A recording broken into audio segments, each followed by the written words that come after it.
Hello, good morning, everybody. Oh, you can't see me. You can't see me. Bada boom. Hello! I gotta resize. There we go. How is everyone doing today?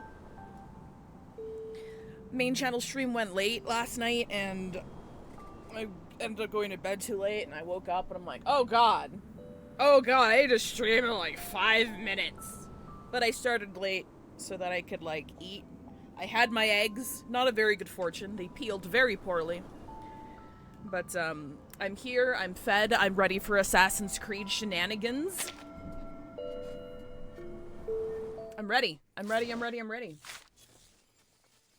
Good morning, Loft, Atomic Span, Beard Rainbow, Red. Hello. Too many Arcanus here. Where does this Hi, Valheim. Damn it. You'd better prepare me a room where I won't be disturbed. Let me know how the volumes are, if they're too loud, too soft. Everything so dusty I could barely clean myself.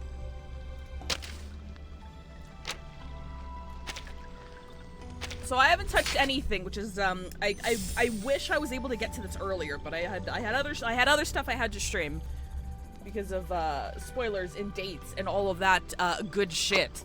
But my god, aesthetically at least, this collab is fucking awesome. Aesthetically, this collab has blown the HSR one out of the fucking water, just completely, just entirely based on vibes alone. And like how much I don't know if how familiar people are with gacha game collabs and how much they feel like celebrations of the IP that they are collaborating with. But typically when a gacha game has a collab, it's a very big event. It almost feels like a soft, like, anniversary, almost. Because it's like, obviously they want to, like, draw on money and everything, but it's a big deal. There's decorations, there's extra shit, there's just, like, there's lots of decorations and shit that makes you feel immersed with the collaboration. If you have a housing system, you get, like, goodies and shit for there, you get, like, mementos, you get, like, little mini events, you get little games and shit, and the majority of the content for the patch is surrounded around this IP, you know? And I don't know why I didn't expect the Fate collab and HSR to be any different, but Hoyoverse is also like, Hoyoverse has never captured that feeling with their anniversaries. ZZZ has come close. But they're across the big three games. I don't know if this is how it works in Honkai Impact 3rd. Across the big three games, anniversaries are a very small, localized thing. Like, you know, like it's so minor. But again, as somebody who has been playing gacha for much longer than Genshin has existed, like, there's no UI updates. There's nothing that makes it feel like a party. You know, you have your, like, event page, and then you have your sectioned off corner where the anniversary is happening, and then that's it. And I don't know if it's just because it's like an overworld, like 3D open world sort of thing, so like having much more would costs more than it would be worth, but like, I don't know, man. Even the menus, the styling, anything. I don't know. Still reeling from the revelation for the recent storm discovery? I'm gonna have to refresh my memory here. What was the last thing we learned? Oh wait, no, I have the wrong one up. There we go. Infinity Nikkei is doing a Infinity not Nikkei. Nikki. I got my wires crossed. I'm like, they have tits in there? Doing a Stardew Valley collab, but it's very divided. I've never played Stardew Valley, but I've heard the solo dev is like very good. He works very hard at what he does, and he cares a lot about his game. And I saw a comment saying he just thought that people would legitimately enjoy it. And on the surface level, it makes sense. On a surface level, I think it's a really cute collab. But unfortunately, I don't think he had anyone in his corner to tell him that Infinity Nikki's fan base fucking hates their asses right now. That, on top of the fact that Stardew Valley's player base is a premium, well, not, I wouldn't say, well, a slang premium game player base, by which I mean a non-gacha player base. So collabs like that need to be handled very carefully, because there's still a very anti-gacha sentiment in the premium game space, and I don't think anyone told him. I legitimately don't think he knows about what's going on with Infinity Nikki right now. Which is sad, because, again, on the surface level, I think that collab makes a lot of sense. I would be hype if I was a fan, but... yeah, not a great time. Not a great time. It's kind of like Overwatch dropping the fucking Persona 5 collab. It's like... what? Why? Who asked for this? Hi, Rover! During the Voyager one where the storm isn't localized to the planet. Oh yeah, that is a big one. Hi, 2 questions. Hi, you. Hi, Sideways. I haven't been logging in every day. I haven't been logging in every day. You guys know I don't log in every day for all my gacha. Which is gonna bite me in the butt, because I don't think I'm gonna have enough. I'm not gonna have enough to guarantee Cassandra. I might have enough for a 50-50. I might have enough for 50-50. Oh yeah, I haven't touched on the fact that Reverse 1999 is like super fucking generous with their shit right now for the collab. They give you a free monthly pass, and you get a sparked copy of the collab character every 60 pulls, I think. So every 60 pulls that you do, you also get a bonus copy of the character. And of course, obviously that's to encourage spending, because for a relatively low cost, you can like max out this unit, which I'm not going to do. But I am in the snow globe. Seeing more sponsor videos for Anniversary's collab done before all the stuff came out against Infinity. I mean, yeah, I guess that's fair. I mean, collabs like this do usually take, well,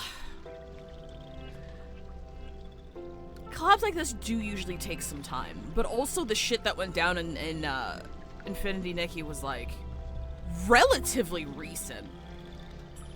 So yeah, I guess it sucks all around.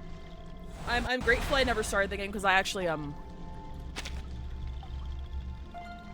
why did Mr. Gravity spare me from his gravitational sentence? My apologies, that joke didn't quite land. Just like me. This skin is so cute. Also, like, I'm obviously I'm on an Amphorius kick right now, so I'm automatically endeared. You know? I'm automatically fucking endeared. 50% chance to win. I don't remember the rock, paper, scissors of this. We definitely want to do this. I need Ezio hood scarf thing. Damn it, that was the wrong one. Dead as Disco scratch the same itch as easy, so I've fallen off. I need to get back into it. Only if it sparks joy. You know? Is it this one? And then against narrow spaces, this is public gallery spaces. This is a short blade? Okay, it is a short blade. Alright. I know Josh has quit like all of the gacha games that we play together. Which kinda sucks, but it's like don't play something that doesn't spark joy, you know? That's not what I meant to click. If a game is frustrating you, don't play it. Unfortunately, I've mentioned this before, Josh has a very Josh has a very healthy relationship with his games, where he can like play something for a bit and then like be done with it. You know? He plays a game, and then if it's not a gacha game, he finishes it, and then he's done. And I can't do that. When I play something, it needs to be like part of my personality. I can't, it's very, very difficult for me to like take things casually. So once in a while we get to play the same games, but a lot of the time he'll get me to play something and then I really enjoy it and it inevitably becomes part of my personality, and then he stops. And then he tries to get me to play something else, and I'm like, that's not how the brain works. I'm sorry. I like if I'm going to play something, I need to like whole ass the thing. I can't just drop something that easy. So yeah, he's dropped out of Genshin, he's dropped out of DZ, he's dropped out of HSR. He's tapped out, and I'm like, well, fine. I guess I'll just be here by myself then. It's fine. It's whatever. Doesn't matter. Oh, yeah, Uma Musume, he's kind of getting to his wit's end. He told me that your guys' dailies take, like, 40 minutes. What the fuck is up with that?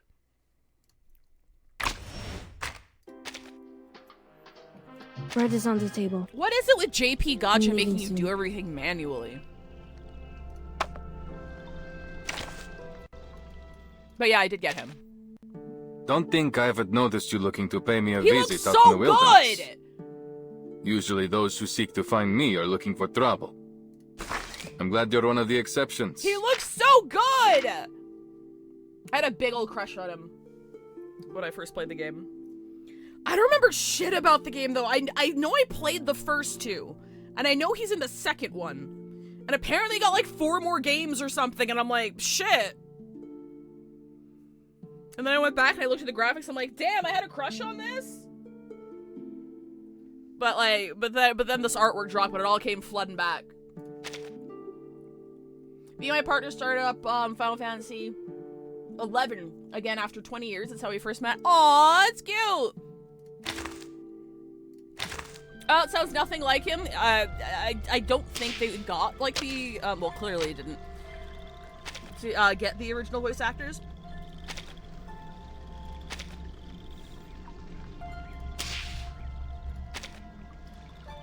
I'll be honest, I do not remember him enough to have clocked that wasn't his voice actor. But I did read somewhere, I think, that they didn't get the original video back. Roger Craig was doing the protest thing. Would they have recorded this before? Well, yeah, no, it's the collab, yeah. Yeah, that would make sense. Alright! I've missed out on 3 weeks worth of farming, but let's figure out what the fuck this is about. I heard Odyssey does have their VA. Oh, that's nice. So let my dog explain it to you. After all, he isn't one to rely on intuition.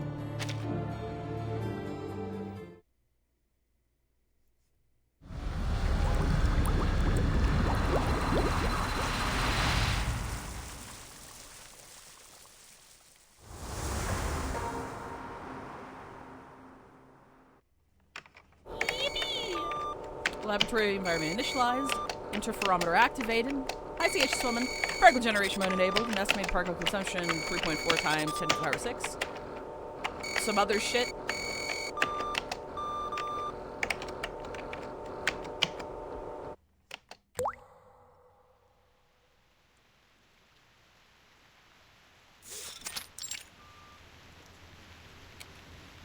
It started to rain.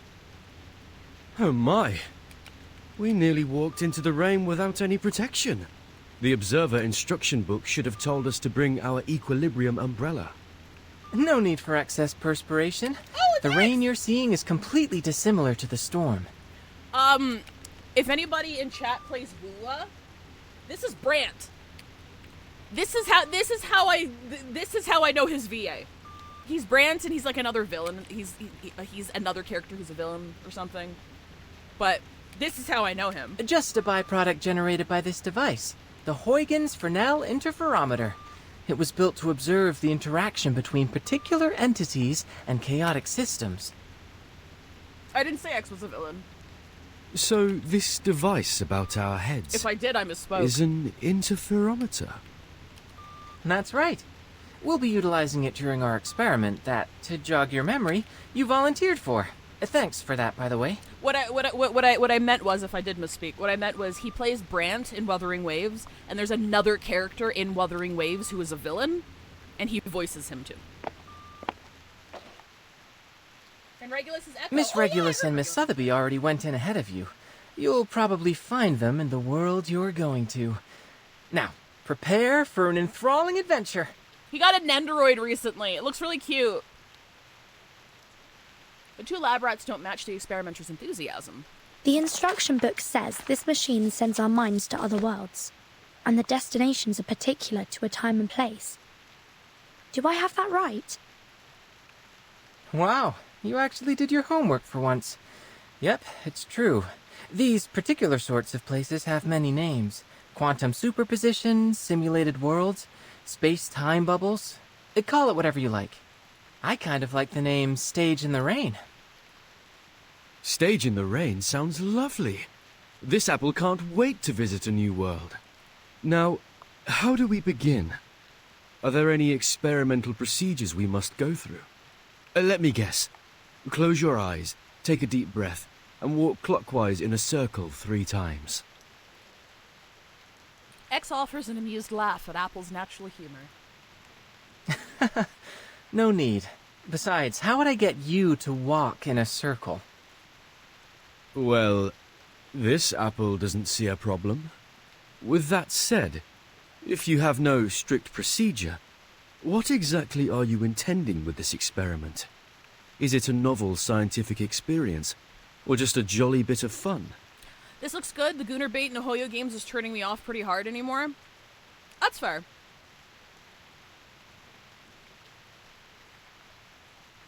They did such a good fucking job in Amphorius, though. I think they've got me hooked for at least a long while.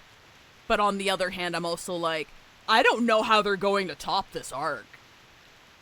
I can't see how anything in the future of HSR, besides maybe like the grand finale, will hit as hard as Amphorius has hit constantly. So I'm like, I'm parasocially attached to half that cast now. X shrugs. Oh, it's a serious experiment. One in which I propose to examine the very randomness that we usually attempt to avoid. As you stand on the stage, breathing in and out, the raindrop's behavior should start to change. Because I'm breathing on the stage? More precisely, because you exist on the stage. Go ahead and touch the raindrops. Apple taps on one of the raindrops that hang in the air, as if it were a miniature heart. What? The raindrops are chaotic at first, but a pattern emerges as they bounce and spin before the red fruit, giving off a soft glow. On the surface, they could be mistaken for any other raindrop, yet ancient secrets hide within their apparent randomness.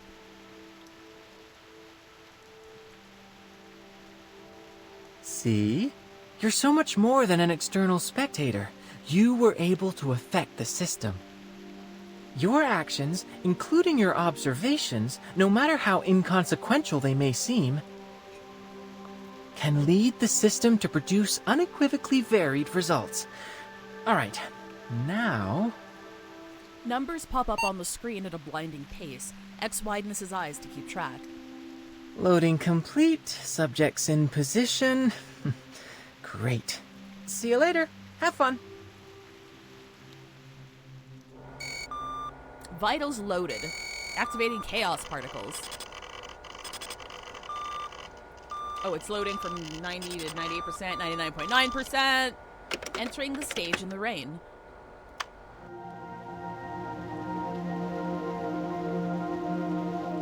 So we just have a crossover machine.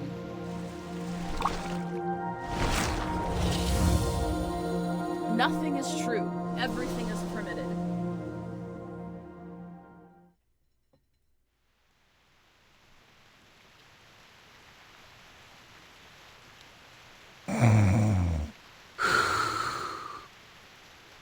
The snoring fruit's consciousness traveled through a dark, raining area to arrive where he is now. Just as the rain's patter disappears, he catches the sound of 2 distant voices. And you're certain of this?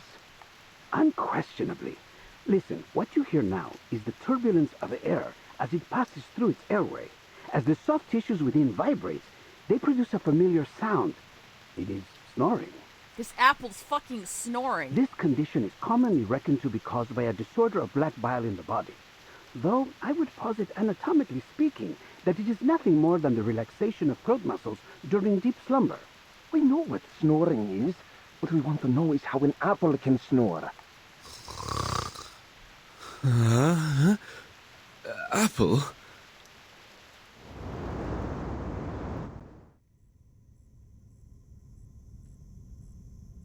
A strangely dressed man is standing by Apple's side, surrounded by a group of soldiers. The wall they form has blocked all the exits. With curiosity and caution in their eyes, the man and the soldiers stare at the helpless fruit, who has been pinned on the altar. Good day, gentlemen. I believe I owe you thanks for this generous hospitality, unusual as it may be. I can't believe Apple got fucking isekai'd. Did you hear that? It appears to have spoken. If that's so, then no wonder it can snore. Enough! Speaking, snoring, it doesn't matter. We didn't hire you to lecture us on medicine. Hire, you say? That's an odd way of putting it, after you cracked my ribs and hauled me here from Milan. I think some might instead call that kidnapping. I think I've caught a fever. Stop whining. We barely bruised you. It was probably just the bumpy roads on the way to Firenze. Firenze? Am I in Italy? Gentlemen, may I ask where I am and who you are? You're the most curious Apple I've ever known. Of course, we're in the great city of Firenze, Peninsula Italiana. These gentlemen you referred to here are known as the Templars. As for me, Ho! I am Leonardo da Vinci. Hey! Though please, call me Leonardo. It him! Wait, Leonardo? Da Vinci? The sun shining in from the window illuminates the man's gentle smile. You're Da Vinci. Leonardo da Vinci. The great painter. He looks so good! Look at him! But please, as I said, I prefer just Leonardo. Leonardo the inventor or Leonardo the engineer. Perhaps even the anatomist. I should hope there is more to my reputation than just painting. Leonardo's smile doesn't waver at all as the blade of his scalpel glints under the sunlight. Va bene. It's safe to conclude you must be the mythical apple they've been looking for. I've never heard of any other talking apples. And I must conclude you are indeed the Leonardo da Vinci. Although, if I might ask, Leonardo, what are you planning to do with that scalpel? And might this apple request you point it some other way? You see, pointing a knife at someone is seen as somewhat unfriendly where I'm from. Please, do not worry, signore. This scalpel is a very delicate instrument, one of my favorites. One swift cut and it will find its way straight through the skin down to your core without spilling a drop of juice. Leonardo, no! Leonardo leers closer to Apple. Allow me to be honest with you and state things clearly. I have been asked to cut you into quarters so that I might record the makeup and consistency of your inner flesh. Crisp, I'd wager. Next, I'll soak your pieces, into a special solution so that I might... Oh, mi rincresce. I always get a bit excited whenever I start talking about my work. Now, hold still, Signore Golden Apple. Leonardo reaches down toward the pinned apple, his smile increasingly less gentle and more wild. Just a little slice. Everyone can survive without a little slice, it's fine. No, we're gonna fight Leonardo da Vinci. What do we got? Yeah, we're... Stay behind me.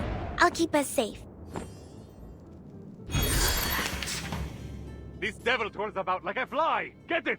Unlock detected. Any attack against the enemy can trigger assassination. Enemy's detection level goes up every round, taking less damage. Enemies with shields cannot trigger assassination. You can break their shields to reset their detection level to 0. Oh shit, I should have put fucking, Ezio in here. Of course I do. This apple won't go down without a fight. You're overreacting, Signore Apple. I was only kidding. Were you? Your jokes seem rather lethal to me. Don't kill Oh, him! here's another one. This conch should do. Dun, dun, dun. It could be found. Are the volume levels okay, What I'm guys? good at. We're not afraid you. Time to check my calculation. Up and at it! We worked on this collaboration together. I'll write you into my paper.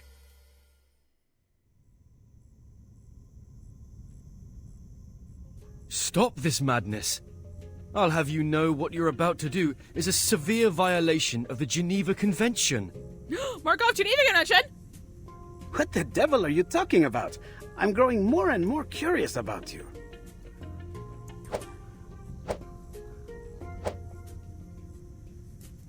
The apple breaks free from his restraints and bounds around the room, but there's nowhere to hide, and the little fruit is eventually cornered. Oh no, calm down. We can solve this in a civilized manner, can't we? Like proper gentlemen. There is no need for propriety when dealing with witchcraft, like whatever created you. Now, if you want to save yourself some pain, I suggest you stop. Oh, that makes sense. They think it's witchcraft, yeah. I feel like I'm in a nightmare. What in the world could you want with this apple for?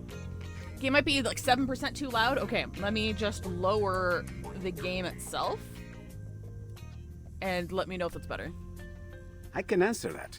These gentlemen believe you to be the key to a rumored secret chamber. Of course, to prove their theory, they hired me to figure out just what it is that you are. Leonardo bends down low, as if about to pick him up, but instead he leans close and whispers. I don't intend to hurt you. Just cooperate for now. Help is on the way. Oh! Help? Leonardo da Vinci, a bro? I do remember him being a massive bro.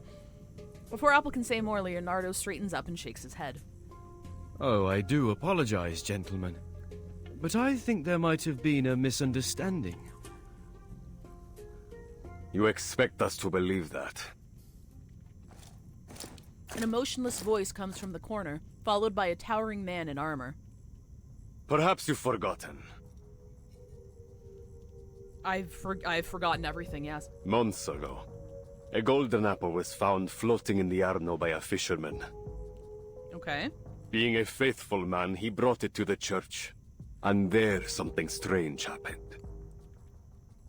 Strange? Yes, please recount the game to me. What are you talking about? I'm only an apple. The Templar commander raises his chin at Leonardo.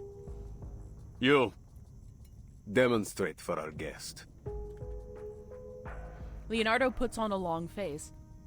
I've already demonstrated it a dozen times. The towering man rests his hand on the sword at his waist, tilting it forward with intent. But of course, I would be glad to demonstrate once more, signore. Whoa. Please, be careful. Leonardo picks up Apple and paces the room, trying to find the right angle beneath the sunlight. The soldiers are leaning against the wall, enjoying a reprieve from the heat outside. As soon as Leonardo raises Apple, however, they all stand straight and stare at him. Found it. The perfect angle. Leonardo walks to the fresco, looking at the blurred faces of the figures on it. Who are they? Persona sconosciuta. Persons unknown. Their identity is plainly a mystery to everyone in the room. They do not appear to be the sort that would usually be recorded in the annals of history, and there is not even a subtle hint of their identity beyond their visage. Nothing that might indicate the artist's intent in depicting them, nor in choosing to paint them in what can only be abject sorrow. Is that all? According to this apple's experience, you should only need to cast an incantation to reveal the details. Call it magic, miracle, or trick as you like. All that I can see is a mystery that must be unraveled. Now wait. What for? For the perfect ray of light. When half the sun sinks below the horizon, a particular beam of light travels through the golden apple, turning into warm light spots. As the light reaches the fresco, the blurred faces are suddenly illuminated. And so the miracle is recreated. Blimey! What's going on? It is beyond me to explain what I am seeing here. I've examined both the wall and your skin for some time, but found nothing. This may truly be a miracle. Gentlemen, there's a line of letters down there.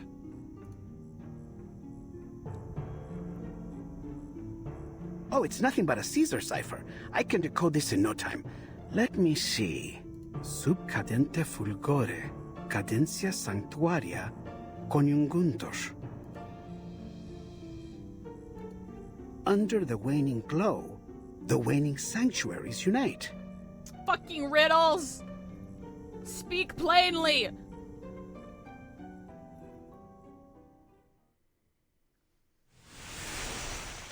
To be continued.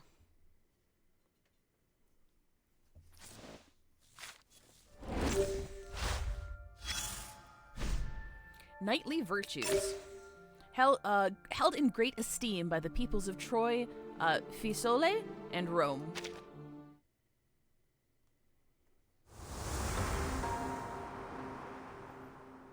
When do we get to stabbing?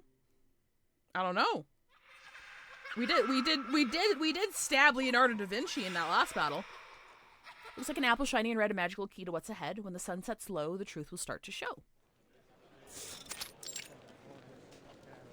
Florence. I beg your pardon. What's that song those children are singing about? Buongiorno, signorina. You look a little out of place here. Might I guess you are a traveler like me? Of a sort. Yes, mister. Most excellent. I always enjoy an opportunity to guide a newcomer. The strangely out-of-place merchant clears his throat and begins again. The famed poet once claimed that Firenze was the most beautiful and renowned daughter of Rome.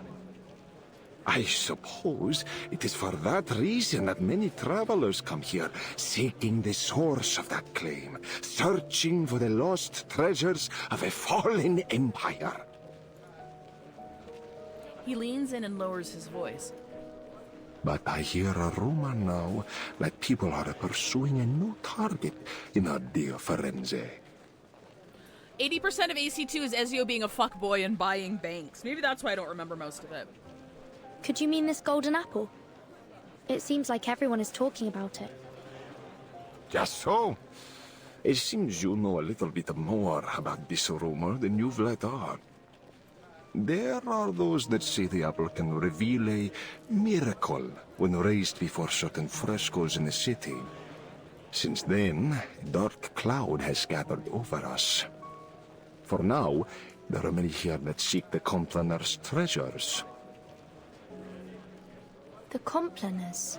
Complaner. That's quite the unusual name. I hardly. Were they singers of some sort? They say they were a heretical cult, one that gathered in the city to sing heretical liturgies at dusk, hence the name. Okay. And apparently, they stashed away their relics in a secret chamber, somewhere in the Duomo di Firenze. The book merchant points toward the towering dome of the cathedral. The Cathedral of St. Mary of the Flower, but the locals call it the Duomo di Firenze, or simply Il Duomo. She stands in the center of Florence like a queen presiding over her kingdom. Apparently, they would go there to perform unspeakable acts of evil, defiling the purpose of that beautiful dome.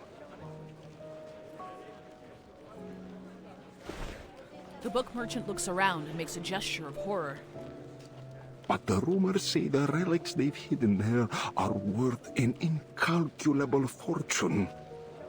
Enough to crash the economy. Please don't find these relics. Bah, all you need to know is it's worth a lot. Enough, they say, that the one who finds it would be wealthy enough to buy the whole Firenze. Are you serious? Hey, Mara. You're suggesting there is enough money hidden there to buy a city? That's absurd. The book merchant strokes his beard and laughs. How do you think the Medici took control in the first place? Money! It can buy art, soldiers, even the papacy. Compared to that, what's so odd about buying a city? I see. A secret chamber with treasures. I do believe I've heard this tall tale before. Oh, have you now? Well, have you ever heard of a story where the secret entrance to this chamber can only be found through messages hidden in frescoes? That is a new embellishment on the story. I suppose, then, that must be why this golden apple and its miracles have everyone's attention. Alright, okay. Brava, Signorina. So, you must be one of those treasure hunters, I guess? In a way, yes. I knew it. But I'm afraid you have your work cut out for you.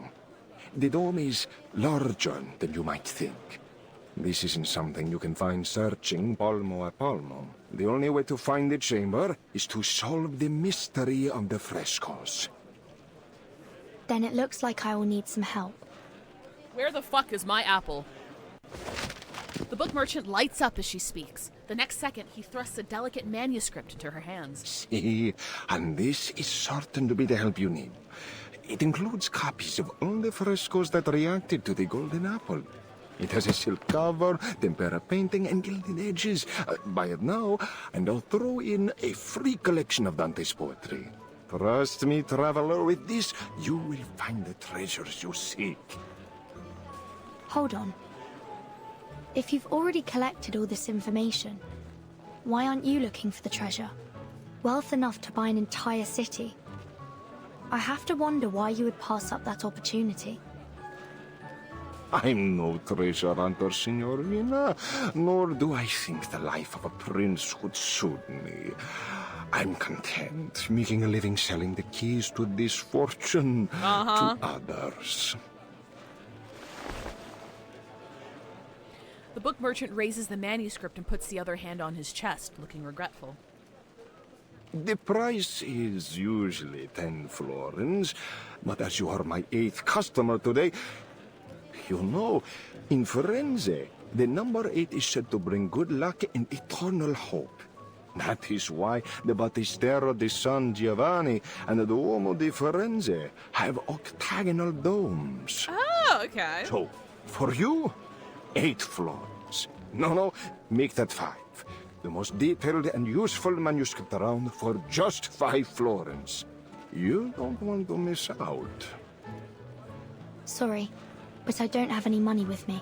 I'm fucking broke. The merchant goes silent, the air between them painfully tense. At last, he slaps the manuscript down on his stall. How could you make it all the way to Firenze without a florin on you? Ridiculous! I've no more time to spend on you, Signorina. Best you get back to your hunt. Hold on. I heard that this golden apple could talk, and even fly in the air. It might have something to do with my missing friend.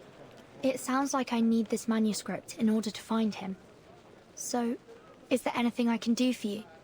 I can handle any issues related to magic. We could do an exchange. My magical services for your manuscript. She stops herself, waiting for some signal from the man. The merchant offers no trace of sympathy. Not interested. Oh, go away! Just steal it. Just take it and run. Just take it. Well, she wouldn't do that. Guys, we need to make some quick cash. That's just about everything I know about the Complaners, the secret chamber, and the relics. I see. The man's words are too much information for the little fruit's nerves to handle at one time. We've gone to great effort to acquire you, Apple. Before us, you've been traded to the Palazzo, then San Marco, and even the Thieves' Guild. And me?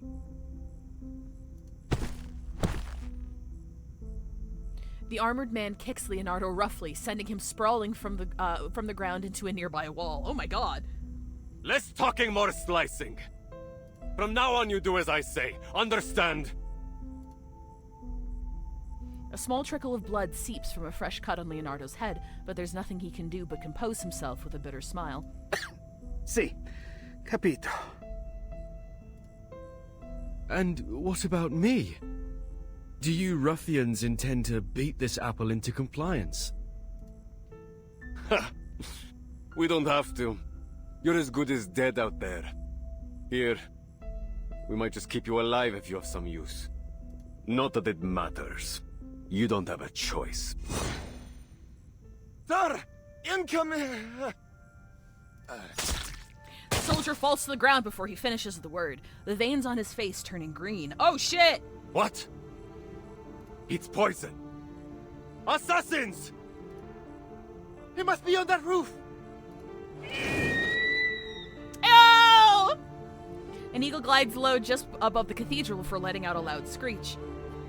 Is that an eagle? It's rare to see one in the city, isn't it? Leonardo grabs Apple and runs toward the eagle's shadow. He's here. Our rescuer is here. Ezio! A man in a gray hood jumps down on two soldiers precisely. Two blades spring from his sleeves, penetrating their chests before they can even react. Ezio Audito. Assassin. Their hearts stop before they've even fallen. A crimson splash covers the ground near them. The assassin withdraws his blades in a fluid, almost casual movement, as if he had done nothing at all. He lowers his head reverently as the men drop beside him. Che la morte non sia crudele. Death be not unkind. Requiescat in pace. Rest in peace, bitch!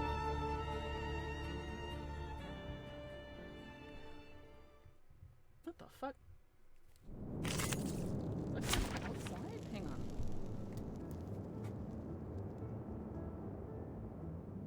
There's a lot of banging outside my window. It's the boy!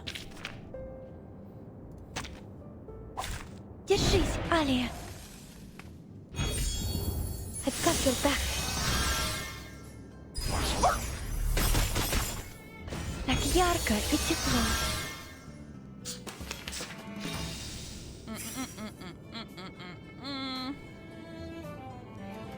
The show's on, hounds. Or maybe take a deep breath. Masaya Andy. Time waits for no one, even for a great people.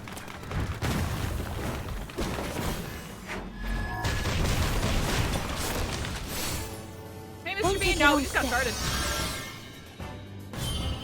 En la acumulación de laberintos, suéltalo todo una vez más.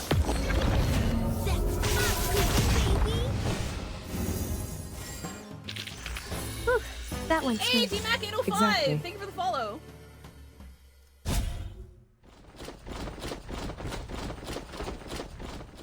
More and more soldiers rush in through the gate of the monastery. Radunatelli! It seems I underestimated their strength. We need to get out of here straight away. Leonardo points at Apple, who is still trying to figure out what's happening. We should split up, Ezio. Here, take him with you. You know where to find me. Nessun problema, amico. Get him! Get them all! Leonardo! Don't worry. He is an honored guest of the Duke of Milan. They might chase him, but they dare not harm him in public. But we are not so lucky. Now let's go. Well, it seems like this apple doesn't have much of a choice. You, at least, seem more polite than my previous captors. Apple climbs onto the assassin's shoulder. Ezio enters a sprint before effortlessly scaling up to a nearby roof.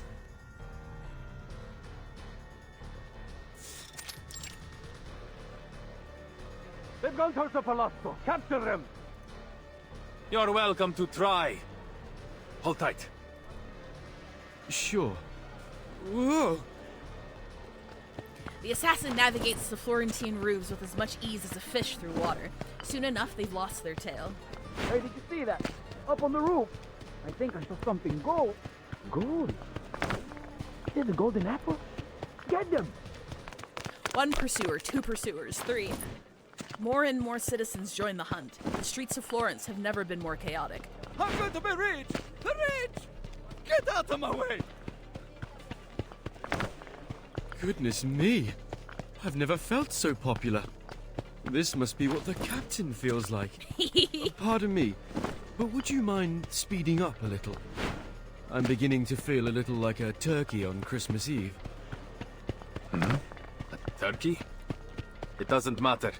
Speed won't help us now. They're everywhere. But there's still a way out. Ezio casts his eyes up to the top of the tower of the palazzo. We go up.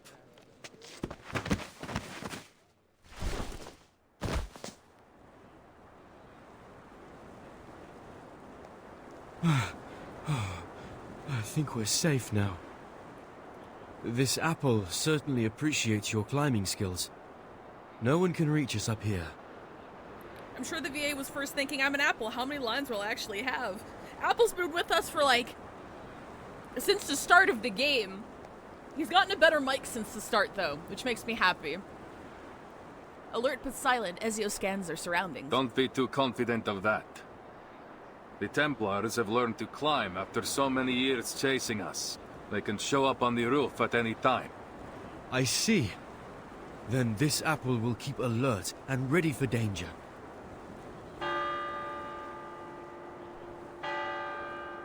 Oh my god, guys, we're on a date. The sun hangs low in the sky, slowly sinking into the embrace of the evening glow. Scarlet clouds and golden sunlight blend into one another on the horizon, spilling onto every tile and brick of this ancient city. Beneath Ezio's feet, countless rooftops form a red terracotta expanse, spreading out to the city's farthest edge. He looks down in silence, feeling like a bird gone astray. Wow. This is truly an amazing view. Firenze. It's been too long. Not far away, the cathedral stands tall and solemn, her towering form blurred by the golden light of the setting sun, yet no less majestic. And with the sunset, her shadow extends until it has covered nearly half the city. That must be the cathedral. Is it really where the relics are hidden? See, I believe so. I've spent some time searching.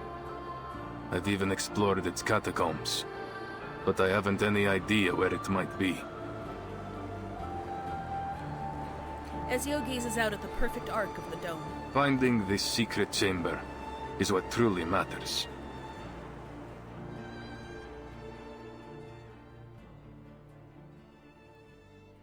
All these details, are ringing a bell, but the bell is, 30 feet underground. Vague details from a half-remembered dream, you know? It is ad break time. If you don't know how ads work here, we just, stop playing for 3 minutes. So if you get caught in ads, you don't miss anything. So I'll see you in 3.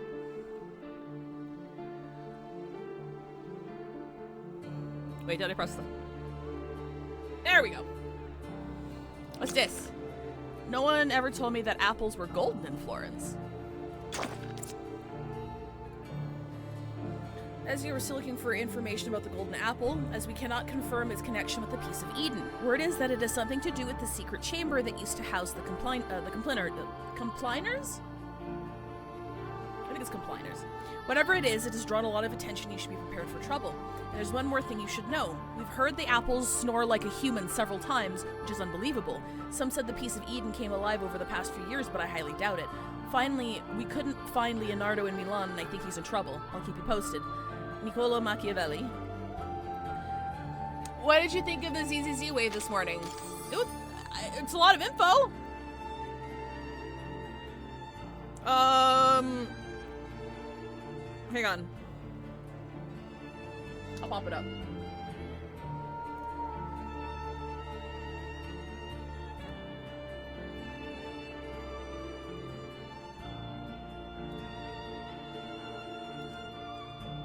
What the hell? Okay, for some reason links aren't working. Give me 1 second. Oh, they are! Okay, never mind. It just didn't pop up. I got it.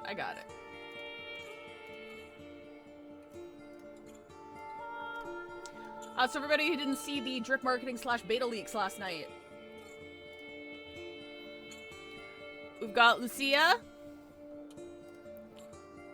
I love the microwave renders so much. And we've got... Nope. Hang on. Opera's being weird to me today.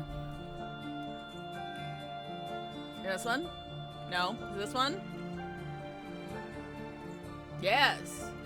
Look, we got Octopus Lady!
Black stripes of little stripes of black dye.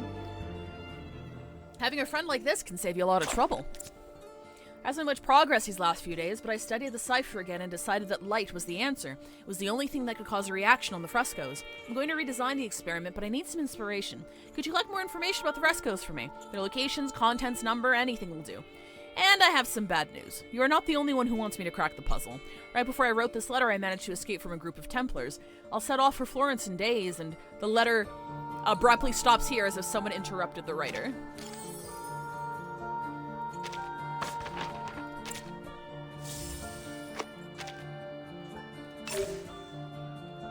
Free falling. The poet said, "Lift your head and gaze upon the eternal dome."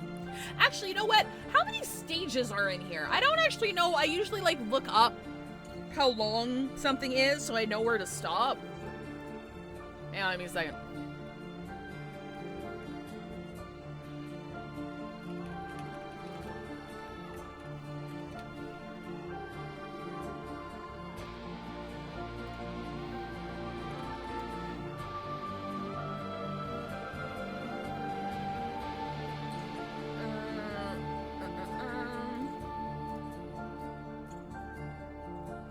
How many stages are there?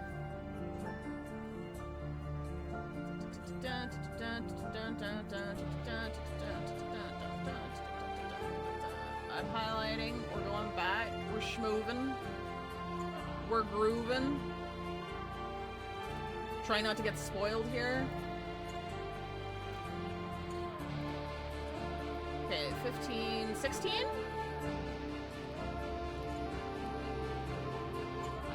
Does it look like 16? 15 or 16? We'll stop it again. I guess we'll stop at like 7 or 8 today. Depending on which feels comfier as a place to stop. Oh, I nearly forgot to introduce myself. My name is Apple. I owe you my thanks, sir. Yeah, we're gonna do lore accurate Assassin's Creed team, and we're just gonna have Ezio and Apple and see if we can survive. Ezio Auditore. But just Ezio is fine. Or rather, how long we can survive, because the early stages are easy. Of course, Ezio. This Apple is something of a visitor from far away. Ezio nods. Is that so? You know, you haven't gone unnoticed. I heard word of you from my allies many months ago. They've been tracking you for some time. I was being followed. Blimey. How long have you been here? We might have never even known you were anything but an ordinary fruit, if you hadn't started talking in your sleep. Oh, okay, so what he did is he, like, possessed the body of the golden apple in this universe, and that's what happened? Leonardo has told you what's going on, see? Is there anything you don't understand? Anything? Everything! These Templars, the Compliners, the frescoes, and you, for that matter! The wind seems to carry his voice far further than it should. I know your friend was only stalling for time, but he all but scared the life out of me when he came at me with that scalpel. There are many things that need explaining. For now, you need only know that these men are Templars, ancient enemies of the Assassins. The war between us has lasted a long, long time. I fear it will never end. I see. Isn't there a more peaceful way to solve this? Too often, violence only treats the symptoms, while letting the disease grow. I wish there was, but no. Too many have died to the ambition of the Templars. Even my own. Uh-oh. Ezio pauses, hanging on to the next word. Still, Hanging on the next word. there is wisdom in what you say. Violence has a habit of making things worse. But there is a chance now to end this. To destroy them once and for all. So that no one else must suffer. Ezio puts his right hand on his chest and bows to Apple. I'm sorry we dragged you into this, Signore Apple. But we must not let the Templars get the relics. So, we need to know where you stand. You and Leonardo seem to be close. The statement confuses Ezio, who eyes Apple looking for some glimmer of intent, until at last he nods. Yes, we've known each other for a long time. Great. Then you have my full trust. He's not affiliated with me. Hmm? Apple clears his throat. I am certain that Leonardo is a good person. If the history books, I mean, my intuition, is anything to go by. So, I believe that one of his close friends must also be trustworthy. Oh? The assassin smiles. Good to see my charm hasn't dulled. Grazie for your trust. Before we go, please allow this apple to make a request. Anything, amico. I am at your service. When I first came to Florence, I was supposed to be with some friends, but we were separated. Would you help me find them? And keep them safe, if need be. Given the circumstances, I worry this city may become quite dangerous for them. He misses his Nessun friends. problema. Then I must repay your grazie, sir. If we succeed here, then there is nothing I could do that will ever compare to what the world will owe you. Ooh. This apple is only too happy to help. I'm certain the captain would be jealous if she found out I was so sought after. But this apple enjoys a little attention too, sometimes. Everyone has their moment in the sun. When the time comes, even the least of us can change the course of history. He holds out his hand. So then we are agreed. Uniamo le forze. Hey, Asif and Dino! The evening glow witnesses an agreement between an apple and an assassin. Naturalmente. He's so happy! Leonardo will be waiting for us at his workshop. Are you ready? Ready for what? Our visit? Oh, by Jove. Perhaps I should prepare a gift first. Ezio walks to the edge of the scaffolding with purpose. He crouches, looking down at the busy street beneath their perch. In that moment, he looks almost like an eagle searching for prey. Now, are you ready to jump? Hey! They have so many CGs. We're like 2 chapters in. What the fuck? He looks so good. He looks so good. From here. Down there. You've seen Flutterpage do it plenty of times. This apple can fly, of course, but from this height, I doubt you would survive. I suggest we find another way. Why waste time? Ah! The wind blows past their ears. The assassin grabs the golden apple and leaps into the air with all the confidence of an eagle taking flight. What? No!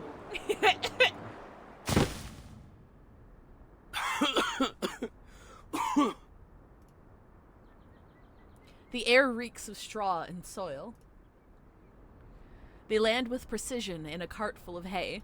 This apple may have experienced some anoxia during our fall. I'm so dizzy. Shh. Quiet. Don't give our hiding spot away. Night has fallen. The man and the fruit hidden in the hay can hear the sound of marching footsteps. Oh, two! You, with the blue hat! The street falls silent after that. All the people around the lady with the blue hat, including the 2 hiding in the hay, wait on her reply. Good evening, gentlemen. Oh! Is there something It's wrong? Varden! What? That voice. Ha! I have a good feeling about this. The encounter just beyond their hay-strewn lair continues. I have never seen someone dressed like you before. Where are you from? What are you doing in Firenze? I'm a visitor to Florence. Here's my identification. The soldier waves his hand impatiently. Hi, Saikin. It doesn't matter. Tell me, have you seen a man in a grey hood pass by? She glances over to the corner of the street. Not far from view, a pile of hay lies gently rustling in the night air, looking entirely and inescapably ordinary. Not that I know of. Then have you seen something? Something golden? The soldier draws something like a circle in the air, clumsily. Bah, useless. Continuam, Waverty. The clang of metal echoes around, then fades away as the lively sounds of night return. After a while, a voice rings out softly from just outside their hiding spot. You were right in that. The voice hints at an unexpected reunion. Vertin! Oh, This apple is ever so glad to see you again. If only I didn't look a right mess. Please, give me a minute. With all the talk about a golden apple, I had a feeling I would find you here. Looks like luck's in my favor this time. But how did you get in here? Did you jump from that tower? It's a long story.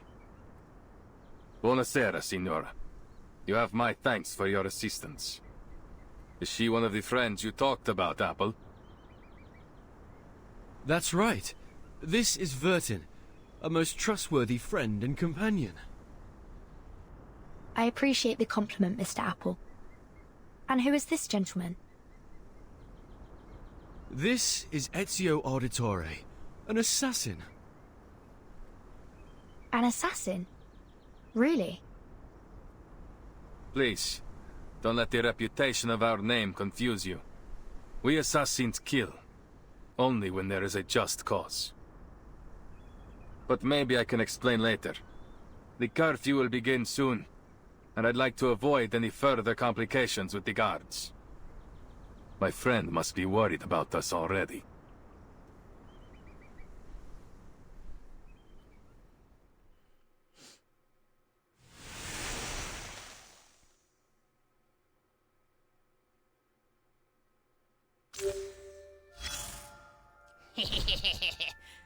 The Dark of the Arno. Hang on, did I miss anything? Oh, there's one here. We need volunteers to explore the unknown. Watch the experiment.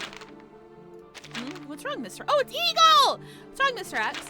We made a mistake in the experiment. One of the observers has gone on a different time track than the others.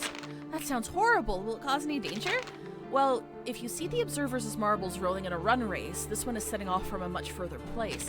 But it will reach the same destination as others in the end, so the situation is still under control. No need to worry about its influence on reality. It's just that she'll have to spend years living alone before the others arrive. Is there anything we can do for her? This is not part of the plan, after all.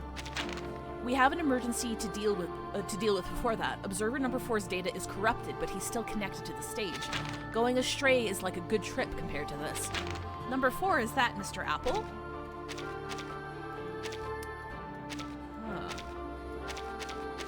Is he talking about Cassandra here, or somebody else? I guess we'll find out. The Dark of the Arno. A tree that bears sweet and sour pears can never produce sweet figs.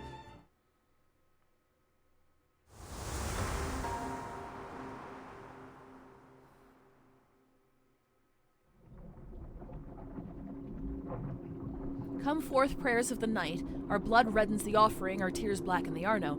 Our children are reborn among the blooming flowers, while the face of God vanishes from the painted frame. We are the corrupted.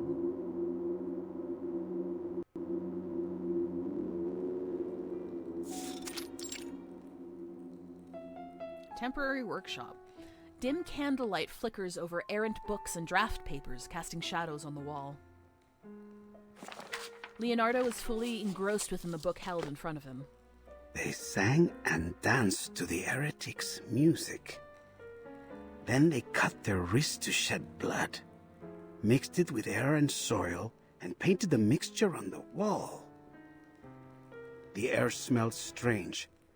I started to laugh and dance just like they did. The door is cracked, followed by the sound of heels stepping on the old wooden floor. Despite the noises, the man doesn't stir from his book. Blood on the wall, reborn from the ashes. Blood on the wall, reborn from the tears. Blood on the wall, reborn from the flesh. The one who entered the room halts their steps. And all falls completely mute. What?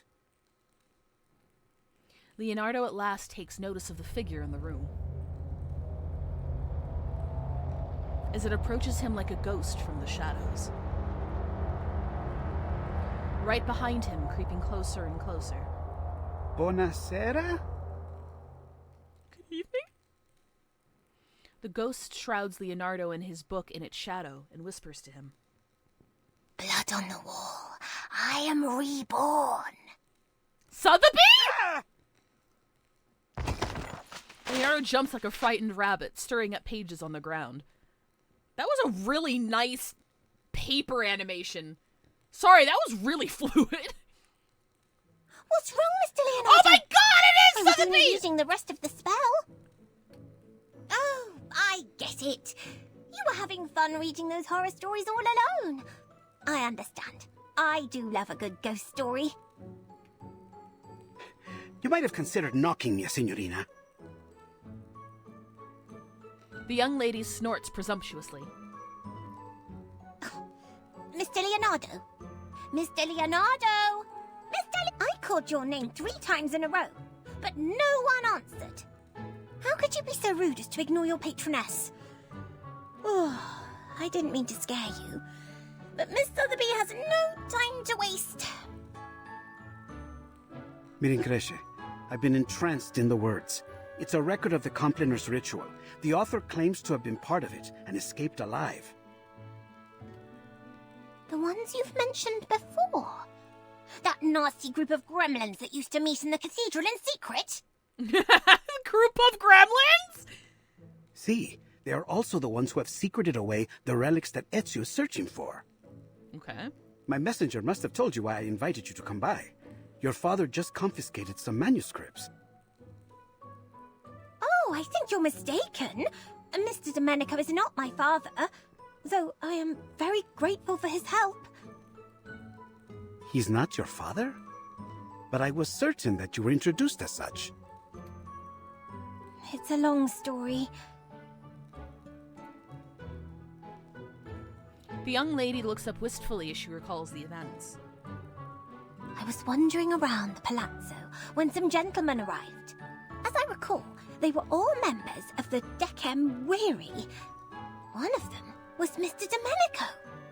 All of a sudden, he rushed up to me and asked if I was his daughter. He said that I had gone missing many years ago. No offense, mia signorina, but that sounds a little like how they kidnap children in Santa Croce. Thank you for the reminder, Mr. Leonardo. But Sotheby is a mature young lady who can protect herself. After all, I'm standing here talking to you in one piece. One Piece! Anyway, he started crying about the garden he had built for her, and how it had all the rarest plants he could find. He even said he had Tahitian bridal veil, Egyptian privet, and devil's tree. So... Fortuna certainly seems to be on your side. Now, did he give you the manuscripts? I can't imagine he would say no to his long-lost daughter. The young lady nods proudly. Ta-da! Miss Sotheby already took the liberty of checking them all. This one is well crafted and has the most details. Oh! It was confiscated from a book merchant. He said... The young lady clears her throat before she continues. It has a silk cover, tempera painting, and gilded edges. Buy it now, and I'll throw in a free collection of Dante's poetry. Yeah, that sounds exactly like him. Incipi menelios micum mea tibia versus. So, sorry, I'm a little bit confused. Did Sotheby, like...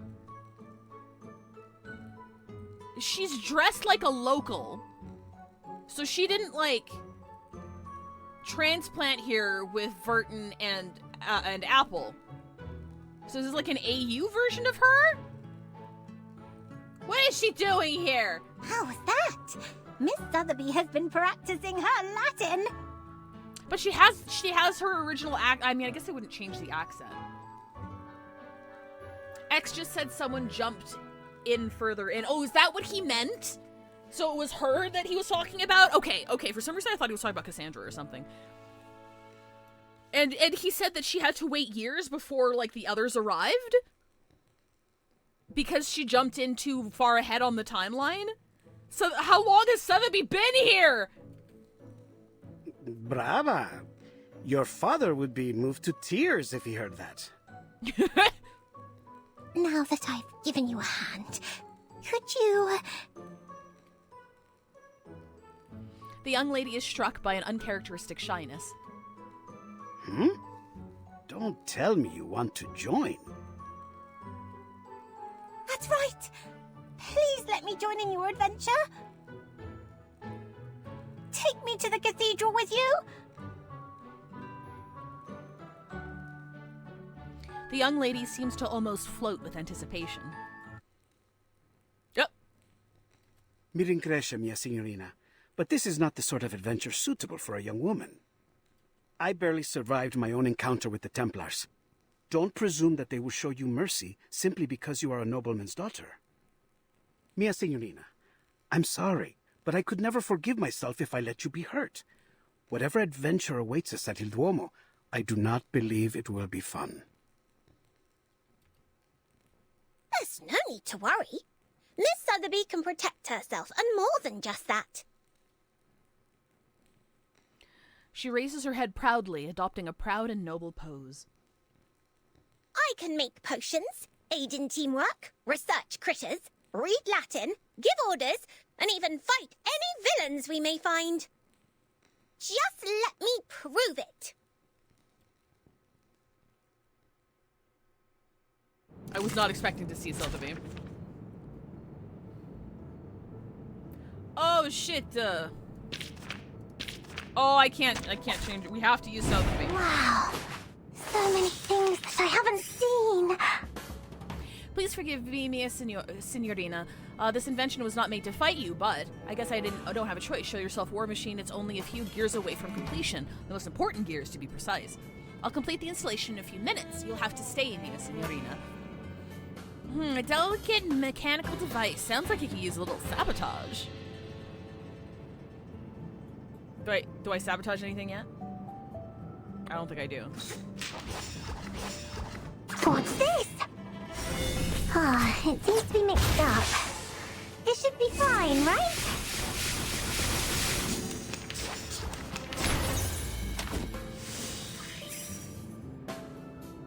There's these 12 gears to... I don't think I'm just understanding the mechanic here. Ta-da-ta-da-ta-da! Cannot receive healing. All damage is taken 1. Will lose 1 stack upon being attacked. Oh, okay. So we just need to attack him. Okay, it's a impromptu thing. So I know what this is. What's this? This is the gift. Well prepared for you.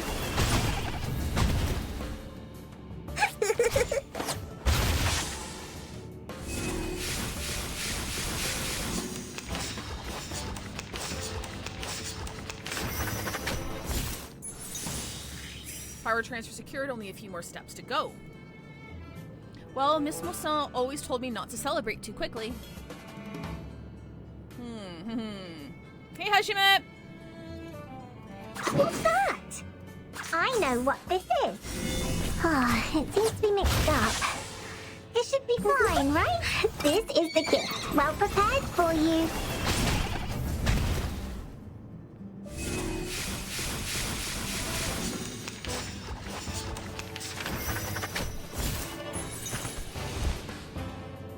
Oh no, my war machine, it broke down! I've already said that Sotheby doesn't need a bodyguard. You did great, Sotheby.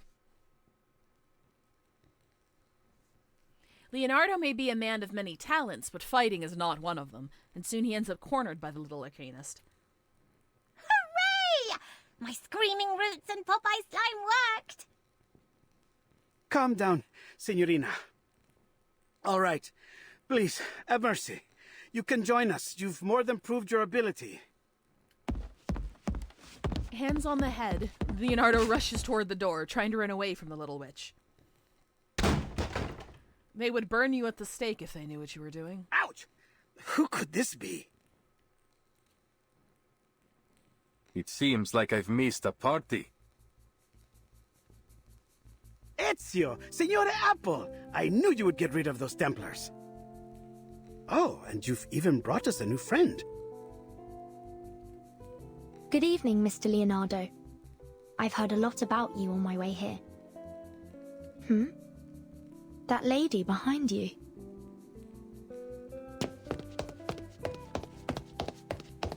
As heels hit the wooden floor again, a green tornado swishes by Leonardo and charges forward. Burton! A heartwarming reunion, the young lady can't help hugging her friend in a swirling embrace. You're finally here. Have you any idea what I've been through? Miss Sotheby had to attend classes and even study Latin. My teachers were even stricter than Mr. Carson. The anxiety of exploring a new place is all at once driven away. She takes a deep breath to enjoy the moment, taking in the pleasant smells of the Tuscan air, with odd hints of citrus and the unmistakable smell of goat cheese.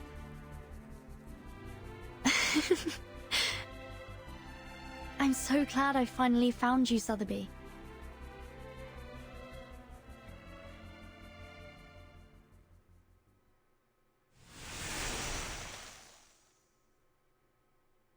Dear God! Latin! Hey, Fat Spartan. Hey, Mod Fox, I'm not sure if I said hi. Hi, Geobled. Made it. Huzzah. How's the story going so far with our boy Ezio? It's very cute. Where did my cursor? Oh, there it is.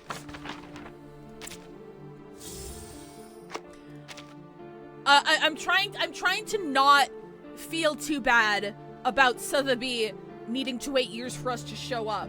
Because that sounds horrible. It's like, oh my god, did she know that she was hopping into an experiment at that point in time? Probably not. I'm like, oh my god, how long has she been waiting? What the hell?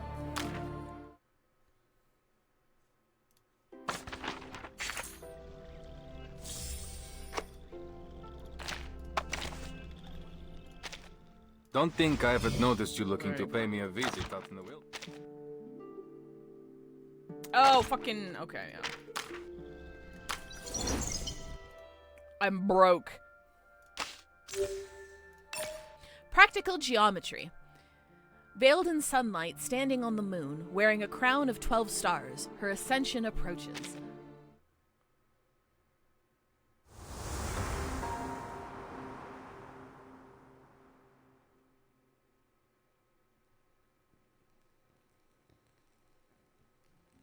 I see. Each of us seems to have had our own adventures after we arrived. How interesting and wonderfully fun. She's so whimsical and precious. When she was first introduced, she very much seemed like, you know, spoiled aristocratic brat sort of thing, but she's like anything but. She's just like a child who's just enamored with the world and really loves making potions, and she's really fucking good at it. And she's like surprisingly competent for her age. Sotheby is so much fun. So, then we each arrived here in the stage. I mean, in Florence, at different times. How odd. As far as this apple recalls, the instruction book didn't mention anything about that.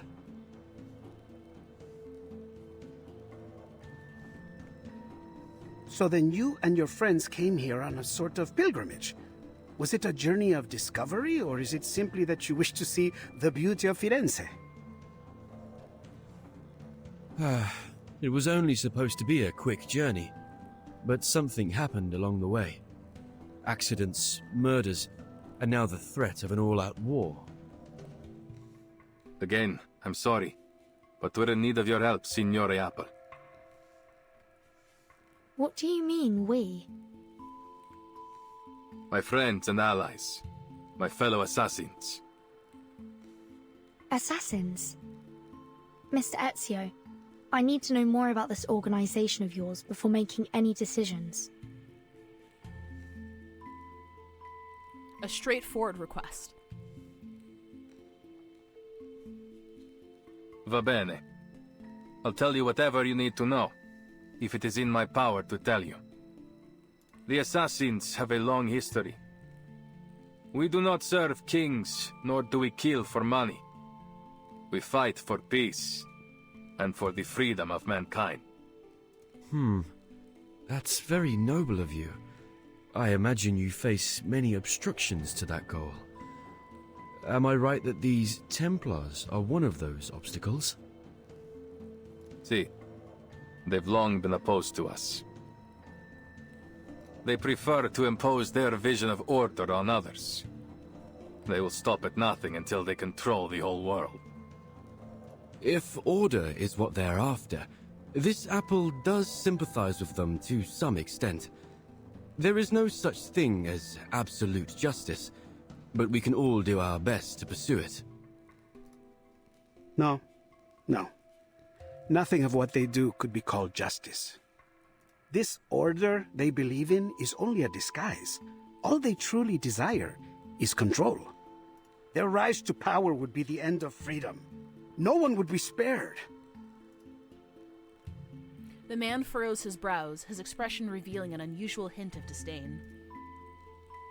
I see. Burton relaxes her stance, satisfied with the hooded man's answers. Ask anything of us. We will do it for you. Anything within our reach. All right. As Mr. Apple is already deeply involved in this, I must admit, I am curious about his change in appearance. Maybe we will find our answer to that in this secret chamber. Grazie, amica. Va bene. Now that we've reached an agreement, allow me to continue studying this manuscript. I've seen this before. Where have we seen this? Signorina Sotheby only borrowed it for us. We'll have to return it soon, so our time is short. Just take some photos of it. Let's get started and see what clues we can find.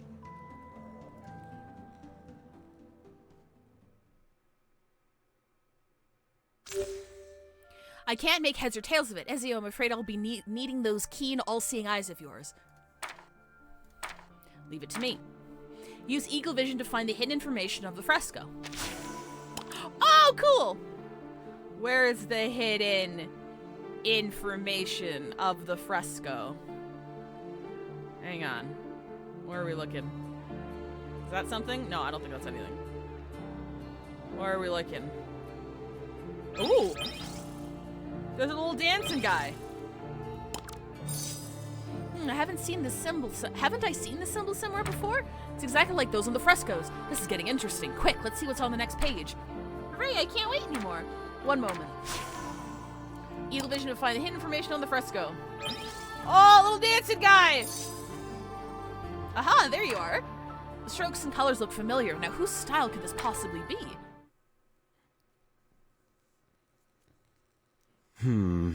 This is all only slightly less convoluted than AC's ancient alien gods. There was what? There was what? This is most confusing.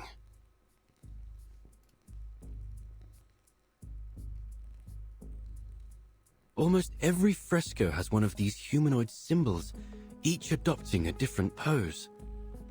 They're spelling, they're doing the YMCA. I once read something similar in a detective story. It could be a secret code, used between close friends to encrypt their conversation, like Typhon and Orthrus. Yeah, it could be. Good one, Sotheby. Orthrus? You mean this might be an encrypted version of ancient Greek? The grammar doesn't seem to match.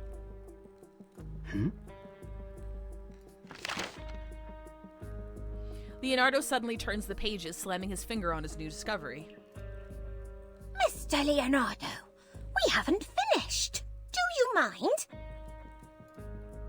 Uccello. It's Paolo Uccello.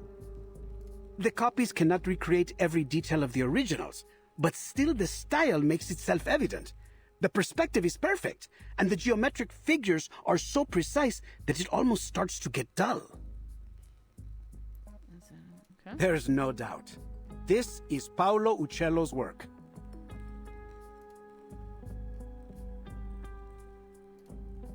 What's wrong, Ezio? I know the name. My mother used to be a patron of his. What? I was young when we met. All I remember is that he was a shy man who kept his head low as he worked. Wait, hang on. Okay. He left before what happened to my family. Then we lost touch. The assassin lets his eyes rest on the flickering candlelight in the corner. I haven't seen him since. Ezio's mother, La Señora Maria Auditore, is a kind-hearted patrona. She has sponsored many artists, myself included. Ah, the old days where people could just throw money at artists.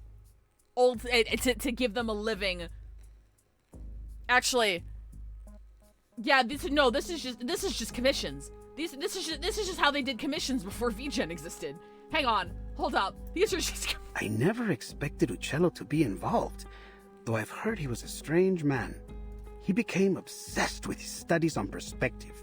Then eventually he disappeared. Not even his family knew where he went.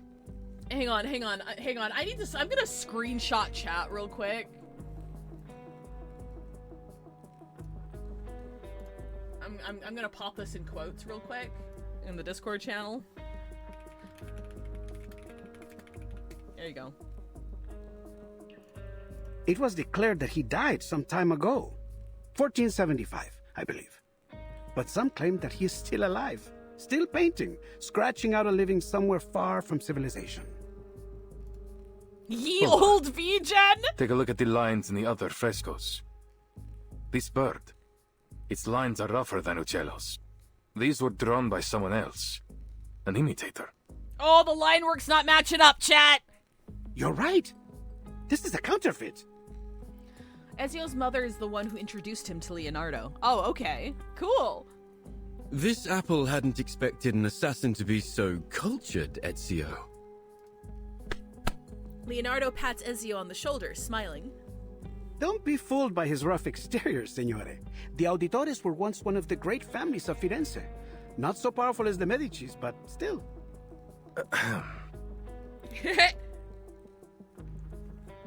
So, one small thing, dynamic in Reverse 1999 that I like a lot is the fact that, like, Vertin is, like, the player stand-in, sort of. Like, Vertin is the timekeeper, and, like, it's usually through her we see the lens of the story. But also, Vertin is very much her own character, to the point where... How do I explain this? People don't fall in love with you in this game. Does that make sense? Like, you're not there to be flirted with. You're just treated like another character? And that's a very unique feeling across the games that I play. In that you are not a love interest for anybody. Because you had your Yuri's 2 chapters in and she's dead. So you're just another character. And like it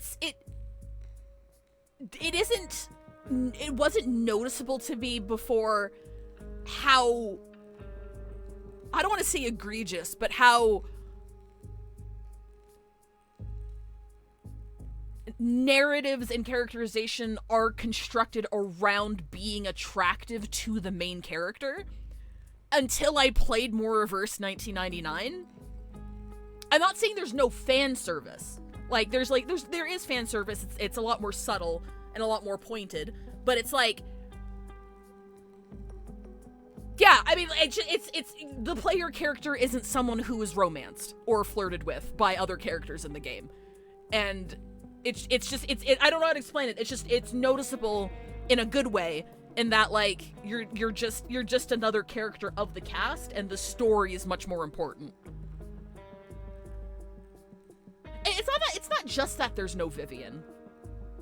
It's the fact that if you think about all the other games, if you think about ZZZ, if you think about Persona 5X, if you think about Genshin, if you think about HSR, like, there's always that layer of the player insert character is flirted with by other characters who are into them. Maybe not every playable character, but there's always there's sometimes that layer of romantic interest because it's a it's traditional of the genre, right? It's to make you feel good. It's to have you ship and like kick your little leggies and be like, oh my god, this character that I really like is like kind of flirting with me. That's a really nice feeling. Whereas there's like none of that in Reverse 1999. You're just a dude.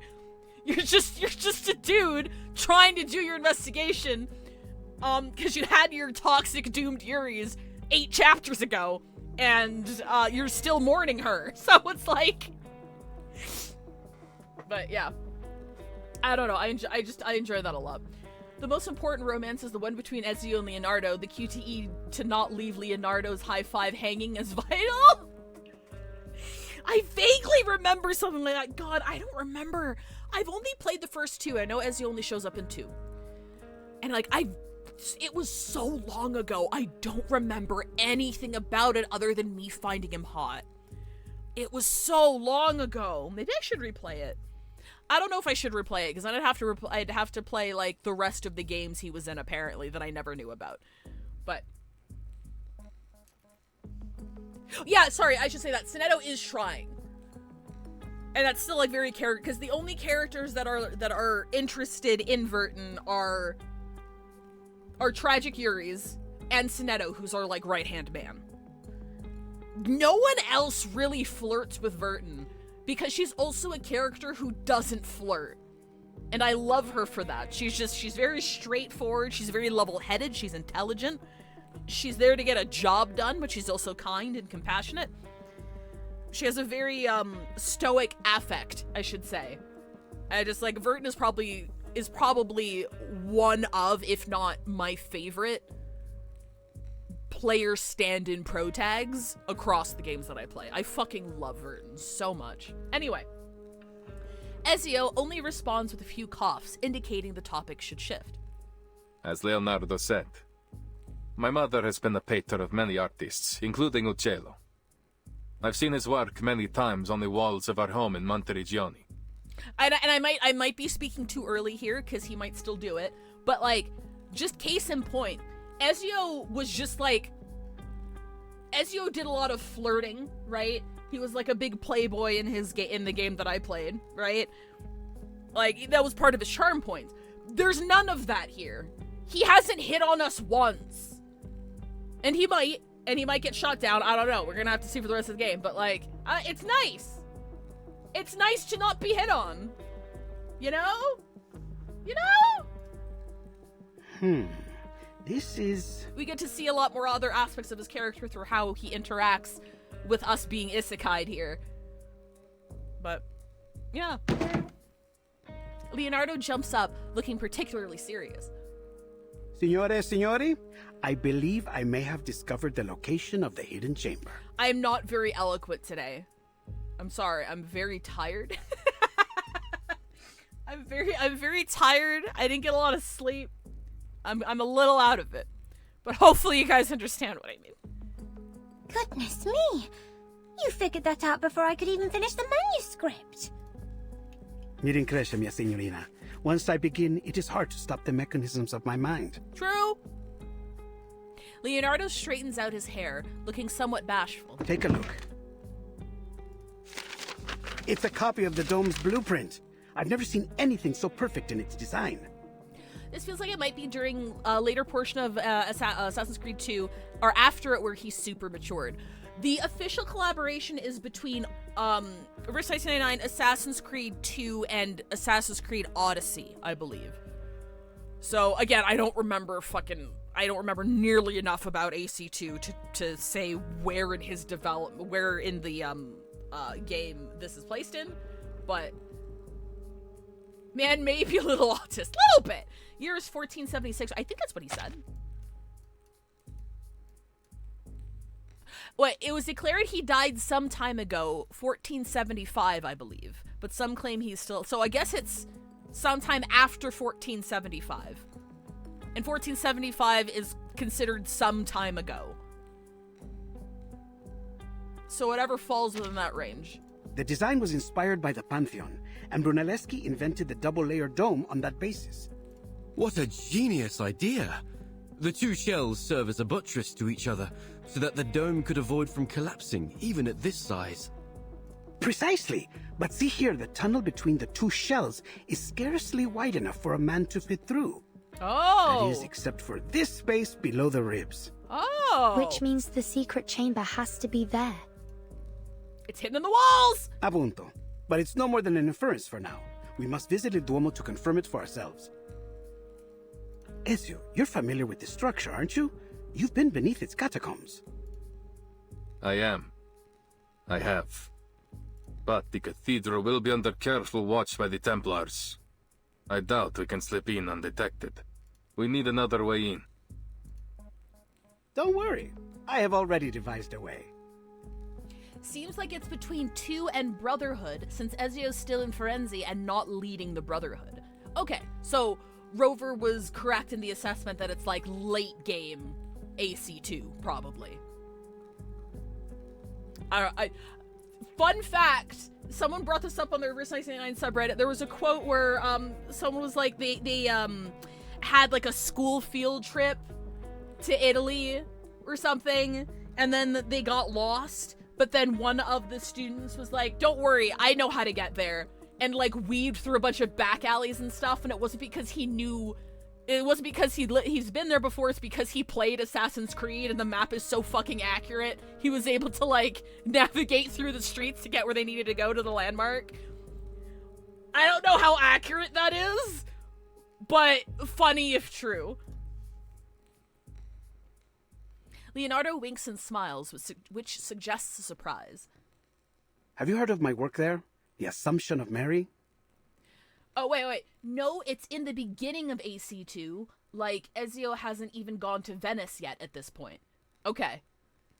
I will let you guys discuss that, because I cannot confirm or deny. Because the more that I get into this story, the more I'm like, I don't remember anything about AC2. I thought I remembered more. I thought I'd be able to play this and be like, oh yeah, I remember that. I'm like, I don't remember anything. A lot of games I played on the Xbox 360, I just don't remember anything of. Like, I played through all 3 Mass Effects, and I barely remembered what happened. I would not be able to tell you what happened in those games. I remembered being really emotional about Thane and fucking Garrus. And also having a lot of fun in Mass Effect 1 with the rover on like deploying your little rover thing on different planets and exploring. I used to do that in like the middle of the night, and it was just very cozy to me for some reason. Oh, and also whichever game it was where if you fucked up, like, your comrades would die, I aced that first try without looking up a guide because I remember actually paying attention to the characters and liking them a lot and somehow integrating that with the knowledge of the final fight or whatever, because you have to send people to certain places or something. I can't remember. Oh, and feeding fish. I was so afraid of my fishes dying, I made sure to always feed them. All the time. Because I'm like, this is the one thing I'm in control of. I can't let these fishes die. And they never did. Oh, and Elcor being the original tone indicators. People do tone indicators nowadays. Elcor have been doing that. Elcor have always been doing that. Okay? We're Elcor now. Okay, yeah, that's what I remember about the Mass Effect series. Chirps and chatter. Those hinges, they're in need of some refinement. Nuzlocke Fishron. Hey Five, I got a quick question. Do you and Veg have plans to play XCOM 2? Probably not. I know it's been brought up before though. Looking at the same menu in AC2 and then the nostalgia's hitting. Yeah! Like the aesthetic and the UI and stuff. Oh, it's cute. Leonardo? I didn't say that. Thank God. I still hadn't truly believed the rumors of your return. He looks like somebody who would stab me in the back. There was some trouble in Milan. We've heard about the scandal concerning Duke Sforza. How savage. Don't worry about it. That's why I came back, with a creative fever inspired by my pains. The old priest gasps as if the young painter's words stung his ears. Capisco. So, then have you come to finish the Assumption of Mary? It's been 4 years since you left. We've been careful to leave it untouched. Now, by the light of the Lord, you're finally back. We emptied the Duomo as you requested. I promise no one will bother you. Grazie. I must get to work right away. My inspiration may fade at any moment. But who are these Da signorine? Vinci! Leonardo, you finally come back to finish your work in progress! Your whip, Leonardo! Your whip, it's in the other room! Good day, Father. I'm here as Signore Leonardo's apprentice. And, why... I'm here to evaluate his work for my father, of course. Allow me to present Father Alberto, Signorina Sotheby Domenico. She's provided huge support for my art career, so to show my gratitude, I've asked her to model.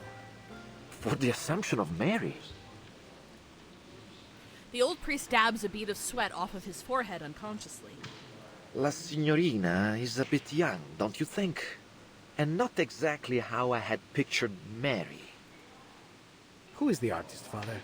Do not let your mind be so entrenched by outdated styles. When you look for a model, you must focus on their soul, not simply their flesh. You pay too much attention to her appearance, yet neglect what's inside. The Assumption of Mary depicts La Madonna's reception into heaven, not just in body, but in spirit as well. Nice cover, dude. And what do you think best captures that moment, Father? Huh?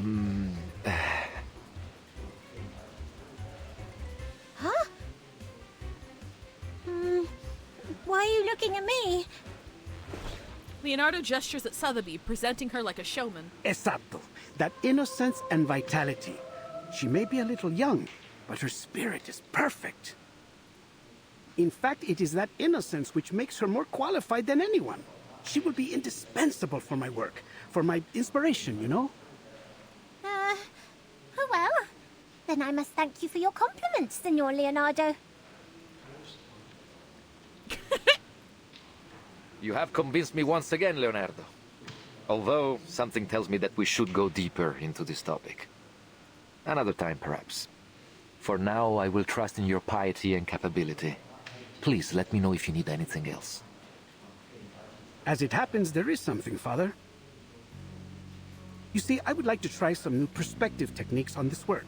I know that Paolo Uccello is a master of perspective. Do you have any of his works around? See, San George and the Dragon, one of his masterpieces. Ah, but I have already seared this one into my mind. Have you any others? Yes, there's another fresco in the dome, but it was suspended midway by the sponsor, the Arte della Lana. I love how the text is all in English while the VAs had fun mixing in Italian. Yeah, Riverside 99 does this a bit. I love it. It makes it feel really, like... I hate the fact that I can't use the word diverse without it sounding like a political agenda. I hate it. I hate it. I hate that I can't say I enjoy diversity without, like... You know what I mean? You know what I mean? It is diverse, but I hate the fact that diversity is like a political thing. I hate it. This world is going to hell. More than a dozen artisans and artists, including Signore Uccello, the chief painter, participated in this project. But none of them received a single florin for their work. Che Dio li benedica. Yes, to be clear, diversity is good. Diversity is good. I just hate that because of the modern political climate. Yeah, DEI. Yeah, like that's the first association. Whenever I try to compliment something like that. I'm like, fuck! People wouldn't last a fucking day in Ontario. Oh, how terrible. Those poor artists. They died broke and alone. What happened? People aren't usually, artists aren't, at that time aren't cherished until they're dead? This was nearly 20 years ago. I suppose it was simply too expensive. The dome itself is rarely visited. Oh no, not the mean streets of Ontario. It's just like Toronto is a huge ass melting pot. Like, massive ass cultural melting pot. You know? It is only natural that our money go to the central nave, where all the faithful might see it. I should leave you to your work, signore. Che Dio vi benedica tutti. Alberto crosses his heart and leaves. Whew. They're finally gone. All right, time to start Operation Florence Typhoon! Wait, where's Vertin? Right behind you. Oh, where did you go? We're about to get started.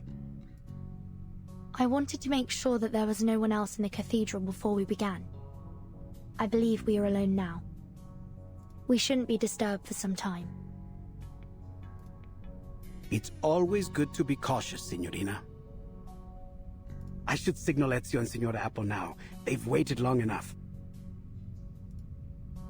Is there something wrong, Vertin? You don't look well. I'm fine. I'm not used to the smells here. The smells? It's frankincense. And myrrh. Murder! Those are the most prominent ones I can detect. I believe there may be some other local florals. I wonder if all the incense is meant to make you dizzy on purpose. What better way is there to see clouds and angels? To get high as shit. That's a clever theory. But the heavy incense can certainly be unpleasant for some people. Oh! But Miss Sotheby has the perfect thing to help! She flings open her bag and retrieves a potion. Apply 2 drops just inside your nose, and you should be right as rain. Thank you.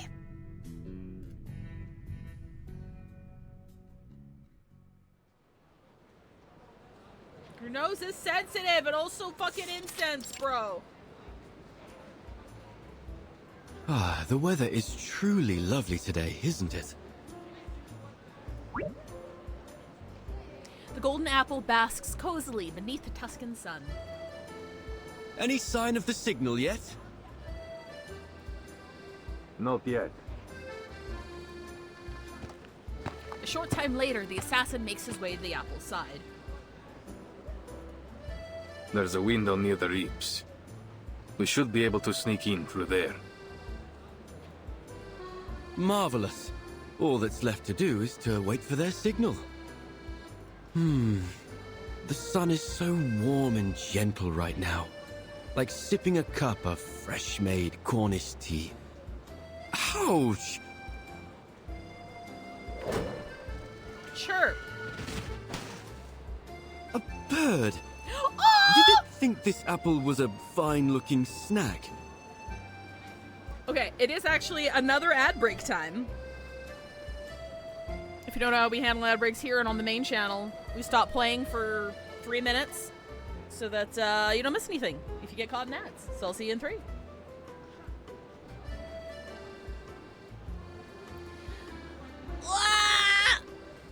Oh, you know what? I need to get some water. Hang on, I need to download something. I forgot to download something.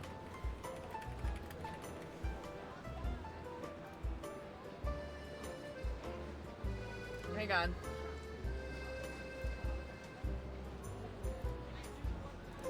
Okay, yeah, this will do for now.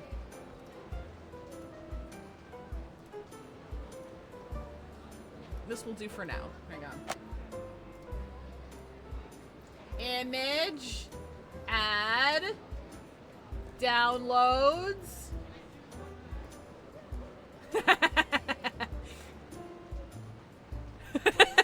Yeah, I'm just gonna use that.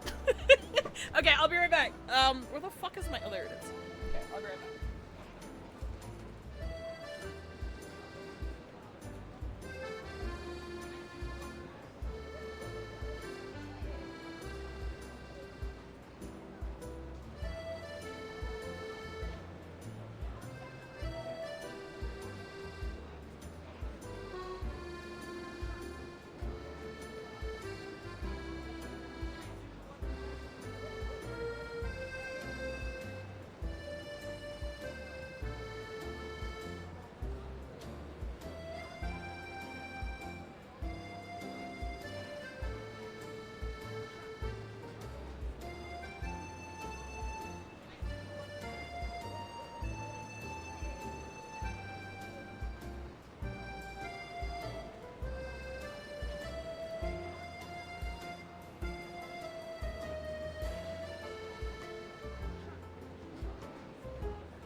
5 seconds to spare.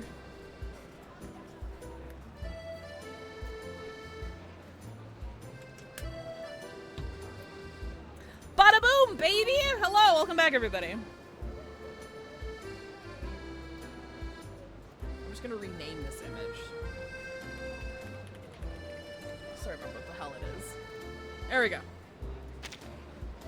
Look how cute this fucking bird is! Hmm? Bird It up! has letters on it. It Nava. Not much! What did Nava with you? Sorry. Let me see. It's mirrored font, one of Leonardo's codes. You reverse it to get the true message. Avanti. Action. Oh, I see. Nothing too complex. But what about this bird? Another of his bizarre inventions. It has to hit something to stop. You should be thankful. He's improved it from his last design. It used to fly so fast that it would knock you off your feet. Remarkable. It is an amazing invention. If I were you, I would suggest that he take good care of all his blueprints so they might be passed down in the future. Ezio smiles. It wouldn't do any good. His genius may well be forgotten since he guards his ideas so jealously. He writes everything in ciphers like this. He would rather see his work burn than have someone else complete it for him. Me! He's just like me, for real! Oh my god! He won't worry about the future until it comes. That's just his way. Okay, small aside. I am envious of communities where like fanfic writers can like work with each other. I can't write with other people. Like I have my betas, like Cassidy and Pi, love them to death. They help me out so much. But betas is different from like collaborating with. I can't collaborate with other people writing wise. I'm a control freak. And when I write something, I usually have a vision for it. So this is why I don't work with other people. This is why I have never, ever deigned to write for a living. That's not how my brain works. I envy people who can do that with others. I can't. It's either I do it in the exact way I have it pictured in my head, or it burns. I'm sorry. And what about you, Ezio? Is that why you find him hot? No, I wasn't calling Da Vinci hot. Don't be crazy.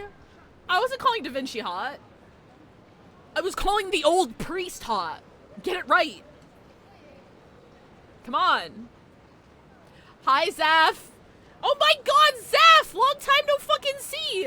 How are you? Your Discord got hacked like 4 years ago, and I never heard from you again. How are you doing? Are you keeping well?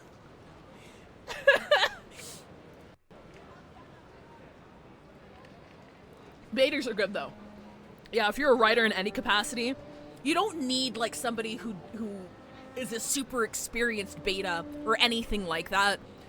Just another pair of eyes on your work from somebody whose tastes you respect and who is into whatever it is you're writing.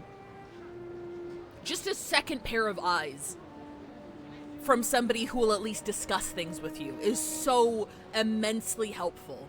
Like, 99% of the things I create would not have been possible if I didn't have people to bounce ideas around with. You know?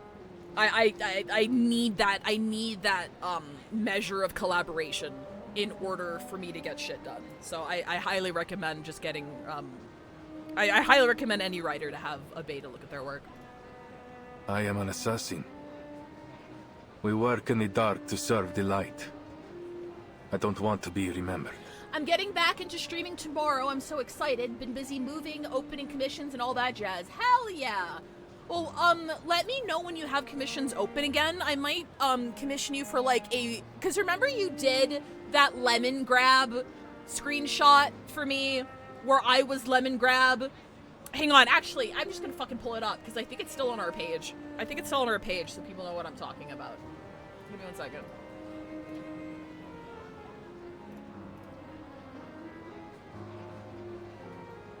Oh no, it got removed with the revamp. Never mind. Anyway, I might commission you for a revamp of that because I think it's really fucking funny.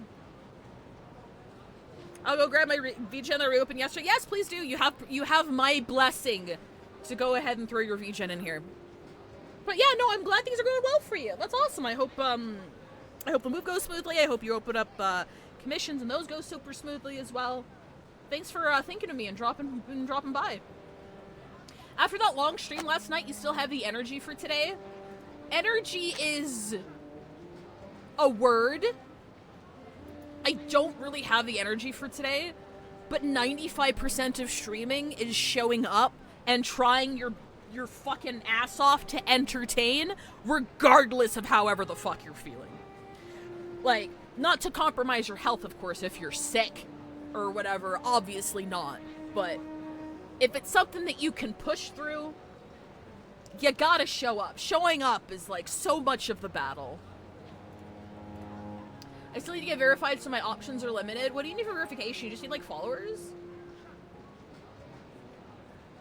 Hang on, sorry, VGen's still loading. There we go. Yeah, I'll follow you here. There we go. Perfect. Gorgeous.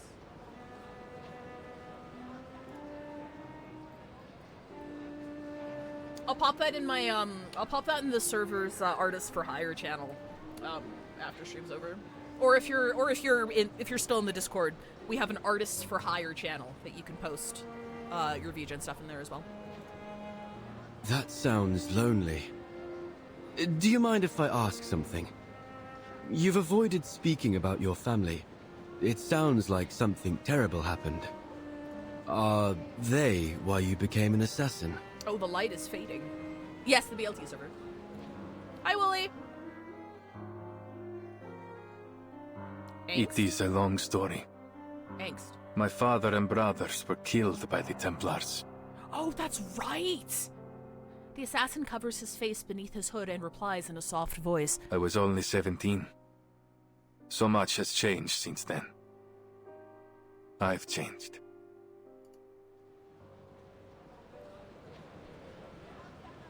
I'm terribly sorry, Ezio. Forgive me. I should never have brought it up. Hey, Viatulium! Yeah, in a fucking public execution. Apple falls silent. For a moment, it almost seems as if his golden skin loses its shine. It's not your fault. Yes, Aviatulium, Assassin's Creed crossover.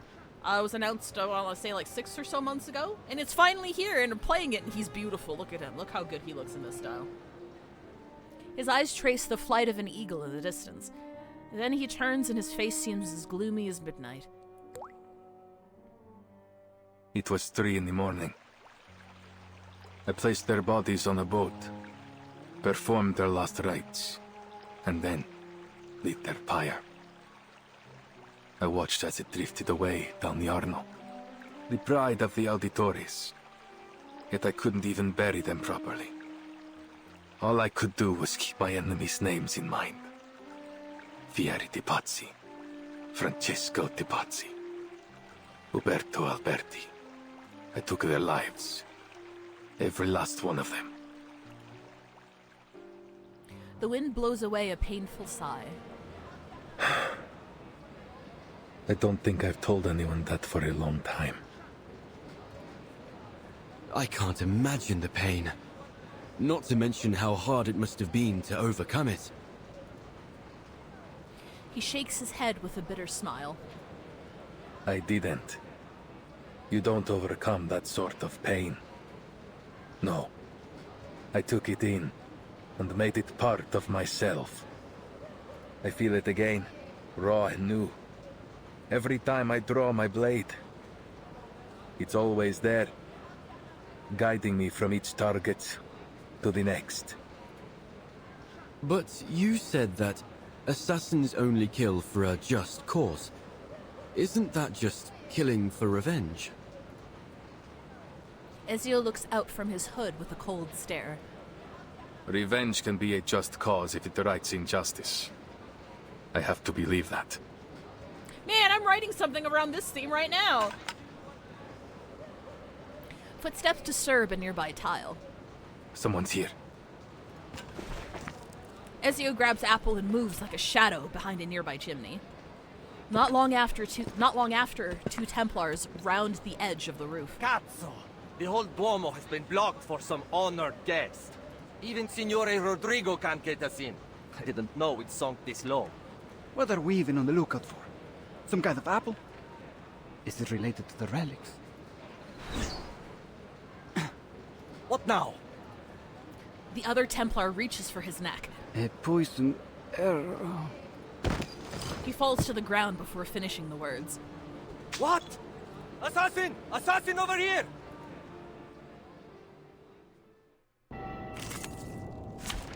Okay, we gotta go lore accurate. We gotta go lore accurate, guys. Sorry, can I pull up my boy? Can I pull up my boy real quick? I can't pull up my boy. This is my boy!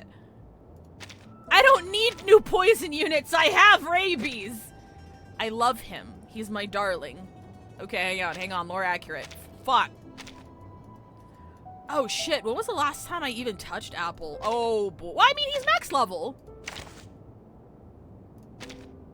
Are you here to confirm this apple's expiration date? Oh, his residence is only at Don't 5. worry. It's fine. It's fine.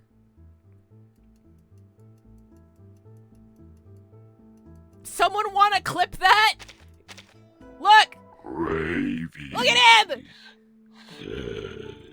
This my boy! His backstory is really sad. He was like a really good doctor in a small town, and the woman that he was in love with from afar contracted rabies, which is, as you know, like 99% fatal. And he did some undescript arcanist thing that like transferred her illness onto himself, and she never knew, and it turned him into this, and he can't remember much. But he's friends with all farm animals. I love him! My lad! My boy! Rabies and Mondlicht are my favorites. Where's Mondlicht? Where is she? This is my daughter! It's good that you're back safely. She's got a fucking gun axe! And she's great! I didn't get her other skin. But it's because I like this one. I like her base skin too much.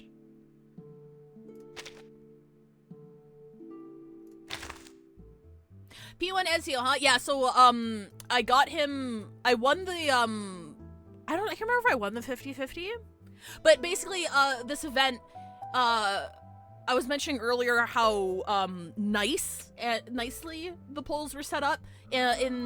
For the collaboration, you get a free copy of Ezio and Cassandra when her banner comes out. Every 60 polls on their banner, you get an extra copy of them. And that's excluding pity. So, like, you still have, like, the 50-50 system and whatever, but, like, every 60 pulls, you just get a copy of the character. Or you get an item that you can exchange for a copy of the character in the shop. So, like, you can max out the collab units, spending, like, relatively not a lot of money compared to what it would normally cost to max out a new unit. I'm not planning on doing it, because he's fucking busted. Just 1 copies, but you do not need his fucking copies. They made him really fucking good. Like, I don't have a full noticed grasp. you looking to pay me a visit out in the wilderness. I don't have like a full grasp on how Usually he works. those who seek to find me are looking for trouble.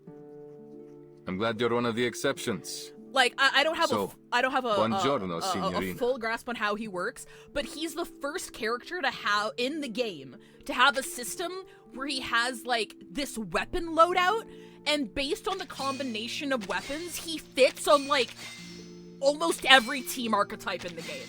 You can build him for poison, you can build him for ult, you can build him for follow-up attack. It's like, what team does he go on? Yes, He goes on all of them. And I'm like, they're just, what? It's crazy! But yeah. It's crazy.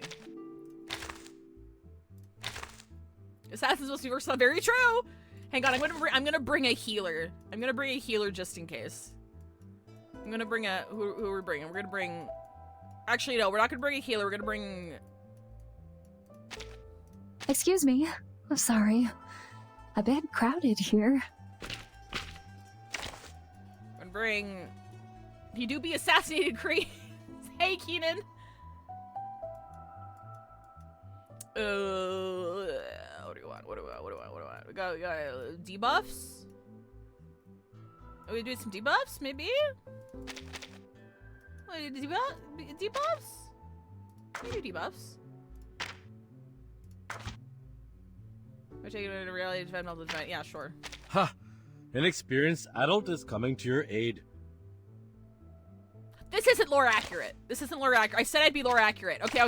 We're just gonna go in with the two of them. If I die, please don't make fun of me. You can't see me. You can't see me. Please don't make fun of me if I die. Okay, self-counter. And with most key attacking finish for 1 round experience. Okay, yeah, I don't know. I genuinely do not. I genuinely don't know. I genuinely don't know. Oh, I can't agree more. A ravishing rainbow. We're just gonna throw some shit. Be careful, young man. Okay, so that's his counter. That makes sense. Wait for the right moment. Adios, straniero. Okay, you know what? He's not even fully built. Which matters more? We're fine. Knowledge and also, or strength? We're heavily over-leveled for this stage.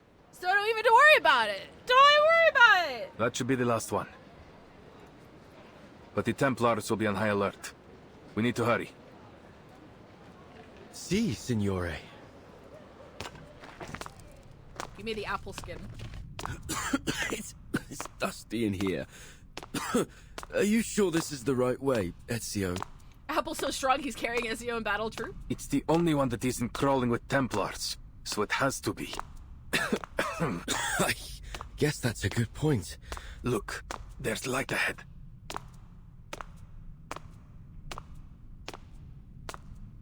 We find a narrow stairway after moving around the corner. A beam of light illuminates the space through the vent. Wait a minute.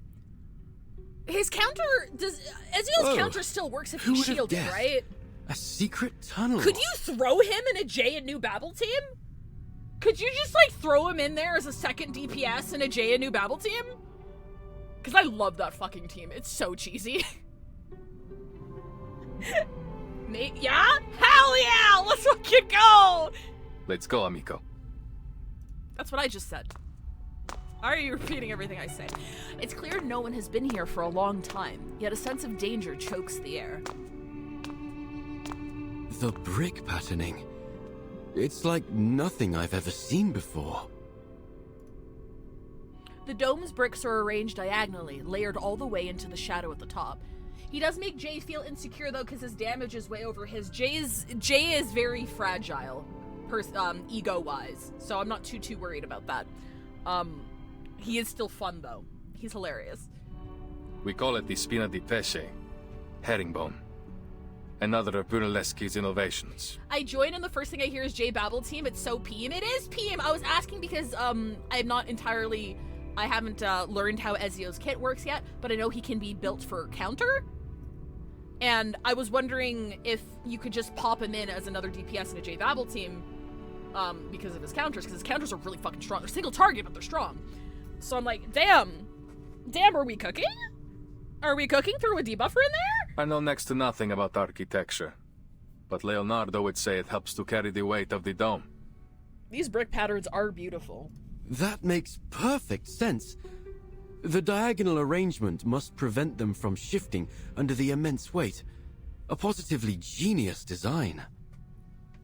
And to realize it, the bricks must have been layered with incredible precision. Here's the thing, and this is something I bring up like all the time. It's something I bring up all the time, right?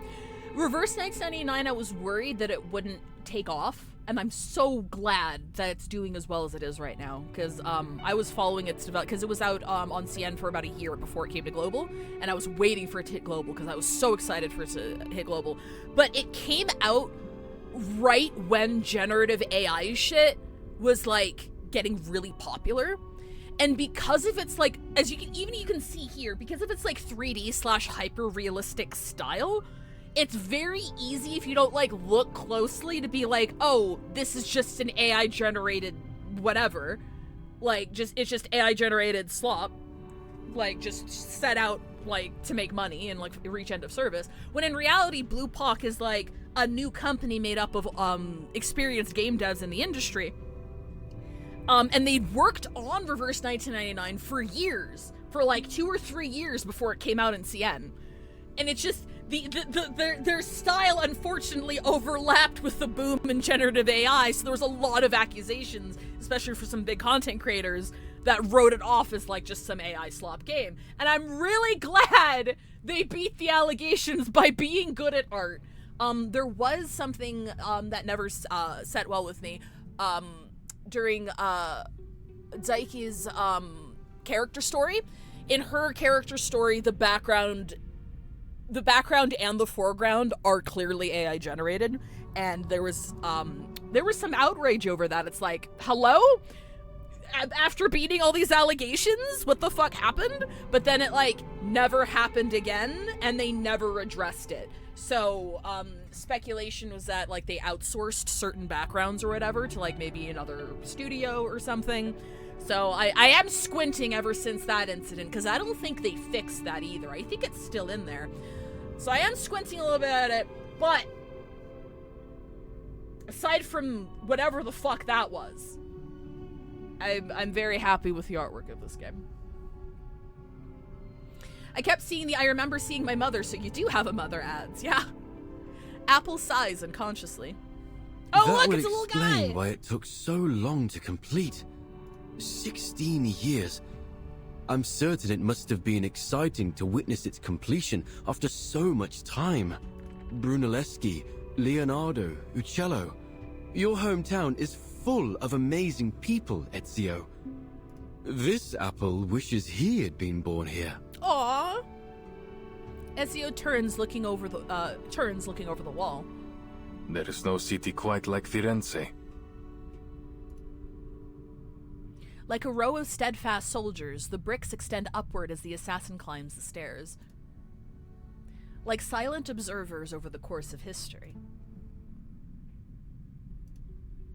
What's wrong? There's something on the wall.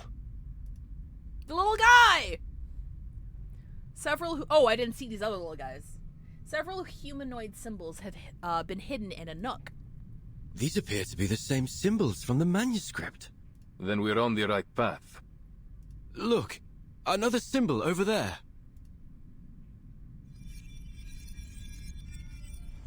One pursuer, 2 pursuers, 3. The symbols appear one after another as if guiding the way. We must be close. Avanti. He speeds up his pace. After turning several corners, Ezio spots a beam of light. The symbols converge on a single destination.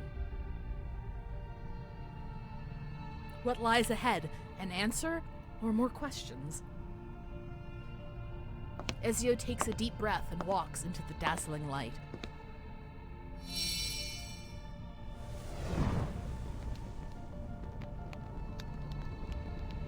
The blinding light slowly dims, giving way to the gentle warmth of candlelight. When he opens his eyes again, he sees several discolored frescoes. In the middle of these silent figures, flowers and birds, a blank space. So, this is the secret chamber. It's reversed on Steam /Epic/GOG. Epic just pointed straight to the game website for a download. It's on Steam. It didn't debut on Steam, but it is on Steam now, and that's where I'm currently playing it. So you can't get it off of Steam. But because it didn't debut on Steam, it has its own PC launcher, which is what I played before it launched on Steam. And I kept it for a while because whenever I spent money in this game, I wanted to make sure that they got the money. So I'd play it on Steam, but if I made purchases, I'd go on my phone or like I'd go through their PC launcher to make sure they got 100% of the money. Or like more of the cut than if I purchased through Steam or like through the Apple Store or whatever. But yeah, it's a solid game. I enjoy it. It's very story heavy. The combat isn't the most complicated thing in the world, but it is fun, and there's a lot of modes.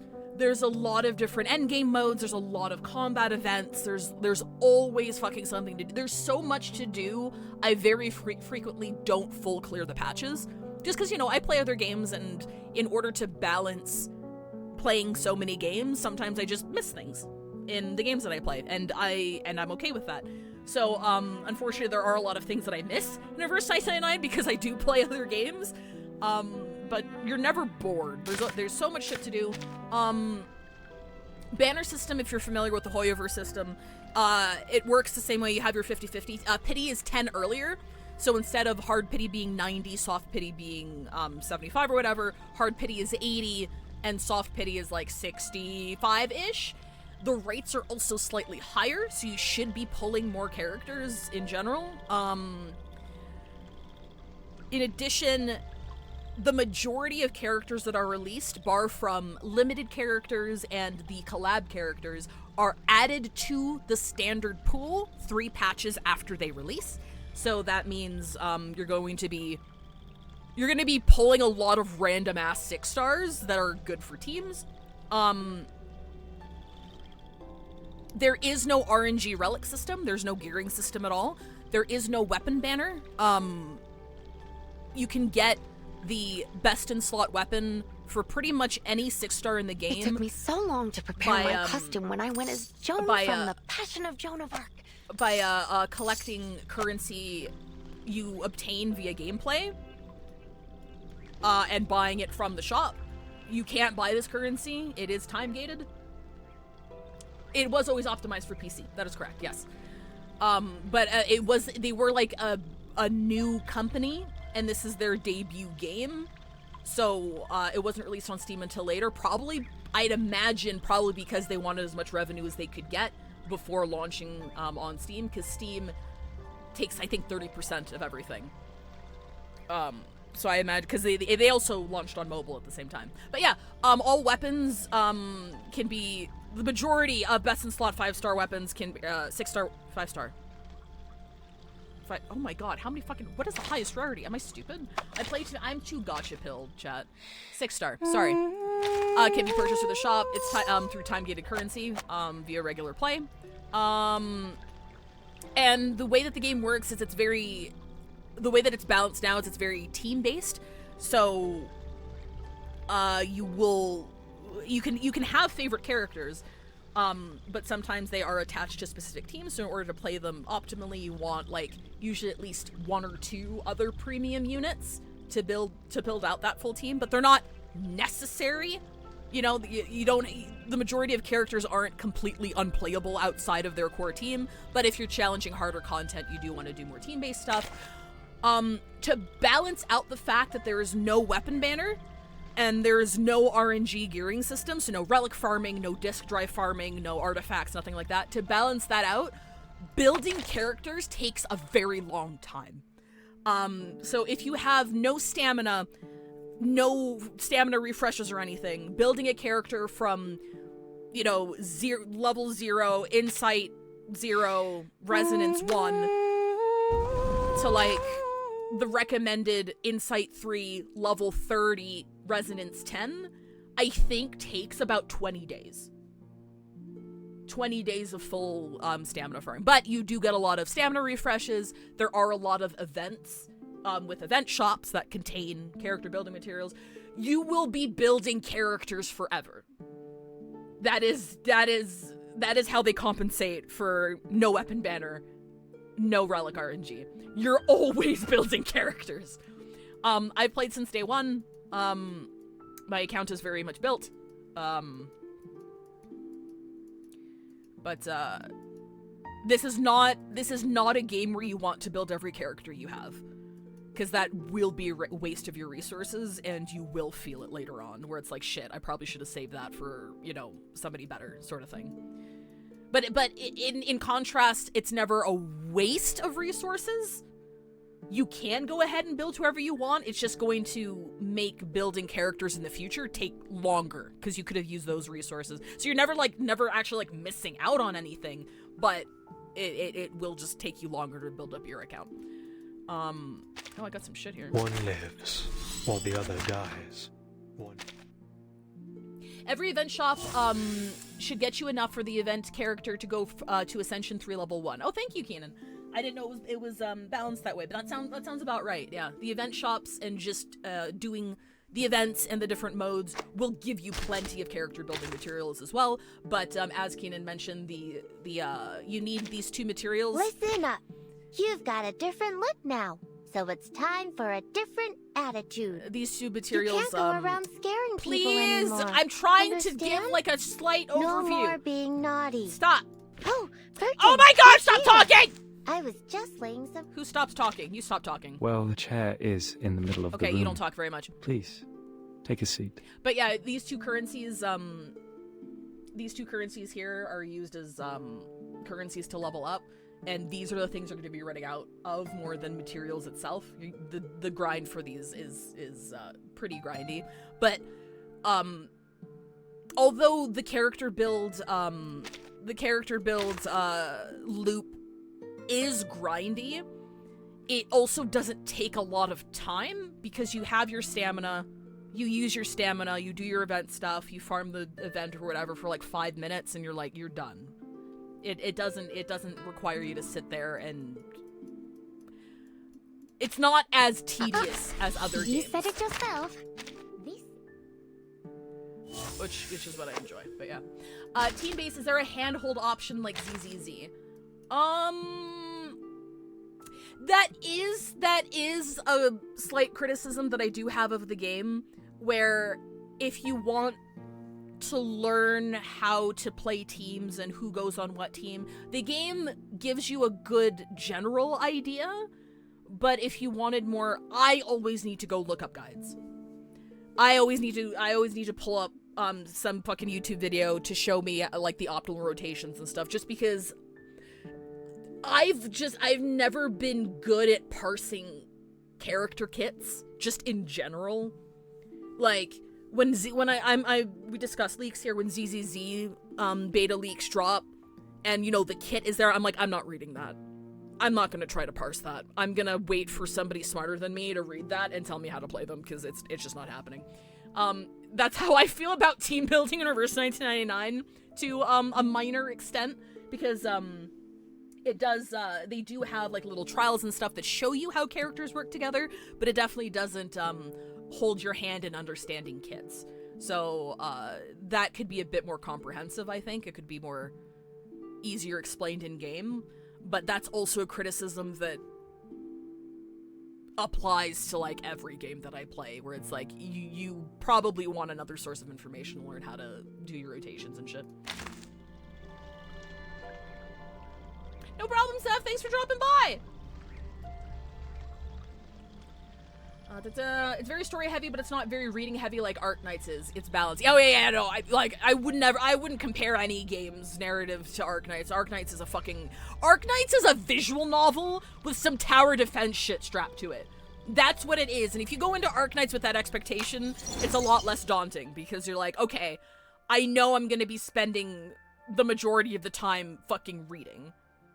People play Arknights not understanding it's a visual novel. And then they're like, wow, there's so much text! And they need to market, but they don't want to market themselves as a visual novel, because that would turn people off to it. So. We also have the gift of foresight thanks to CN. Absolutely. Global they did explicitly make their intentions known that they want Global to catch up with CN, so we are going to lose that eventually. Global is on a slightly accelerated schedule. It's not super overbearing just yet. They're just shaving off weeks here and there, like, oh, this patch is 1 week shorter, oh, this patch is 1 week shorter, sort of thing. And the compensation we receive in return for that shortened patch isn't always up to par. But you don't see people complaining about it because there's so many events and ways to get currency and, like, even free to play. If you enjoy the game and you full clear everything it gives you, you don't need to spend a dime. Because it just fucking throws currency at you. Not in an overwhelming way like Dragalia Lost did. It's in a sustainable way where it's like, oh, because of the lowered pity and the raised pull rate and the increased amount of pulls I get because there's so much shit to do, I'm getting a lot more 6-star characters than I normally used to. Because they want you in that character building loop. And it's an interesting way to balance it. I enjoy it. Especially because when limited characters are moved, or not, when new characters are moved to standard, that means they always have a chance of spooking you, right? So let's say you lose your 50-50 to some random 6-star that's good in a team that you never even thought about building.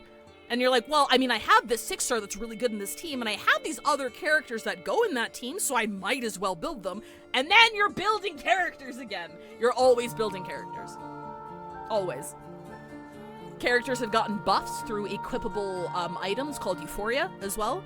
That's how they've kept older characters very relevant in the meta, and prevented characters from falling off by introducing different Euphorias for older characters and multiple Euphorias for older characters as well that changes their kits completely. And those require a lot of farming. So yeah, you're just building characters forever. That's kind of what you do in this game, and I don't mind it. I don't mind it. I like it. It's not like P5X where every patch is 2 weeks. P5X is weird, bro. P5X follows like a very traditional Japanese Korean gacha system, which is interesting because they're Chinese devs. So like if you play like JP or Korean gachas, they all work like that. They all work on the fucking like 2-week banner schedule, hyper accelerated shit. At least P5X gives you pity carryover. But, yeah, anyway. Or a knight can spook you 3 times? I would take that. I love him. I fell down the Uma hole. I'm sorry. The game does not interest me because I do enjoy my mixed gender casts, except for Blue Archive, because they're too cute. And I don't mind it. I don't mind it being all female because they're moe as shit, and I love them, and they're adorable. But, in general, I do much prefer mixed gender casts, and I'm like, I'm sorry you guys aren't cute enough for me to play this. And apparently, I just said this earlier in the stream, apparently your guys' dailies take 40 minutes a day, and I'm like, I ain't got time for that shit, okay? I ain't got time for 40-minute dailies. Who has time for 40-minute dailies? I can't do it. That's why I dropped Magia, etc. It did not respect my time. It didn't respect anybody's time among a slew of other issues. I'm like, I really wanted to like that game. I was so fucking excited for that game. And they biffed it! How do you fumble the bag that fucking hard?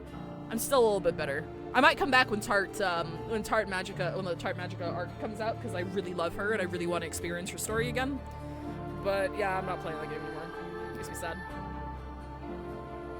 There's a Shota archive happening in the future. Yes! Red archive! We have Blue archive. Finally, we're getting Red archive. I'm not a Shalikon enthusiast, but I also know exactly who those games are marketed to. So I'm not gonna jump in the Shark Tank and complain about there being sharks. You know what I mean? But yeah, it's called Zero Era, and I think they're having like a summer PV happening in like a couple of weeks. No release date yet, but they have been working on it pretty steadily. My only hope, personally, is that the fan service is like on the level of Blue Archive. You know what I mean? Where it's there, but the game and characters and story is good enough for me to be like, okay, I can like overlook some of the things that make me uncomfortable because the game is worth it. You know what I mean? So, because if Zero Era gets too fan servicey, I might be too uncomfortable. But I'm willing to give it a decent shot, because if it's half as good as Blue Archive, I'll stay. But yeah. Do I want to ask what Blue Archive is even about? Blue Archive is about a city full of high schoolers that are pretty much or almost physically indestructible due to the technology attached to their halos, which means that everyone can shoot each other and blow each other up, and the worst that happens is that they pass out. And there's like turf wars. And a really good story behind those turf wars, because there's like political intrigue and shit. I haven't finished Eden Treaty yet. I'm like halfway through. I am intrigued though. I am intrigued. But it's fun. Hang on, Avian Thilium, I'm gonna show you exactly what got me to play Blue Archive. I'm gonna show you exactly what got me to play Blue Archive. I can trace it down to one video. I can trace it down to a single video.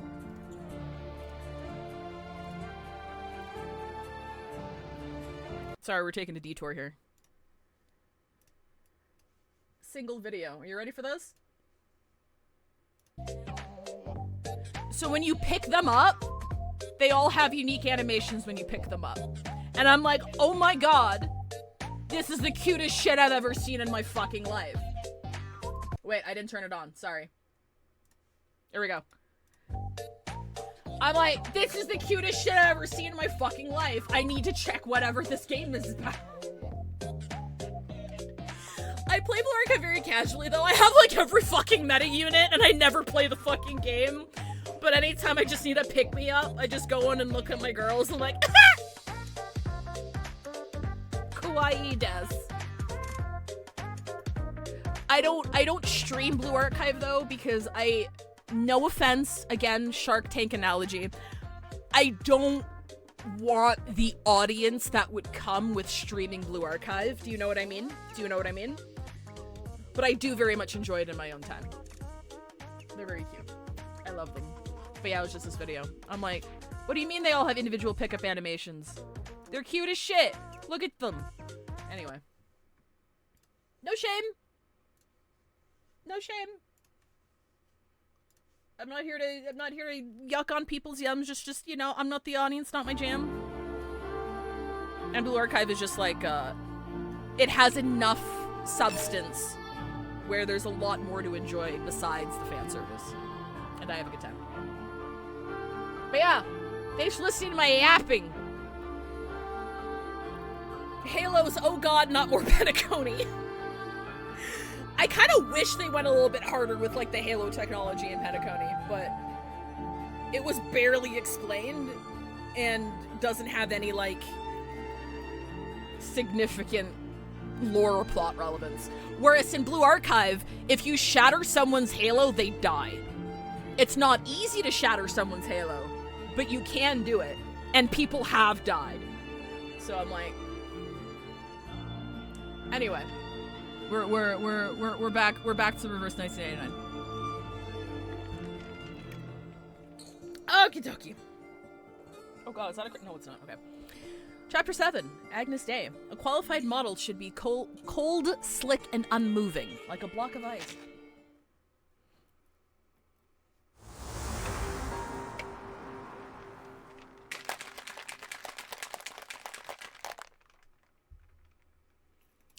They said, "Come, let us build ourselves a city with a tower that reaches to the heavens."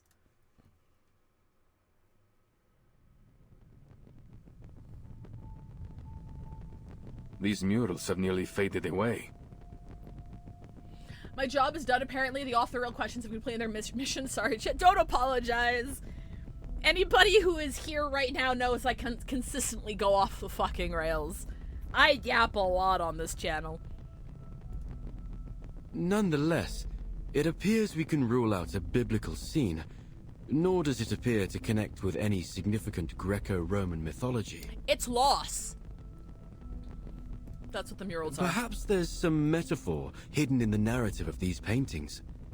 And if we can figure it out, we will find our way to the secret chamber. The problem is, there are so many murals. Where do we begin? In most cases, you view a fresco straight ahead and from top to bottom. In this order, they seem to be telling a simple story about a group of people and a peculiar bird.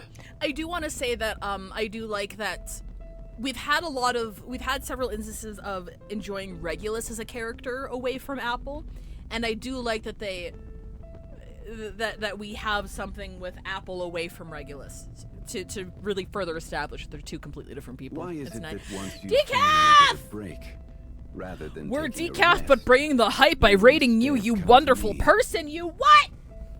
Thank you so much for the raid.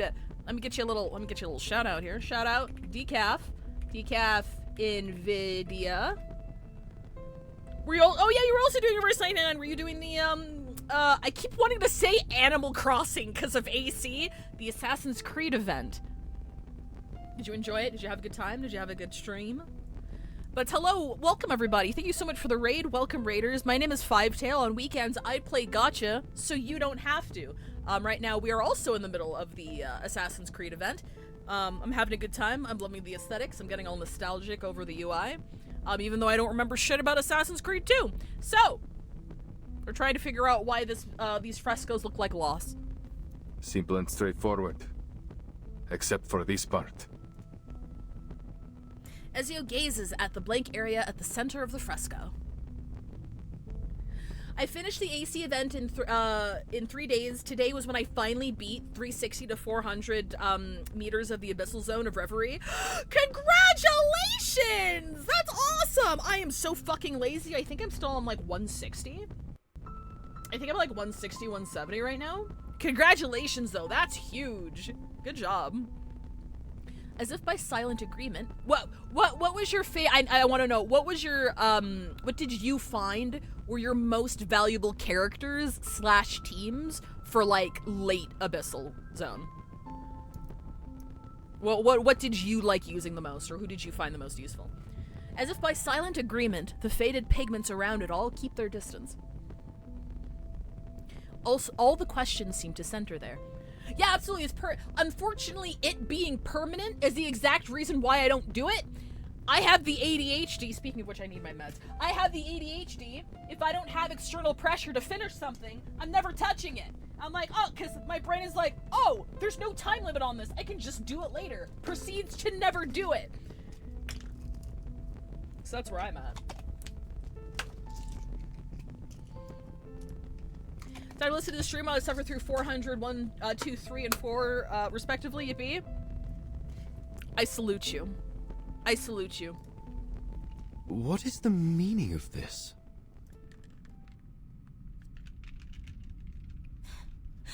What is the meaning of this? Oh, what happened? Sotheby, why you cry?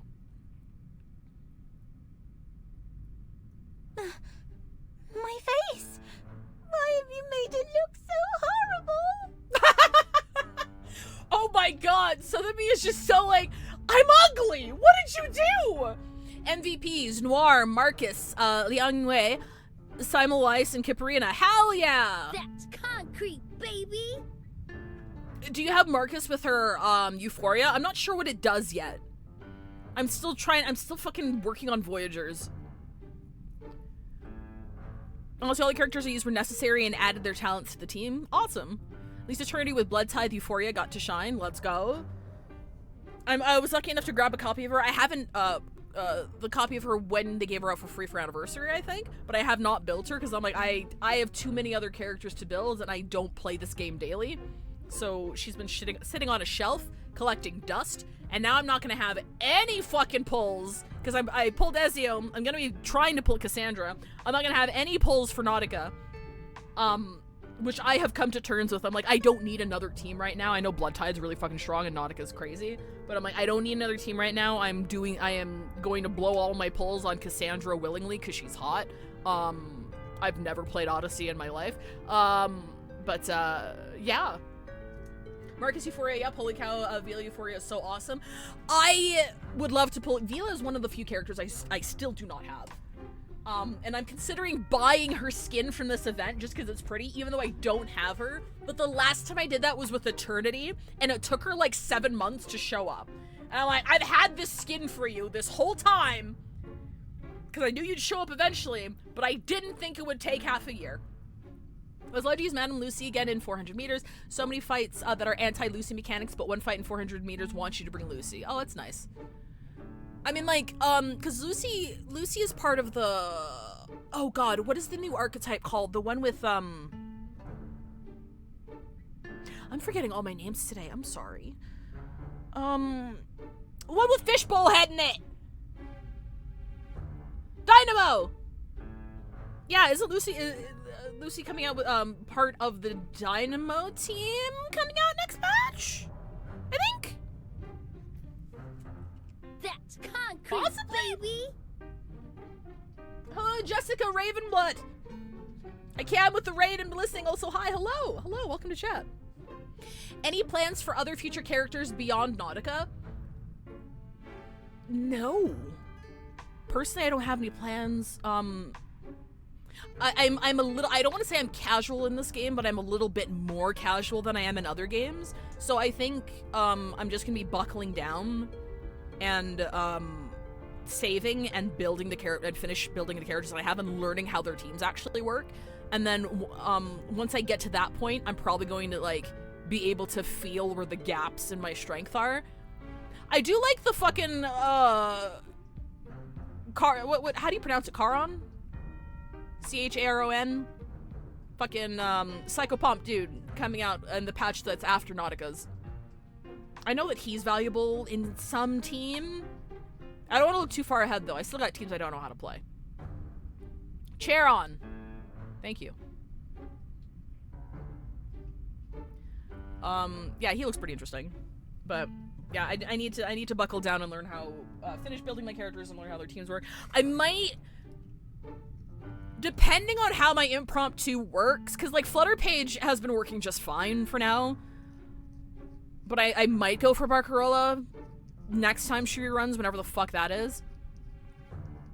But we'll see. I have Kipperina, I have Aleph. I'm working on Voyager's Euphoria right now. And I have Flutter Page already. And they're like, my fucking Voyager isn't finished being built yet, and they're already fucking wiping everything. So I'm like, maybe you'll be okay. Maybe I'll be okay with that Barcarola. Maybe I'll just let her, like, spook me one day. Maybe she'll just fucking show up one day and I don't have to pull for her. Is that lady just the auction house? Wait, which one? Sorry. Imagine sitting down and reading. Yeah, couldn't be me. But yeah, Voyager. Yeah, what, did I say something wrong? Did I misspeak? I think Barcarola's gonna show up next patch. Yeah, I think so. Oh, didn't she just have a rerun though? Or was one announced for her coming up? I'm not gonna have any pulls. Everything's going to Cassandra. I'm not gonna have any pulls. So hopefully she shows up somewhere. Hello, Thasia. Sorry I missed you. Oh, Scam Banner. No, I need to see Voyager. Oh yeah, for sure. Yeah, I'll pull her up. I don't have her fucking. I haven't finished building her Euphoria yet. But still kicking ass, so. How's the assassin-aminating going? Great! We just drew Sotheby Leonardo da Vinci just drew Sotheby ugly. And she's affronted. We're gonna find out what's up with that. Please don't worry, Signorina. This is only the first stage of my draft. I must draw out the details in rough so that you won't end up looking like an empty shell. They will help to express how you stand, move around, and exhibit feelings. Really? Then Miss Sotheby will still look pretty, right? Once you've finished with all the glamorous colors and those adorable little angels. In a sort of way, yes. Except, of course, that it won't be you. It will be the Virgin Mary. But other than that, you'll have everything you hope for, including all the colors and the little angels. Hooray! She's so cute. It's like, what the fuck? I hadn't actually thought you'd use the time to paint. Of course. course. And we must take our work seriously at that. Father Alberto may show up for an inspection at any time. I see. I notice you've used some guidelines in the background. Are you using linear perspective theory? The painter's eyes light up with surprise and delight. Caspita, I hadn't expected you to know about that. Where we come from, mastering this fundamental concept is essential for every artist. Cosa? A fundamental? That would make your homeland some kind of painter's paradise. Don't tell me even your snails can paint. Oh, that would be such a delight, don't you think? I've never painted snails, but I've painted eggs. Mr. Carson once told me it was a part of your training method that... Excuse me. Sorry to interrupt. Perhaps, Mr. Leonardo, you could tell us more about your use of linear perspective. My understanding of it might differ from yours. I need you to know what a good joke your snails can paint is, because that's actually brilliant. Yes, please explain. If that was a reference to something, it went over my head. Con piacere.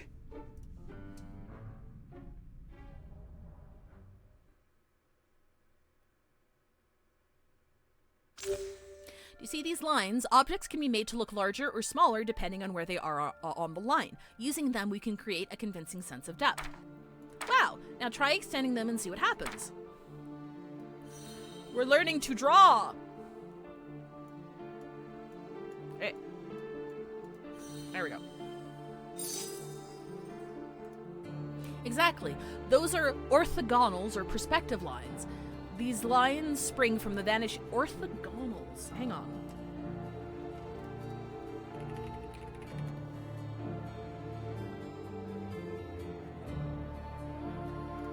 Hang on, I gotta add this to my list of words that I didn't know the meaning of.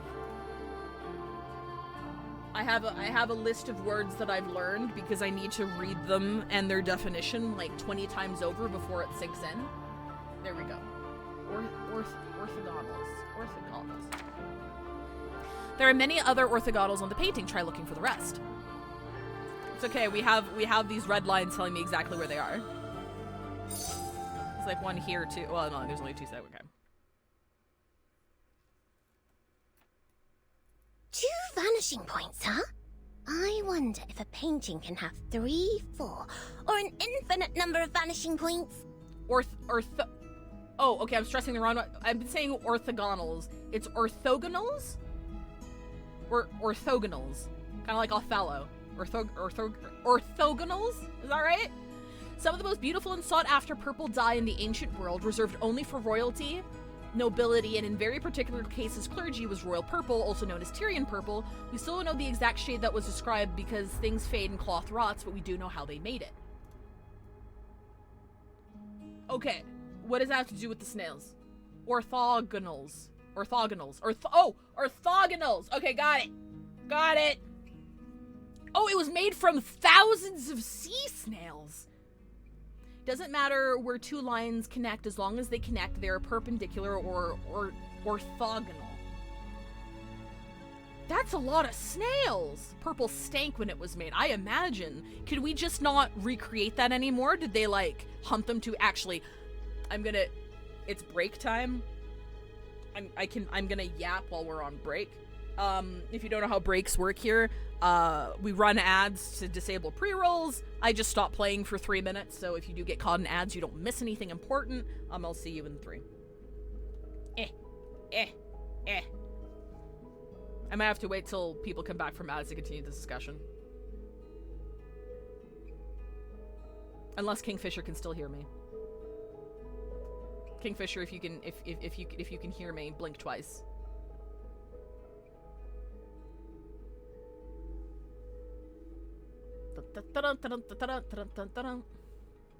I can hear you. I have turbo. Oh, okay, awesome. So here's the thing: we sort of can. There are a few different species that make different purplish dyes. The thing we don't know is the ratio. Oh, okay. How many thousands of snails have died for them to try and figure out what the ratio was? Blink, blink. Hi, Decaf. Is that Arlecchino? Is that Arlecchino, people?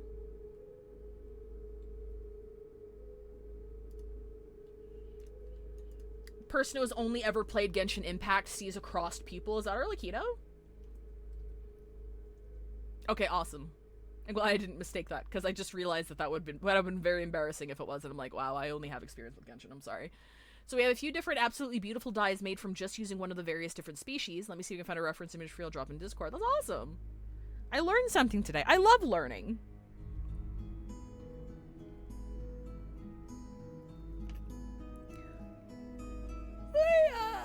Oh, wait.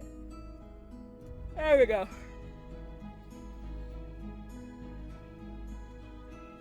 Hey, chum.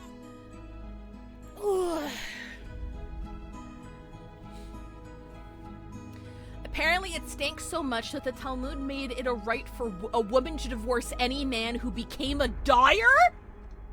Damn. You know what would be a really good, like, YouTube video with someone with a big budget, like, what is his name, Mark Strober or something? The worst smell in the world. You'd have that shit, and then you'd have, like, I don't know how to pronounce it, that fish from Northern Europe. Surstrom? I don't know how to pronounce it. Then you'd have, like, military-grade stink bombs. We need a taxonomy of bad smells. Images in the fridge. It doesn't quite go in the fridge, but I'll take a peek at it.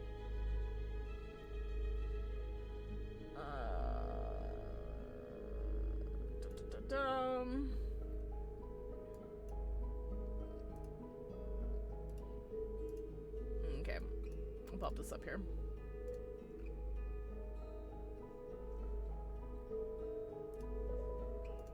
Cool!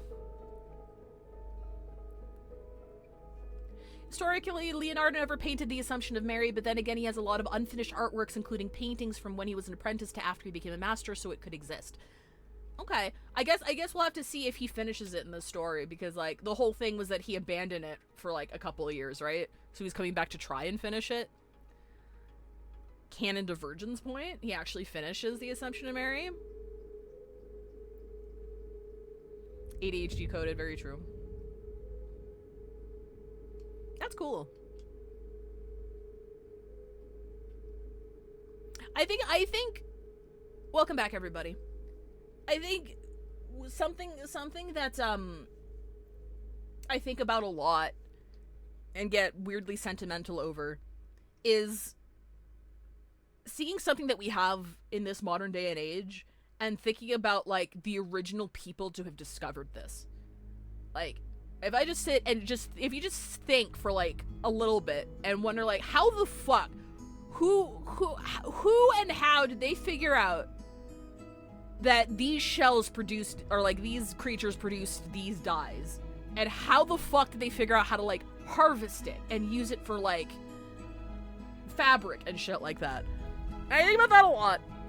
Especially with wild mushrooms. How many people died before they caught on that, hey, this mushroom can't be eaten, actually. This is bad. Are we going to go into the fact that purple does not exist? Is this a philosophical question? Crazy ass thing, the shades we've derived in trying to recreate this, they are such high intensity that your RGB monitor cannot accurately display them. Wild. That's awesome. Wait. I guess they would get all tangled and messed up that way. What was I thinking? Multiple vanishing points, waning sanctuaries. Eureka! I can't believe I didn't think of it sooner. If the whole thing is connected to Paolo Cello, then of course, linear perspective would be crucial for solving the riddle. He turns around, excitement gleaming in his eyes as he looks at his two bewildered companions. Do you still remember the riddle? Subcadente fulgore, cadencia sanctuaria conjunguntur. Purple is considered not to exist as a spectral color because it's not one wavelength. The human eye creates it. Oh. So we perceive purple in ways that other creatures can't. Kind of like how, like, what's it called? Hermit shrimp or something? The ones that can see in colors that we can't see? Is there a scale of colors that can be perceived by creatures that other creatures cannot?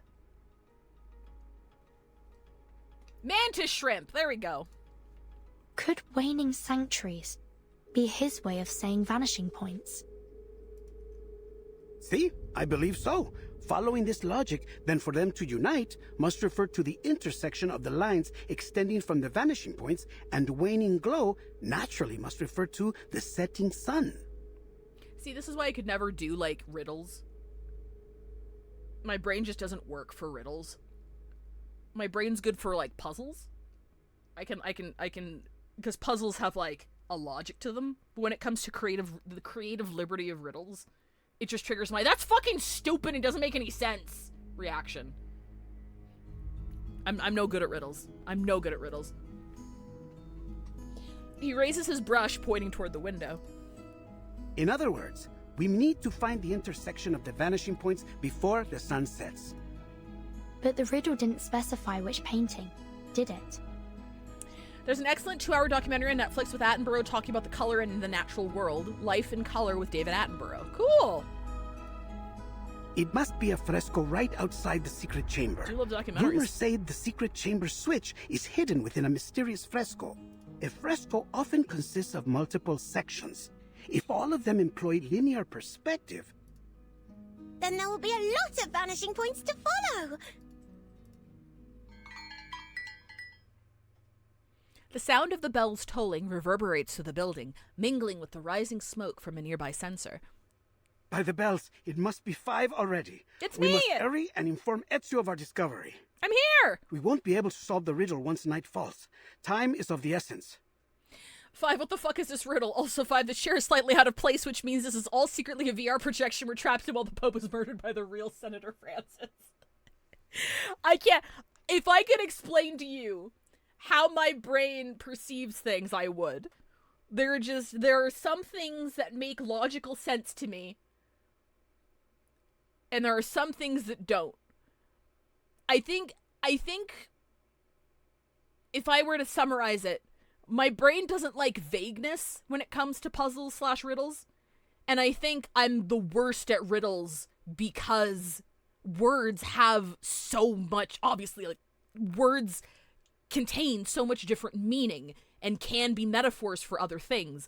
So if a word is presented as a if a set of words is presented as a puzzle, there's too many interpretations.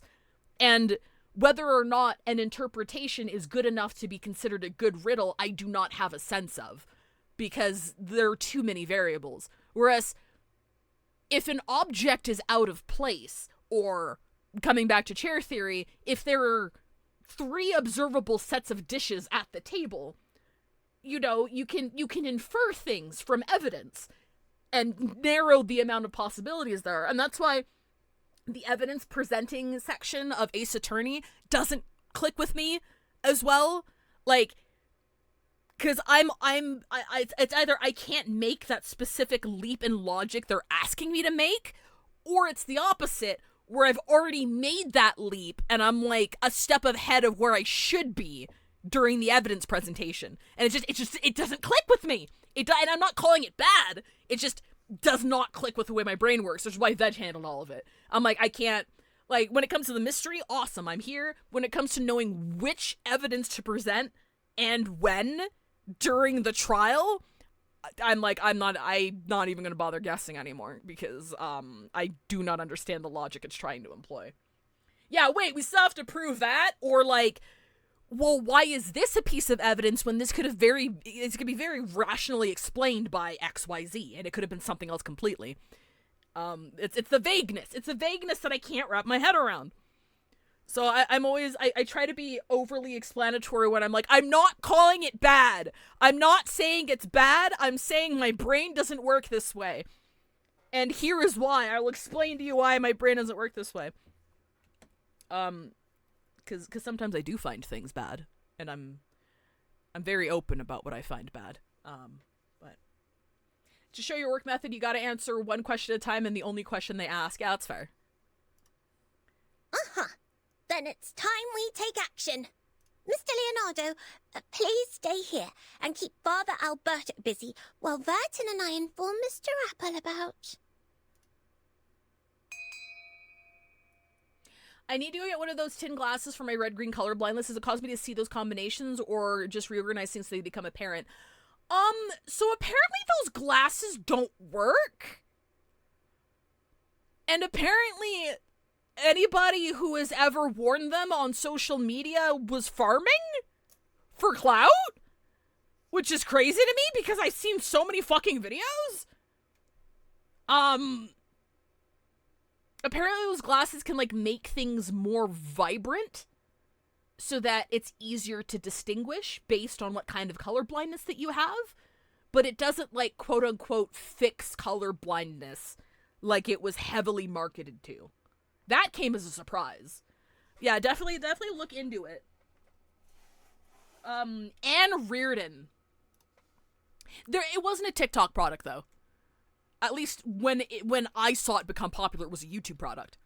And typically, when you have, like, big YouTube content creators endorsing something, typically, it's not entirely dog shit.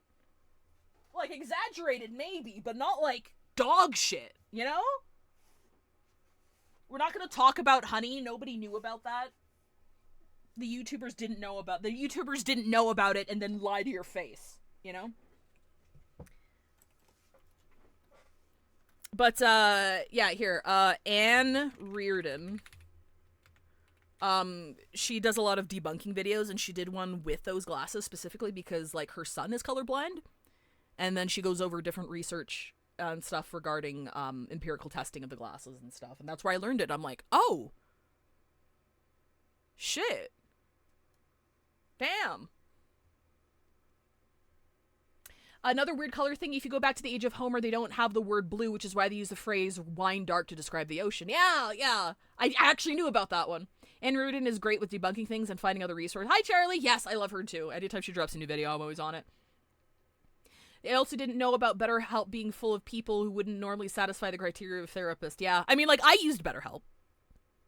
I used BetterHelp, and it wasn't good. It wasn't good, because I have experience with therapists, and I could very much tell that the people that I was talking to weren't therapists. You can just tell. You could just tell. And it's like, oh, okay. I thought I was, like, talking to, like, a counselor or a thing. No, you could be connected with fucking anybody. Yeah, and I found that out firsthand, like, before all the BetterHelp stuff came out, because, like, I took the bait. YouTuber I watched promoted it, and I'm like, a lot of YouTubers promoted it. I'm like, okay, I'll give it a shot.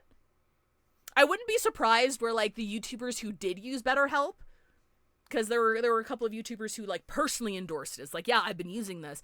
They deliberately gave them, like, an actual therapist to talk to, whereas the rest of the masses just get whoever the fuck is signed up on the website. You know what I mean? And the therapy company sold your data. Yep. Clouds come from. I feel like I could use some shut-eye right now. Honk shoe No, hours. this isn't time to sleep. Not the neurotoxins. We must find. Wait. What are we trying to find? It's sleeping gas. Cover your nose. Hurry. The two lean on each other, but soon collapse to the floor together. Sotheby. Leonardo.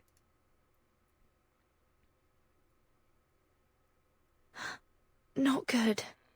This fog is getting thicker by the second. She scrambles to get away, but soon falls to the floor with the others. After an unknown amount of time, soft footsteps echo in the darkness. Leonardo? What's going on here? Have you fallen asleep? Their silence is a silent affirmation. Keep on sleeping, poor lambs.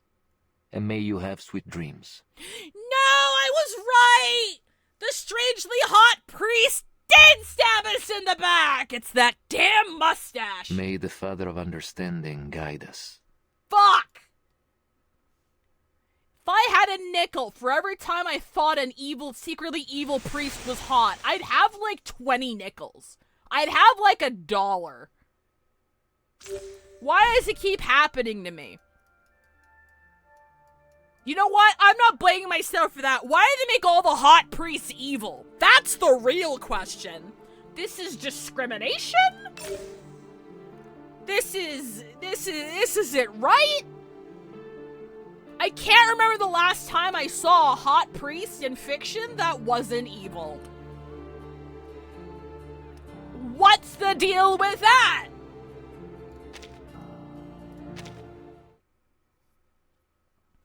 Because you'd be immediately suspicious of a non-hot priest? It's the opposite for me, actually. If there is a clergyman who is not attractive, I trust them immediately in fiction. It's being hot that makes them sus. Maybe that's just a me thing. Uccello. Who? Where? Oh, sorry.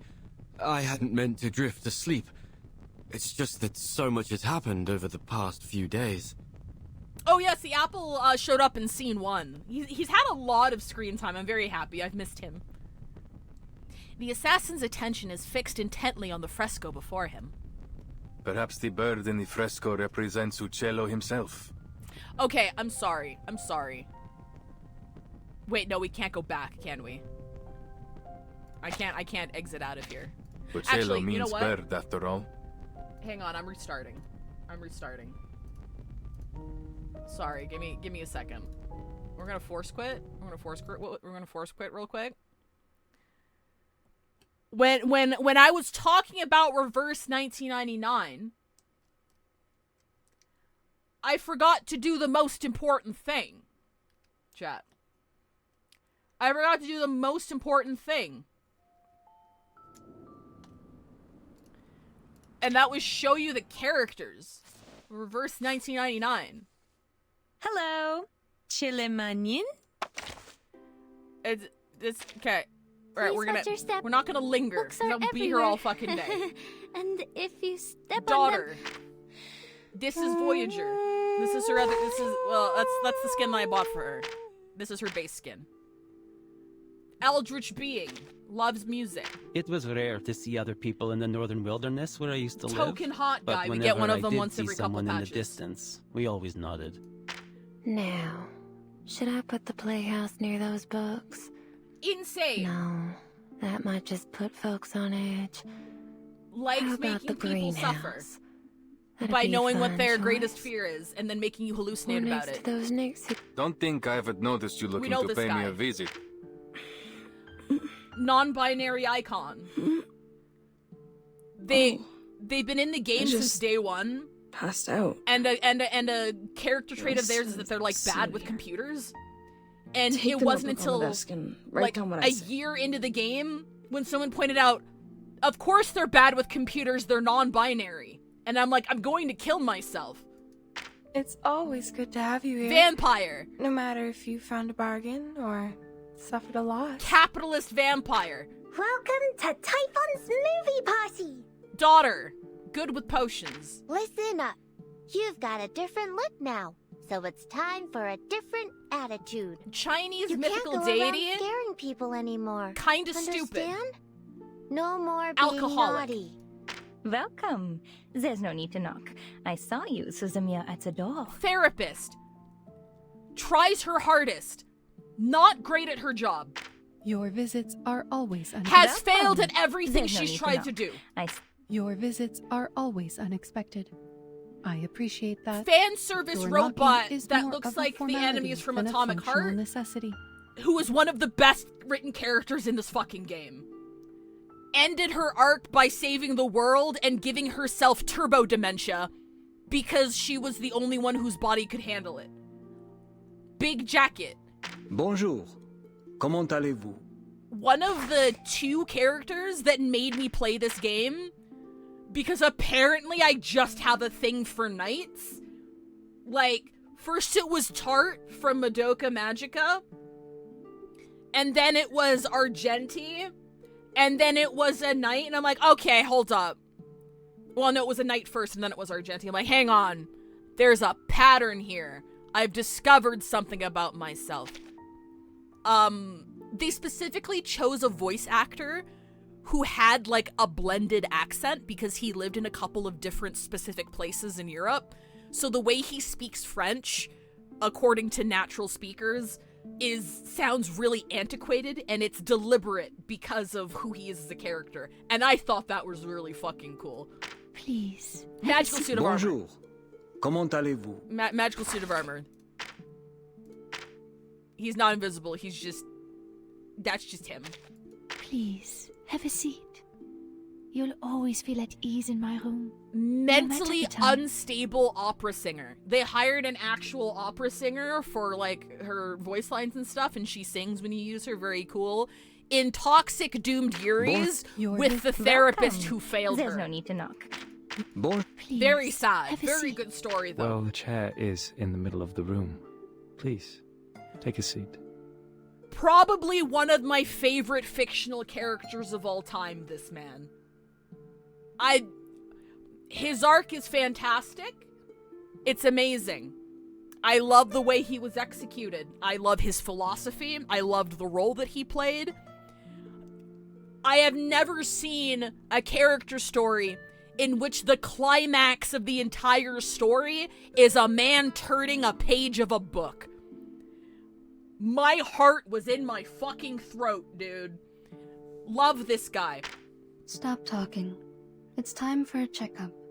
Please open your mouth. She's cool. She has these little deities because she's an arcanist, and arcanist bodies are biologically different from human bodies. And she uses arcanist magic to do dentistry. And part of her magic is literally, like, killing these little tooth fairies and feeding them to people. And it works. And the tooth fairies are like, hey, you're a piece of shit. We're gonna steal all your teeth. And she's like, nope, I'm gonna wear braces so you can't steal my teeth. And that's why she looks like that. Want to catch a ride with me?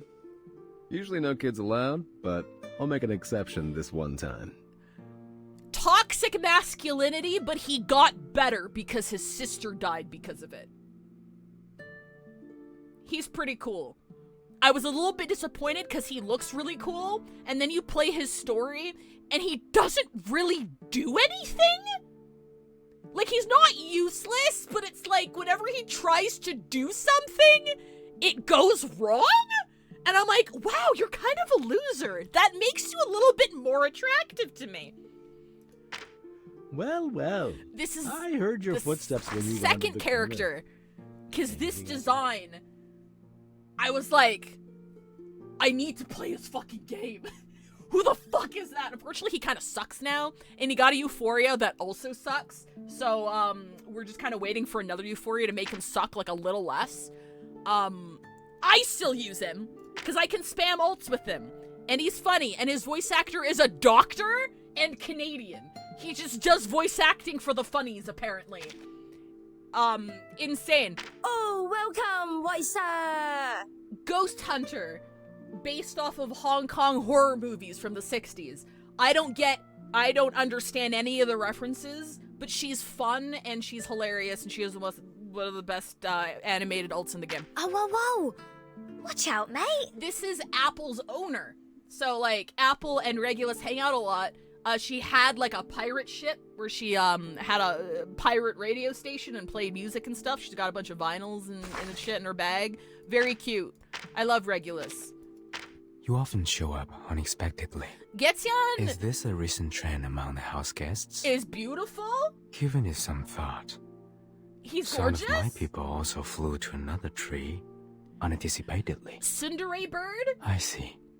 I will try it someday. He comes from a mythical species who were born to help humans. And in helping humans, they died out. So in his blood, all he wants to do is help people.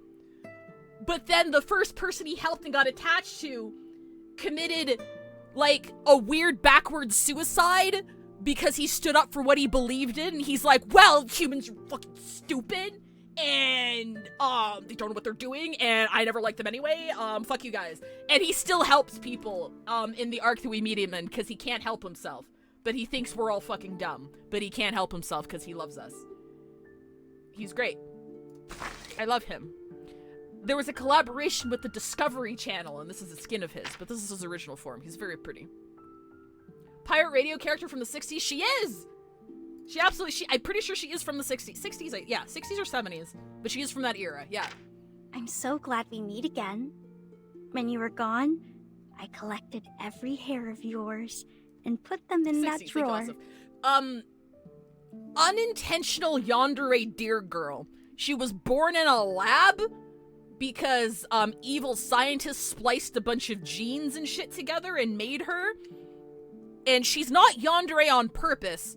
She's yandere because she's like innocent and doesn't know how to handle caring for other people and wants you to stay with her forever. We break her out of it though. She learns. She gets better. She gets better. She graduates. She goes to school. There's like a photo of her in like a graduation cap and stuff because she graduates and learns social skills.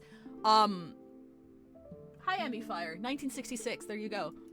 Look, I've just ironed my favorite dress. Oh, we just did her arc recently. It's looking almost as good as new now. I know it's a little old, but I love it so much. Daughter. Circus performer. Daughter/astronaut. Went into space for a mission to find out the storm is actually universe-wide and is not localized to Earth. Had a weird LSD trip up there. Still not entirely sure what happened. Reality kind of fell apart a little bit while she was up there. It was really trippy and really visually stunning. Virgin abrió la puerta de golpe. Llevaba una expresión que sugería que se había desconectado de la realidad. Not sexy, daughter. I've just ironed my favorite dress. She's like 14. It's looking almost as good as new now. That is a child. Virgin abrió la puerta de golpe. Llevaba una expresión. She is the physical personification of a Latin American political literary movement, and I didn't get her arc. And then I read an essay on stream on Reddit about all of the intricacies and historical references in her story, and I cried. I cried a lot. Holy fuck. One lives, while the other dies. One preaches peace. Part of the same arc that she was in, ChatGPT, but a person who has reality bending powers over a very localized area and will run simulations with real people until he gets the answer you're looking for. But they're real people, and he is not well on the head. I'm so glad to have you here. No, I mean, I'm so grateful you let me stay here. Daughter comes from an island tribe who got taken advantage of by the big evil faction in the game, and a lot of people died, and they had to leave their home because the evil faction was like, there's a big typhoon coming, and then a big typhoon came, and the evil faction took them all and stole all of their magic shit for their own infernal purposes. And now she's like the remaining leader of their tribe, who is like, I don't actually know how many people still exist from her tribe. Is it just her? I don't think she's a soul. I think there were a couple of others. Majority of them are dead, though. A gust of wind from the door.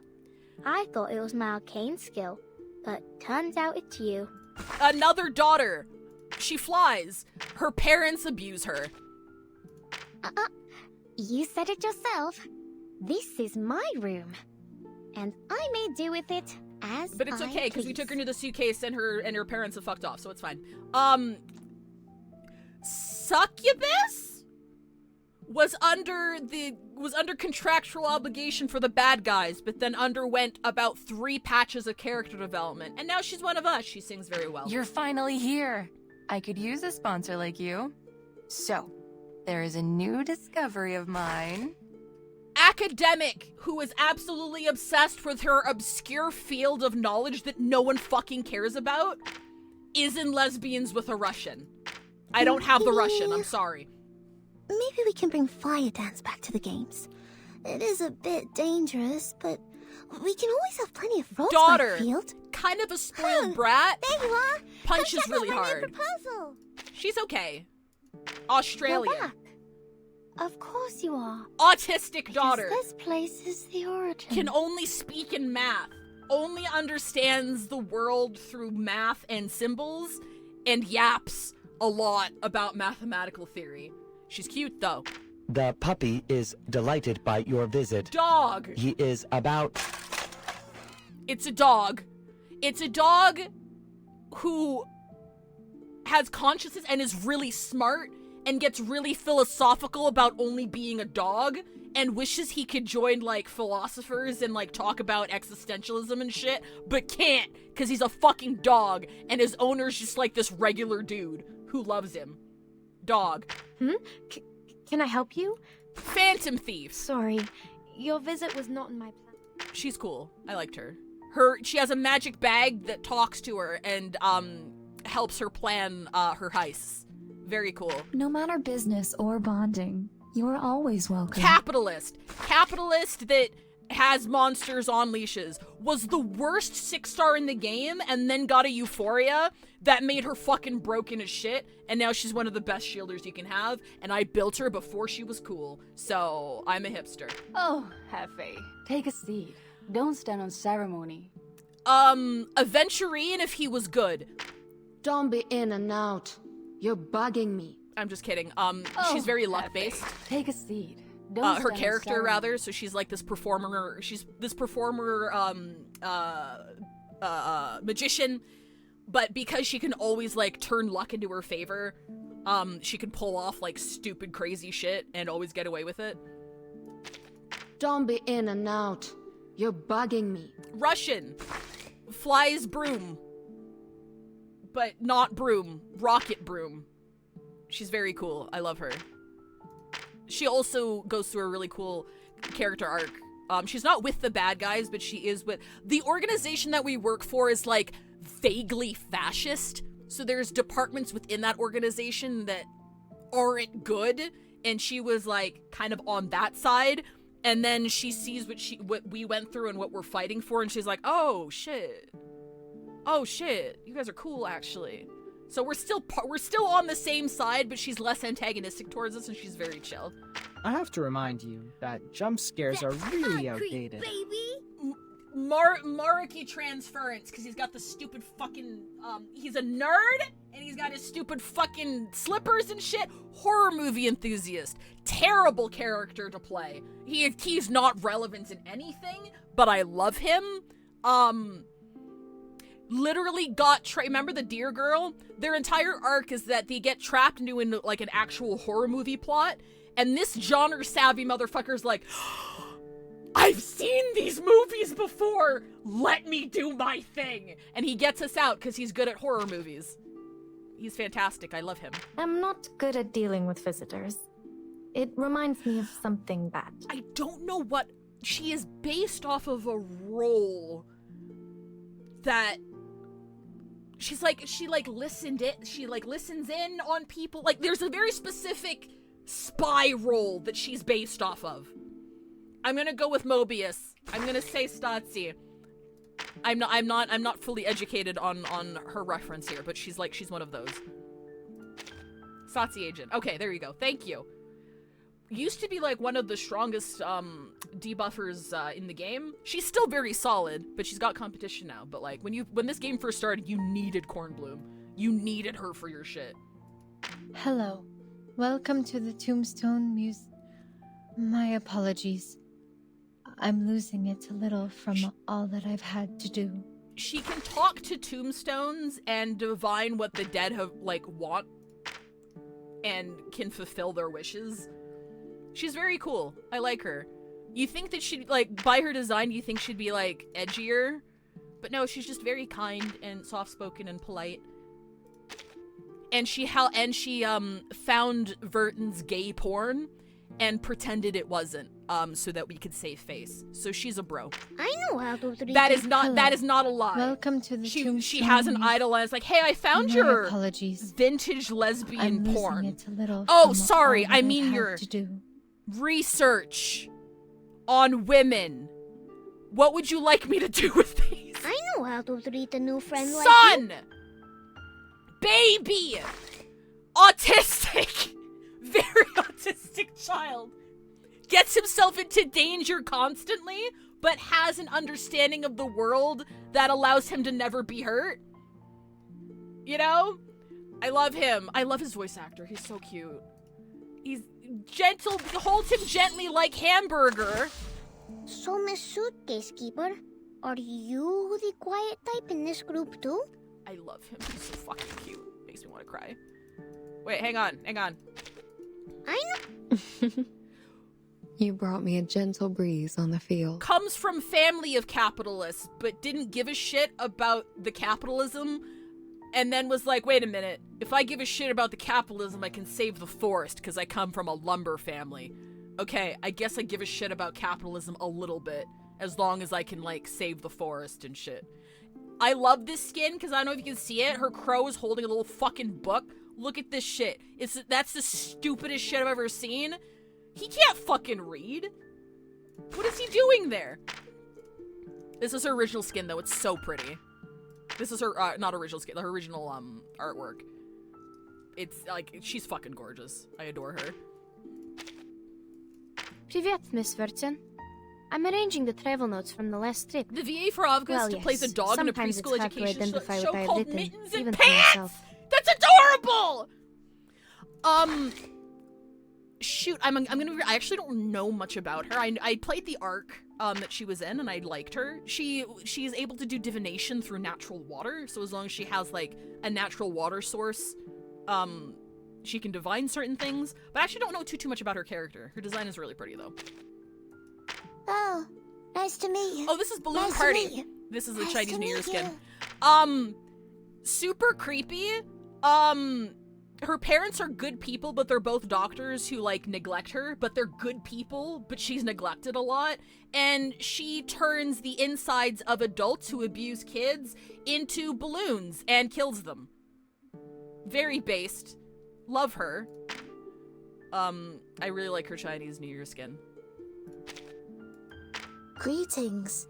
Today your shirt Yeah, matches she the bought color balloons of with your bones eyes very inside. well. That too. She's got a lot going on with her. This is Sinetto. She's the character I was talking about, who is Verton's, like, right-hand man, and is also completely and irrevocably in love with her. It's very funny. Speak. This is, Daiki. At least, I'm pretty sure that's how you pronounce it. We're not gonna make jokes about it. That she's named after the Roman god of justice? Roman? Her design fucking slaps. I wish she was a little better, like as gameplay wise. Judge and shit. Alice in Wonderland. She's like, I think her story is that she's like comatose, and her mother is trying to like get her to come back, but like while she's comatose, she's in like this alternate plane or something. It's actually really fucking sad, but It's good that you're back safely. this is also my daughter. Village is like stalked by like these fucking terrifying wolves in the forest, so she carries on the tradition of like killing them and shit, and one of her biggest wishes is when it's all over if she could go to school, because she can't go to school because she's too busy defending the village from fucking wolves. I'm not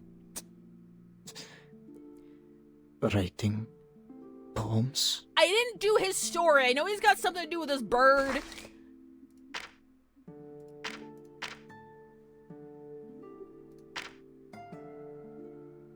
There's something wrong. There's something going on with this bird. I haven't done a story yet. I need to figure that out. There's actually a couple of there's actually a lot of characters here I haven't done the story for yet. First, just to be sure, you didn't bring any coins, did you? She's like the immortal spirit of a fountain, and is really pissed that people keep throwing coins in her fountain, making wishes. And her ultimate attack is throwing a bunch of all of the money that she's received back at the enemy because she's fucking tired of like. She's tired of people throwing coins in her fucking fountain. Russian poet, exalted in Northern Island Zima. His name is actually the bird. Oh, okay. Thank you, Emmy. I appreciate. Emmy's here to fact check me. Dumbass. Really good voice actor. What do you want to hear? We've got plenty of time together. He's a dumbass, though. He's stupid. But he's also stupid in a really funny way. And now he accidentally joined the bad guys. I need you to look at this. Right? That's not the same fucking guy. This is his skin. Joining evil make you hot? If evil, why hot? That's not the same person. Rabies. We've already talked about rabies. I love him.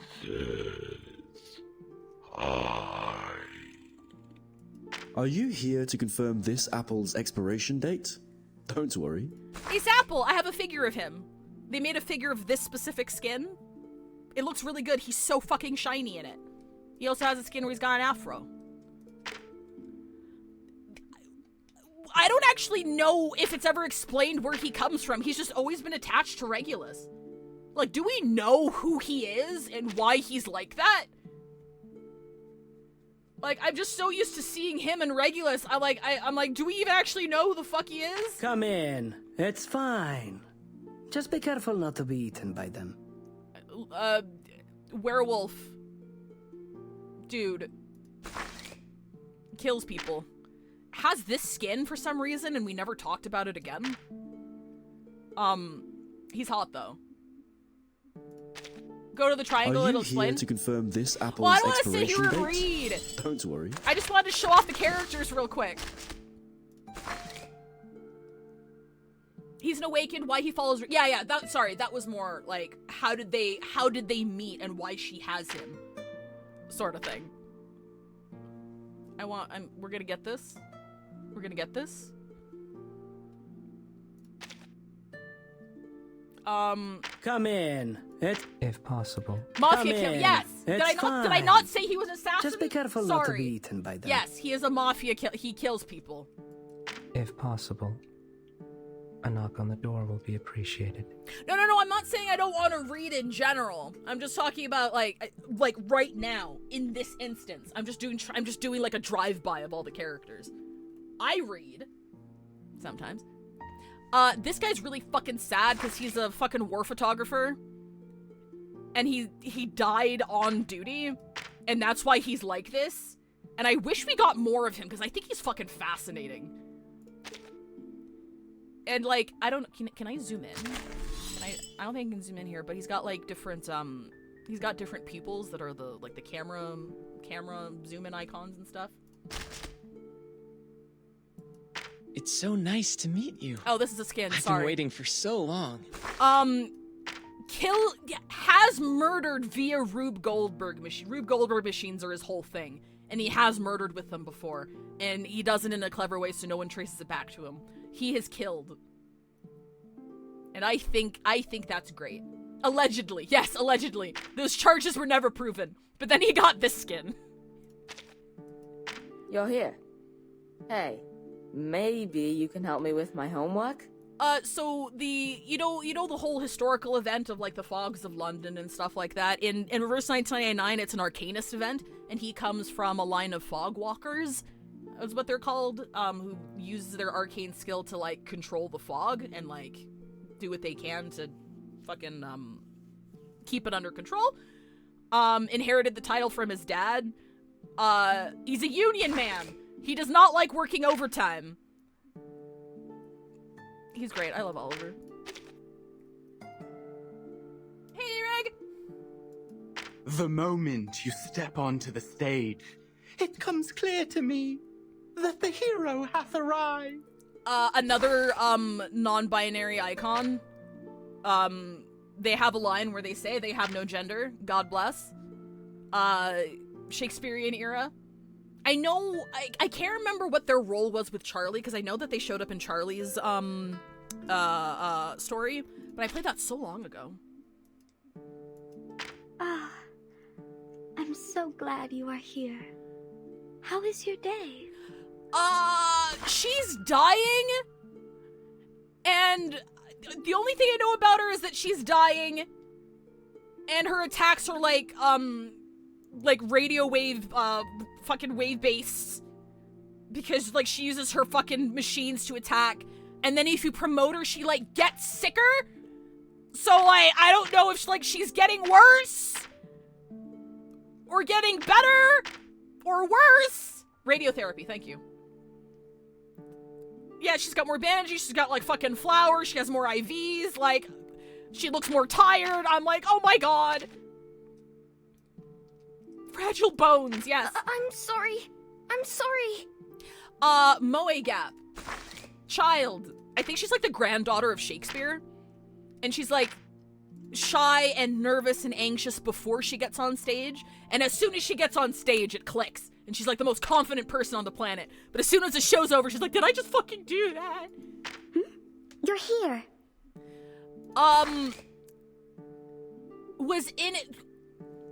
Was born and lived in an era where Girl Scouts weren't a thing and girls did not join the Scouts. But I think, like, she idolized her dad and her dad passed away and she wanted to be a Scout like he was, so these are, like, his badges and stuff, and they wouldn't let her join because she's a girl. Something like that. These are, like, we're getting to the OG characters now. It's been a while. At your service. Her dad was a military soldier. Where'd the Scout stuff come from? You're here. Because didn't she find it in her At attic? your service. He's a giant Midsummer Night's Dream reference, I believe. That's the extent of my knowledge. We have the donkey guy. Hello, curious explorer. I hope what reflects in the mirror would bring you joy. Every time he comes up, I have to, like... The shard of glass has a weird amount of Riz. I don't know if it's just like his voice actor or whatever, but shard of glass have Riz. He's very cute. Basically, from what I remember, there was an interdimensional mirror of some kind, and it was destroyed for some reason, and he was the only remaining shard of that interdimensional portal. Something like that. But, yeah. Hello, please take a seat. Her story was really fucking sad. I'm sorry. Just a minute. I'll find another place for these costumes right now. She plays a stunt double, during, the older era of movies. I think they were still, in her story, there were still silent films, I'm pretty sure. I'm pretty sure she's a stunt double during the silent film era. Yeah, always a supporter and never the lead, yeah. Aloha! Bonjour! Ni hao. Konnichiwa. I actually don't remember much about her. I know she's Hawaiian. I don't actually know anything about Leilani. Welcome, my good friend. Oh, is it not Bet? This is a radio. She's a radio. That's it. Hawaiian Archer of Xeno. Oh, she is from Xeno. That's right. Bonjour. She shouldn't be that cute. It's always lonely to stay somewhere quiet for a long time. Super charming actress, clearly based off of Marilyn Monroe. Oh, it's Betty. Betty says her own name in a monologue. I do like her artwork, though. Her artwork's really cool. Marilyn Monroe XP. Knock first. Now walk out and wait till I say, come in, please. French. Gay. Remember how we were talking about Sonetto was like Verton's right-hand man, and Sonetto's in love with Verton? Matilda is in love with Sonetto. She loves her so fucking much. I don't think Sonetto's got any idea. I know. We also know that her mom is also, Matilda's mother is also, like, super fucking powerful. Knock first. Now walk out. But that hasn't been followed up on yet, I don't think. Squat down when you're before me. Do not make me look up. That's so very disrespectful to a lord. I haven't done, her side quest yet. But clearly Viking coded. My lord, can I offer you an time? I also really love the skin. I'm glad I got the skin. Oh, it's our genius. Any insane new ideas? Mesmer Jr. is like every time she shows up, she gets more depth that makes me feel so fucking bad for her. Like, you're introduced to her and she's like uptight, she hates your ass, she doesn't want to deal with you, she's very particular, and then you find out she's got like severe OCD, and she's got a really fucked up family, and she has seen so many people, like, she has seen so much shit. It's insane. Do I not have Mesmer skin? I like her base skin. I do have it, but I do like her base skin. I think her base skin's very, very cool. She works for fucking, wait, which department is it? Like, it's the hospital. She works, in the hospital. She's not a Laplace researcher. No, she's not is she a Laplace researcher? I keep forgetting the names of all the little departments. Hates all Arcade is starting with herself. Yeah, it's just, she... Hang on, I have to pull up this one fucking fan art I found. Because combined with her mental illnesses and the burden of expectation based on her family and her family's history, it's like she is such a tragic character. And I love how, like, even though she's like a low rarity character, like, no real relevance in the meta, no real relevance in the major overarching story or anything, like, they still, like, drip feed you how fucking tragic she is as a character. And I'm like, I love that. Not for her, but I do love that. Welcome to my place. I know she's a girl who died. Play together. Like, and this was like a really mean skin to give her because she drowned. And that was like her whole thing. I don't remember much else though. Hello. Chilimanin? She's like a Northern European that's trying to learn Chinese, I think, and she's Sotheby's caretaker? Teacher. Sorry, yes. She ended up as one of her, caretakers after everything went down. Titties. Oh, finally made up your mind to share some secrets with me? Grab those onion rings and popcorn and come closer. Yes. I really like her design. I think her design's really fucking neat. Don't remember much about her, though. She can only be displayed on CRTs. Very shy, envious of alpha girls, tried to go on the beach. She drowned with nobody noticing her. Oh, God, that sucks! You and I have a contract. 17. Oh, yeah, Tuesday sold her. Tuesday used to, like, Tuesday owned these, like, the creepy one. Hang on. No. Well. Thank you, Thasia! Tuesday. Now, should I put the I think she bought her and then sold her, or maybe found her somewhere and then sold her. Huh? Where's my hanky? Token American representation. This is what we get. Accurate, if I'm being honest. She's really fucking strong. And she's extraordinarily capable and is, responsible for, is it like supplies and resources? Where's my review? Yep. She's got a southern accent. I don't know anything. I don't know. Hey, crapping on cabinets. Welcome to chat. 116. Oh, hey. I am... Oh, damn it. 114. 115. This is Sputnik, but not like the Sputnik, if I remember correctly, because she talks about her sister.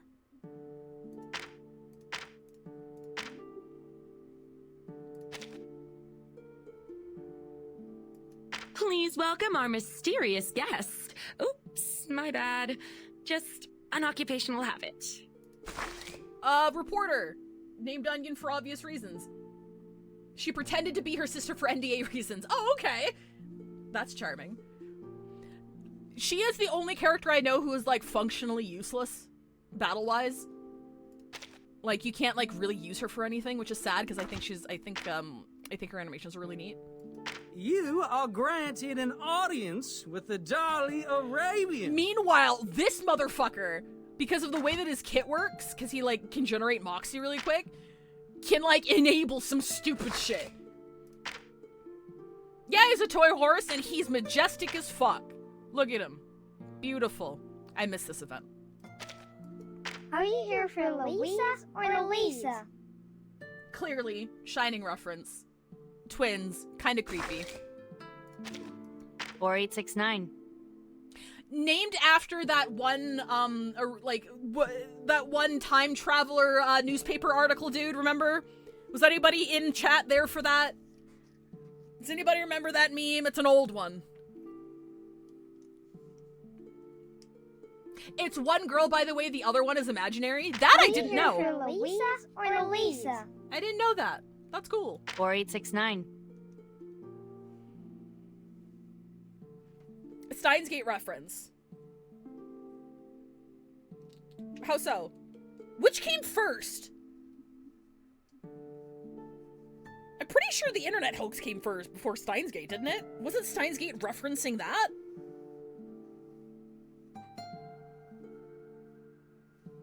Or am I misremembering Steins Gate? No, Steins Gate. No, I know about Steins Gate's a visual novel. I have it. It's on my list of things games to play. But yeah, they speak. She speaks entirely in what is this? It's not hexadecimal. It's not binary. I forgot what she speaks in. She speaks in numbers. Oh, is it hexadecimal? Yeah, she speaks entirely in hexadecimal, which I can imagine is like very tedious for her voice actress. Oh, hey, my dear friend. We got an alien. We just got a fucking UFO. That cow is in there at all times. His story was actually really interesting. I really liked his story. He eventually bonded with a human, and yeah, it was wild. His story was really wild. I really enjoyed it. Oh, welcome. I don't You know appear anything to about have come in a Samwise. hurry. If she So had there an must event be an emergency. or a story or something, I haven't done anything Am I with her. right? I know she's like a vampire. John Titer's voice actress also voices 77, another number obsessed character. Actual vampire. Come on in, friend. Hungarian vampire. Well, Come on in, friend. Doors always open. Sotheby's butler, but not really, because he's a different person. But we found out the storm might not necessarily kill people, but reincarnate them in different times. So this is Sotheby's butler, but not Sotheby's butler. And also, apparently, according to people familiar with the culture, he's a fucking gringo. So, that's all I can say. I don't know much else about him. I don't know much else about him. Hungarian is more accurate as Transylvania was part of Hungary at the time of Vlad III Tepes. Aha! Welcome to Conchita's whatever this is. 10 rupees for ticket. Thank you. She was cute. She was like our street guide during fucking God, what was that event's name? I can't remember the event's name. It's in the archive, which we do have. She is a scammer. She is a scammer, but she's also really cute, so she can get away with it. Good day, Journey my to lord. more You're too punk? kind visiting me, and I regret to receive you in a room of nothing. You can see we're getting to the level 1 characters who I haven't invested in and haven't, like, learned a whole lot about. Gay? Very gay. I know she has a whole story. I haven't done it. Two gentlemen walked into a fine brick building. Also a scammer. Yes. Yes, she's also a scammer. I don't know what her deal is either. I don't know what her deal is. All I know is that her Japanese voice actress and her English voice actress are the same actress. Ranger Brimley salutes you. He's a hat? He's a hat. She's a criminal. She's also a thief. Tended herself as a cowboy during Tuesday's event. Girls and boys kept trying to flirt with her. What is it with young girls who are scammers? Hat named Brimley, yes. Australian. See? Plappy is greeting you. Press this button and say hi to her. She has a Tamagotchi that's an ostrich, and its name is Plappy. And it manifests and stomps your ass into the ground. She's very cute. She was with Spathadia's event, and I actually really liked her as a character. You'd better really have something important to say. She was in the horror event with Horrorpedia and Jessica, and she doesn't want to admit she is tsundere over wanting to make horror movies. I actually ended up liking her a lot more than I thought. She's also in Pseudo Lesbians with the Deer Girl, because Blondie is the character that the Deer Girl imprinted on and didn't want to leave ever. Wow, another worshipper. Have a seat. Australian fire spirit. I don't know why she's not Australian, though. Pretends to be alphabet. Welcome to the Arcanum Containment Department. I'll be your guide through Section F. I really like her Now, design. If you'll look to your right, you'll see some... Is she an Awakened? Because she's an Awakened, like, not film reel, but that camera device, right? So they built her a whole body. I really like her because she's, like, a little bit airheaded, but it's also because she only has a certain amount of storage for her memory, so she needs to change out her film reels, and she forgets things a lot, and she has to rewatch her old film reels to remember certain things. She's very cute. I really like her design. What are you looking for? I might be able to help. If you play HSR, this is where I first learned of Lygas's VA. So Lygas's VA voices Pioneer. He's very cool. He's very cool. I like him a lot. Yeah, professional model. Very, very assured, but not cocky. He's humble. I really enjoyed. He was introduced in Jay's story arc, and I liked him. Please watch your step. Oh, here, let me. What are you looking for? I might be able to help. When I first heard him, I thought it was Ray Chase because I thought he sounded like Nouvellette. But it wasn't Ray Chase. It was Blythe Mellon, I think his name is. This place is quite different from where I used to live. But I assure you, I'll get along with it in no time. What fine weather. Perfect for going out.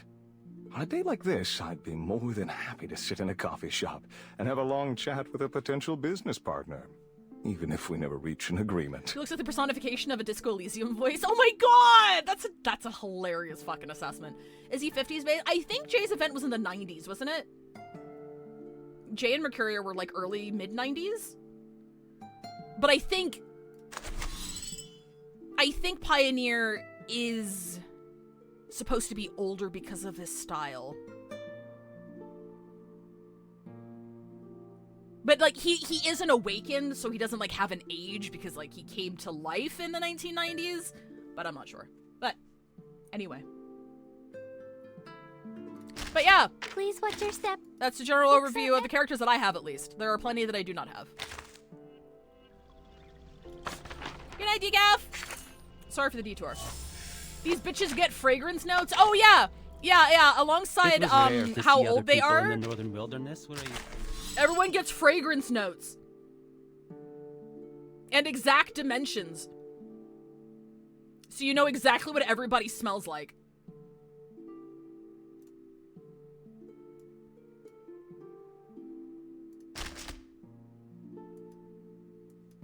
Now, should I put the playhouse? Dimensions is for the portrait, is it?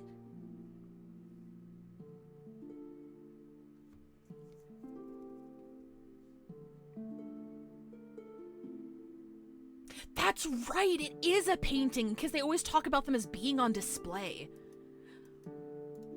So how big, Don't think I haven't noticed you looking to pay me a visit out in the wilderness. There is official perfume merch for some of the characters, yes. I can't remember which, but Sorry, that was a detour. That was a little detour there. I'm happy to have done it though. I think we'll do one more and call it a day. I think we'll do one more and call it a day. Oh, I'm missing a bunch. I'm missing Arg. Is there a place to look at characters you don't have? I don't think there is. I don't think there's a place in-game that I can look at to see characters I don't have. Oh, wait, Atlas, you're right! Fuck, how do you... Okay, here we go. Just look at the vibes, guys! Like, just look at the... This is, like, one of the things that sold me on this fucking game. Just the vibes. They're impeccable. Okay? They're just fucking impeccable. Okay, yeah, so I've got those guys.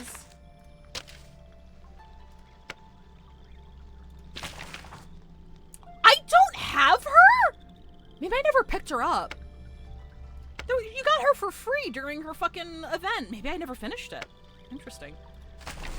Okay, so you can't actually look at characters you don't have, though. Beyond. The Awakened.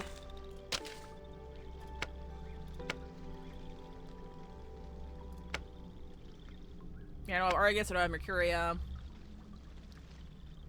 I don't have, Willow, Barcarola. No, that's Argus. Oh, I don't have Vila. Yeah, that's Vila. Who's this?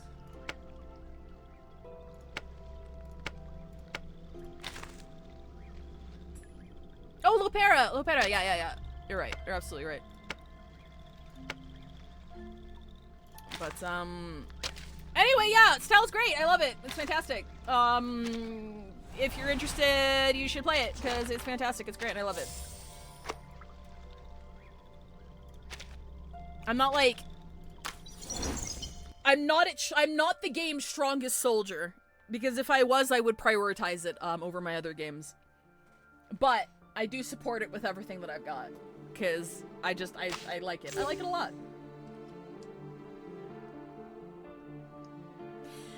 Who's excited for Cassandra in 5 days? If you're doing the data collection, Firenze contracts every day, you'll get Alexios tomorrow. Oh yeah, can we max them out for free?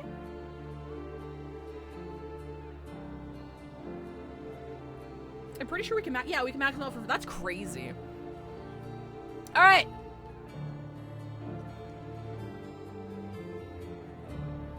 Oh, can I see Ezio's fragrance notes, please? Here, I'll pop it up for you real quick. Don't think I haven't noticed you looking to pay me a visit. They went way too fucking hard with this. They did not have to go that hard, but they did anyway. Like, look at this. It's fucking gorgeous. There you go. Woody, leather, silver, benzoin? Iris. Aleph fucking... There's no way Aleph smells good. There's no way Aleph smells good. Hang on. One lives, while the other dies. Wood, rust, mercury, vetiver, setter, and what is benzoin? Now it's come up again. Define benzoin. Fragrant gum resin obtained from the tropical tree of Eastern Asia, used in medicines, perfumes, and incense. Synthetic organic compound. So it's tree resin. What is it? Hard fragrant. What does it smell like, though? What does benzoin smell like? Smells warm, sweet, and rich with a prominent vanilla-like character, along with balsamic, powdery, and subtle spicy caramel and almond notes. Reminiscent of vanilla. I'm sorry. I love him. I think he's crazy as shit. There is no way he doesn't smell like blood all of the time. I mean, I guess it does say rust there. I mean, if you think about it, rust I can see, woody I can see, setter I can see, mercury I could see. I don't know what benzoin smells like. Is that like, it's like, it says vanilla. This motherfucker does not smell like vanilla. Hi, Wes! Is a medicine to make sure they can't get okay, so benzoin is like medicine-y? Yeah, rust makes sense because of the blood. Does Ezio just get hurt all the time? Is that why? Is that why he Don't smells like think I medicine? haven't noticed you looking to pay me a visit out in the wilderness. Ayla fucking stinks. I'm sorry. One lives, We should do a tier while the other list dies. about One how preaches peace good and all the tolerance, Reverse 1999 while the characters other smell. commits unforgivable crimes. So, He leaps off buildings and fights which with one are knives. you So yeah, that's true. I forget that like assassins in Assassin's Creed, they're just human, right? They're just like regular ass people who are trained very well. So they still get like injured and shit. In his youth, yeah, but in his older years, not as much. They're just regular people. All right, let's do one more. Let's do one more chapter. Let's do one more chapter. Bestiary. Birds never talk much. They only sing of spring, of tears about to fall, and of poetry. In Ezio's case, it's from incense, I assume. They're really well-trained guys, but Ezio can do all that shit because he's Italian. Peak training humans, sometimes with powerful artifacts. How long do they have to farm for those? All right, one more. Apple, get the fuck up! Uccello. Who? Where? Oh, sorry. I hadn't meant to drift asleep. It's just that so much has happened over the past few days. The assassin's attention is fixed intently on the fresco before him.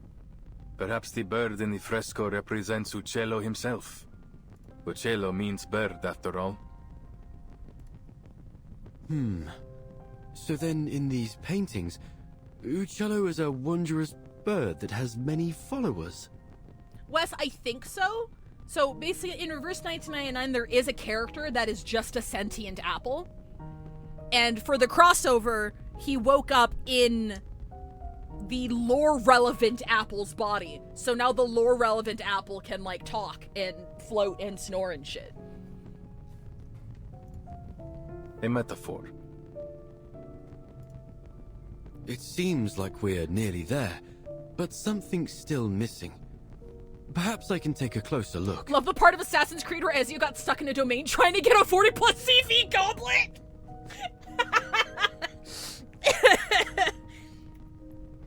Is that why all the papacy is so fucking old? Because they spent their whole lives grinding holy relics?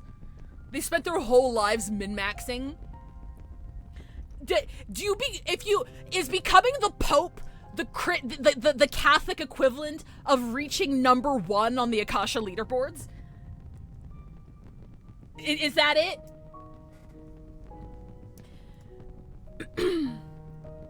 Oh, yes, sorry. One more detour. One more. I'm sorry. You're absolutely right. I need to show off the merchandise. This surprised a lot of people, including myself, because I didn't realize for the collab, you need to see this. I didn't realize that for the collab, they also got merchandising deals. So look at this shit they're fucking releasing. Look at this shit. So you've got like cool ass umbrellas. There's cool ass umbrellas and shit. This is cool. I want this. This is styling as fuck. They've got like little satchels and shit. I'm like, what the hell? What the fuck? This is cute as shit. I don't go here and I want it. And then they have this fucking hooded scarf thing. Look how good this looks! Like, what the fuck? Like, what is this? I would never fucking wear it, because I have something similar and I already don't wear it. But, like, look how cute this is. I love it. This merch has more drip than AC proper? That's what people were saying! I'm like, really? But, yeah, hopefully it hits the global store. Let me just, because again, hashtag not sponsored. I'm not sponsored by any of the games that I play. And when I'm passionate about something, I want it to be, like, honest and not because I'm being shilled. Yeah, so they have a store now. Unfortunately, if you're in the States, they will not ship to you. Just because of tariffs and shit going on. But you might be able to get shit from secondhand resellers, or you can hire a non-US, you can hire like a Canadian proxy or something to ship things to. Like, I'm just suggesting because if I really wanted that and I lived in the States, that's what I would do. I would find a Canadian proxy to mail it to and then have them mail it to me. But yeah, no, they actually have like a proper storefront. And like their merch is like, they have like the acrylic stuff and stuff as well, but like they also have just really unique things. Like they have like business cards, like metal business cards from characters in the game. Like they have this fucking folding screen for their fucking Chinese New Year event. They have like they have like ID badge holders that like badges and holders that Laplace members actually have in the game. They had a fucking where is it? They had a fucking craft board, a Laplace craft board. And I'm like, I don't even craft and I kind of want this. Where is it? Where is the fucking craft board? I can't find it. Hang on. They're just really innovative and unique with some of the shit that they do. There we go. Okay, I found it. I just can't search the website properly. Like, it's like a full-on fucking, like, board and shit. I'm like, that's so cool. I'd have no use for this. But I also can't think of any other place I would have gotten, like, a fucking franchise-branded craft board. Anyway. I just think their merchandising's really cool. I think their aesthetic's really cool. I think their merchandising's really cool. Oh yeah, and yeah, the umbrella, you can actually buy the umbrellas that they, in order to protect people from the storm, more people from the storm, there was a big story arc and they ended up inventing this umbrella that has a light bulb in the middle. I won't go into detail because of spoilers, but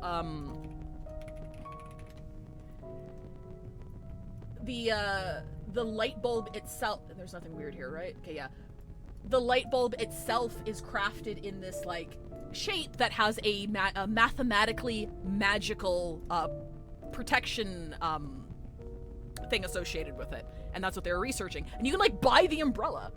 You can buy this fucking umbrella with the goddamn light bulb weaved into that mathematical shape. And I'm like, that fucks! But it's also so nice, I would literally never fucking use it. I would never use it. I think, look, it's just too fucking cool. Like, I'd never actually use the thing. But, yeah. Do you know about the new big news about the reverse devs? The last I heard was that they were developing, an open world Unreal Engine game, which makes me kind of nervous. Because you can't make an open world anime style, fucking Unity game without being a Genshin clone, or else it's like really, really fucking difficult to. But I trust them, and I'm excited to see what comes of it.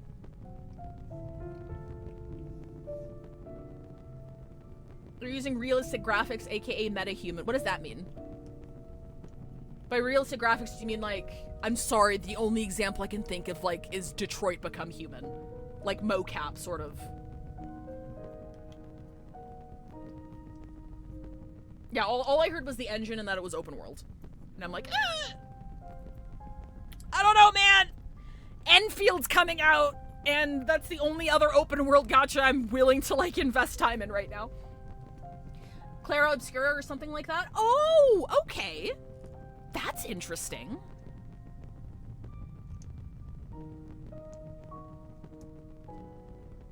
I don't know why I said Clara. Clara Obscura. Yeah, if it's a premium game, I'd have a lot more hope in it. A lot more faith in it, rather. That's gonna be interesting to see. I love the art direction of their games. I do think that they have been playing it a lot more safe lately, unfortunately. With the designs. We've been getting less and less, like, weird sort of designs, but, like, Nautica's coming out and she's like a fucking chimera. Like a centaur chimera. And shit. And then we have, fuck, I keep mispronouncing his name. I keep wanting to say Carol, how do you pronounce the psychopomp's name again? It's not Chiron either. Boat guy. Boat dude. He ain't got a face. He gives me Aleph vibes though. But if I remember correctly, I think Bluepock always wanted to make a premium open world game. Gotta find where that source is. Well, Metahuman is UE5's character creation engine.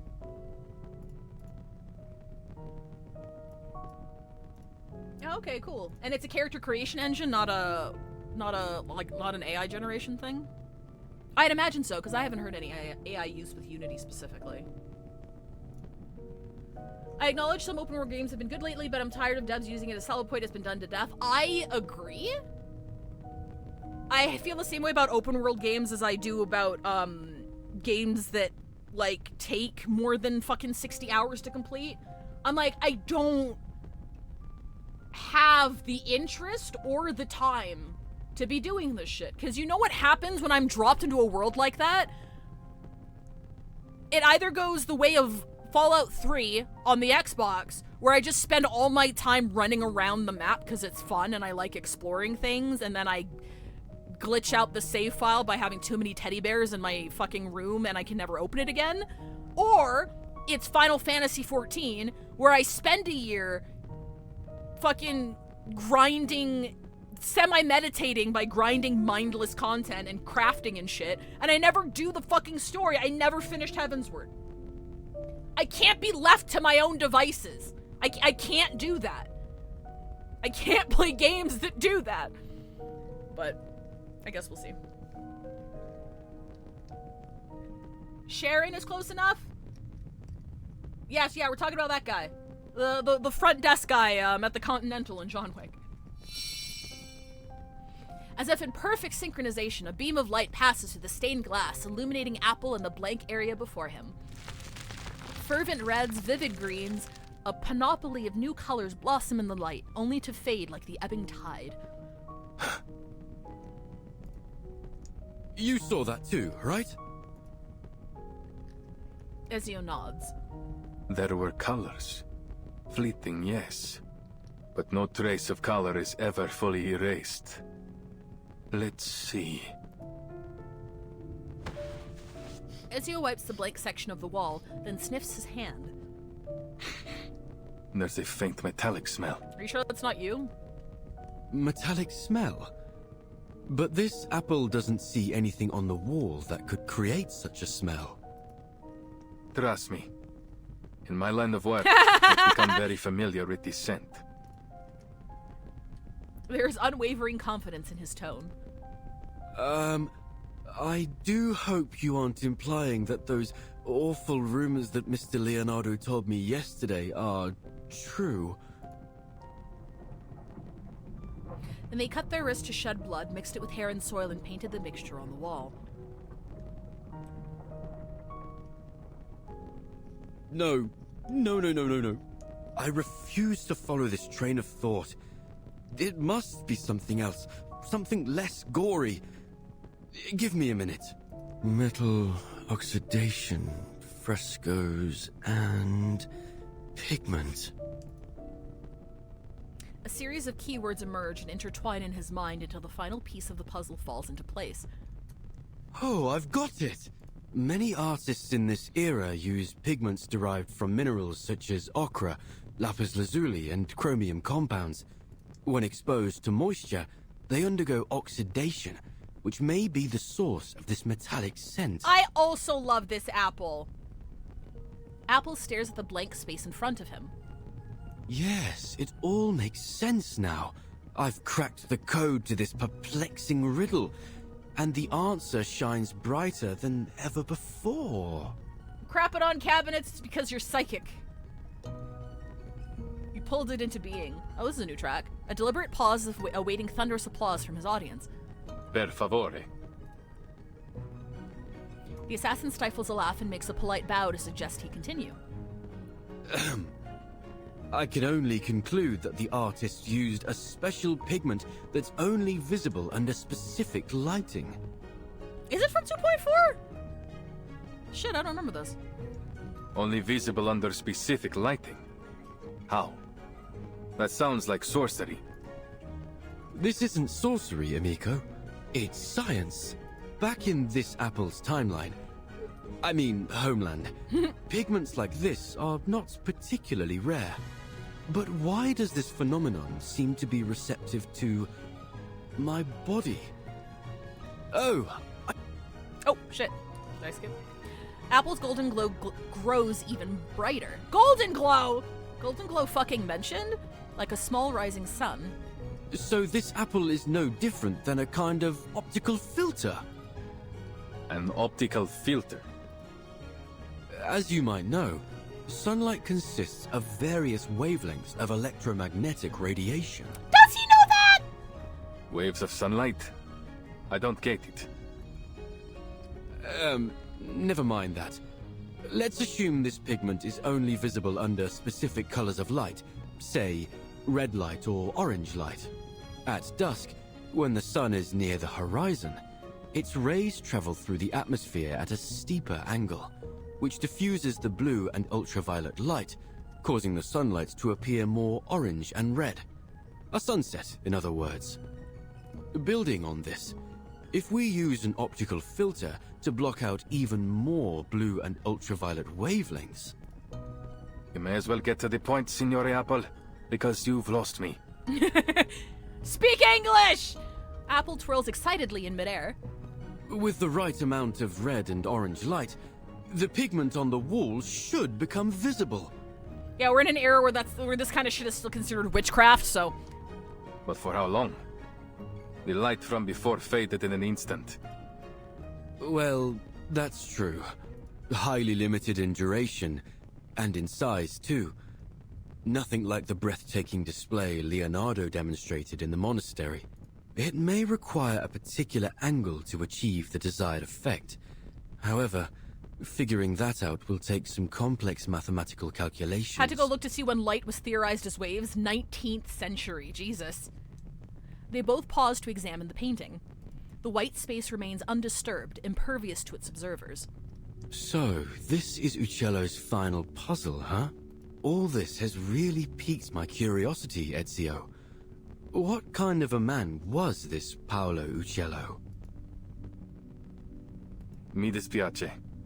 I can't even recall his face, though I'm not surprised by his use of riddles. If he is anything like the other artists I know. They all like hiding puzzles in their work. It's a means of protecting them from imposters. Oh, like a signature. I do know he has a passion for drawing birds. That's part of the reason they call him Uccello. You can tell from the meticulous detailing he painted them with. Other than that, though, he was quite ordinary. Not as lively as Leonardo, nor as eccentric as Brunelleschi? Is that so? Yet this ordinary man had a mind as vast as the universe itself. Not only was he a legendary painter, but he was also a pioneer in perspective and lighting.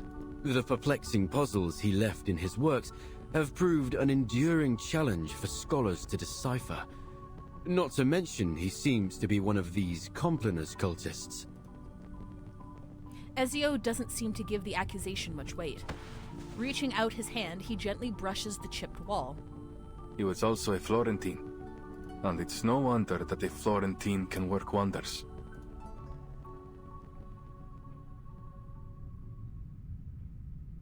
The fog in the central nave has cleared.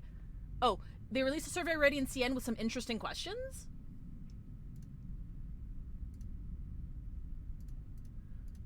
Here, let me pull this up so you guys aren't just in the dark. The anime TV shows listed below, which are your favorite, which have you watched? Doctor Who, Madoka Magica, Ghost in the Shell, Steins Gate, ReZero. Oh, are they sussing out a new collab? I hope that means the Assassin's Creed one went really well then.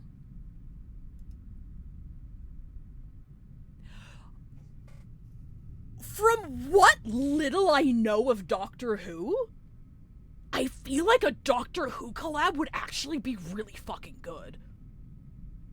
Like, I feel like Doctor Who would mesh really well. Steins Gate would mesh really well.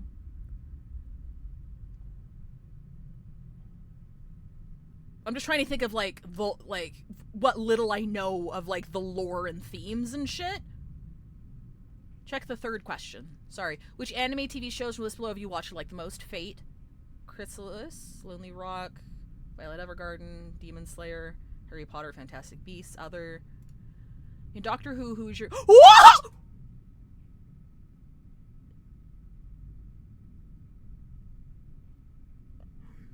I need to emphasize that I don't go here. I don't think I've ever watched an episode of Doctor Who in my life, but as somebody who has been a fandom dweller for the majority of their life at this point, I know how much of a cultural fucking staple it is. And I'm excited at this prospect. I'm excited to see this. And I don't know shit. Like, really? They're probably gauging right now how many, because, like, it's still a CN game, and the majority of their audience is still Chinese. The majority of their market is still the Chinese market. So they might be gauging the popularity of Doctor Who for that market. Because I can imagine Doctor Who's probably a lot more popular in the West, because it's a British show. It's a British staple. I don't know what Doctor Who's popularity is in non-Western countries. Yeah, this is on the reverse subreddit. Here, I'll link it again. I think it was Cabinets who linked it earlier. So thank you, Cabinets, for... Yeah, it was Cabinets. Thank you, Cabinets, for sharing this.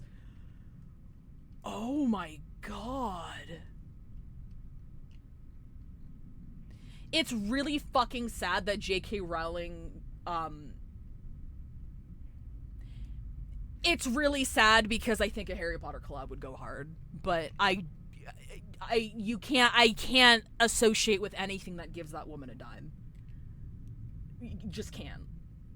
You just can't. I'm not one of those people who are like, oh, if you still like Harry Potter, you're clearly a transphobe and like blah blah blah blah blah, let it go sort of thing. I don't believe in that, but I do very firmly believe in you can't do any, like, keep your memories, enjoy your nostalgia, play around in fandom, do whatever you gotta do. Don't do anything that gives that woman a dime. Don't buy merch, don't buy books, don't pay for shit. Like, it's over. The love of the series should die with you at this point. Enjoy it if you want to, but the love should die with you. There is no fucking excuse. And it's really sad because I do think a Harry Potter collab would go fucking hard with Reverse 1999, but I wouldn't be able to excuse it. I wouldn't be able to participate at all. I can't. You can't. Not when you know for a fact that any fucking money that goes to her is literally going against, it's literally fueling her fucking bigoted bullshit. You can't. You can't do that. But anyway, sorry. Mini rant over. Doctor Who would go hard, though! I hope they pick that one. Maybe I'll finally, pick up the series.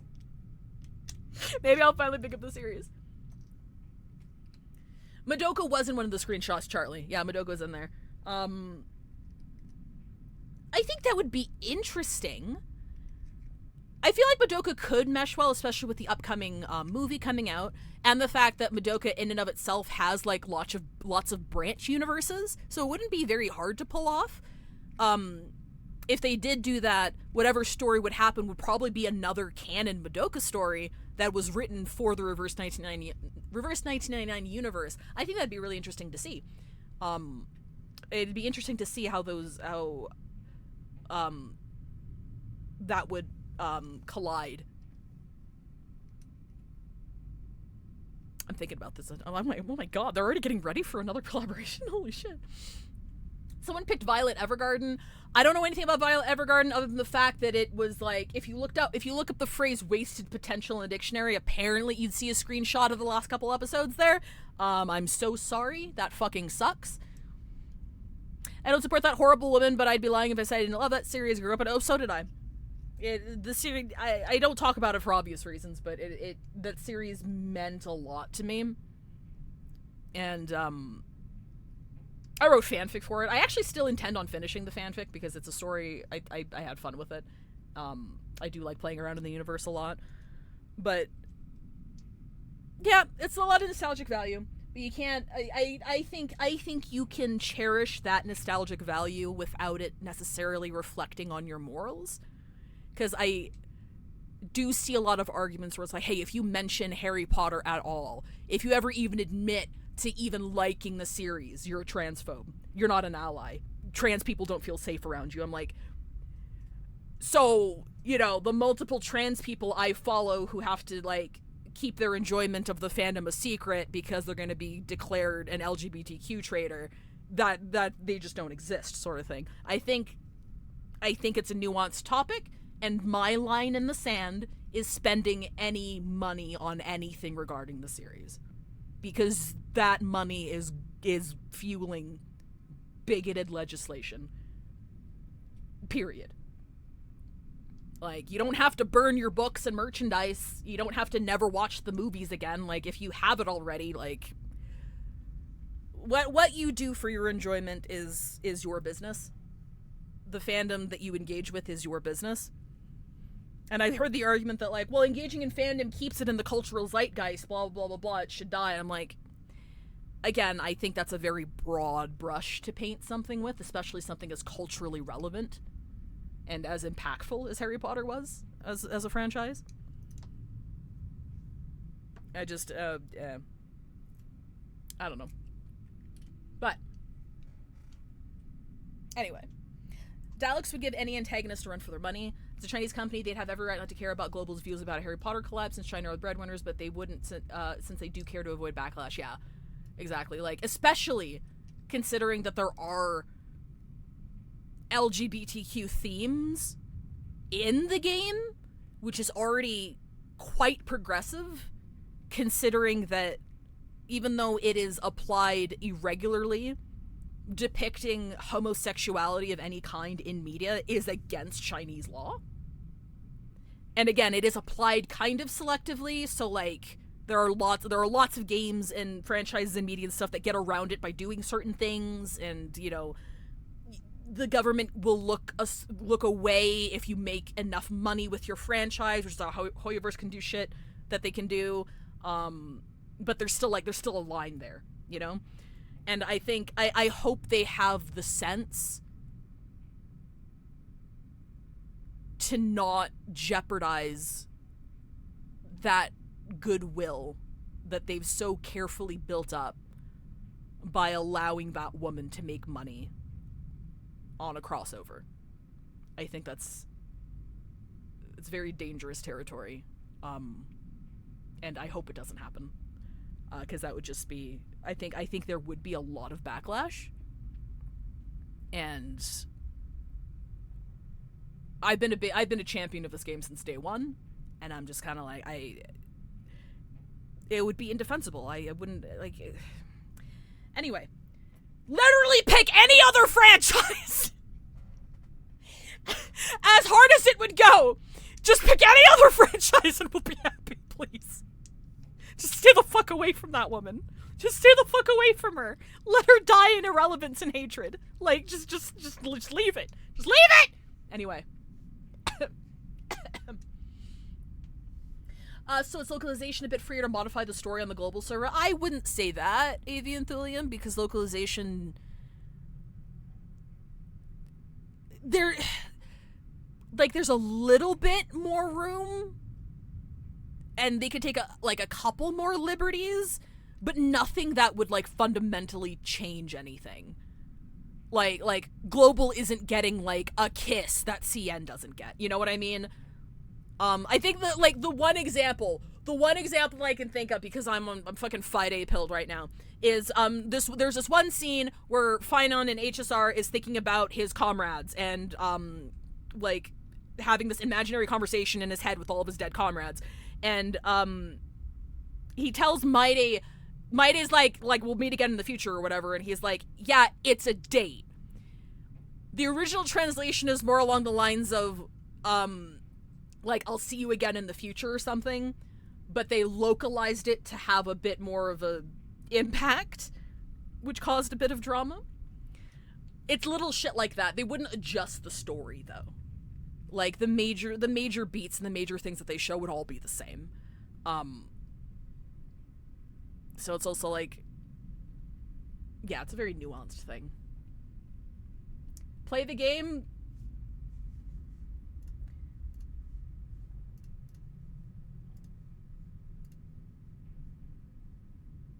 No.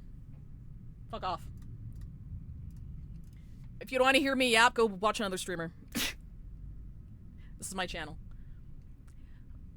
But yeah.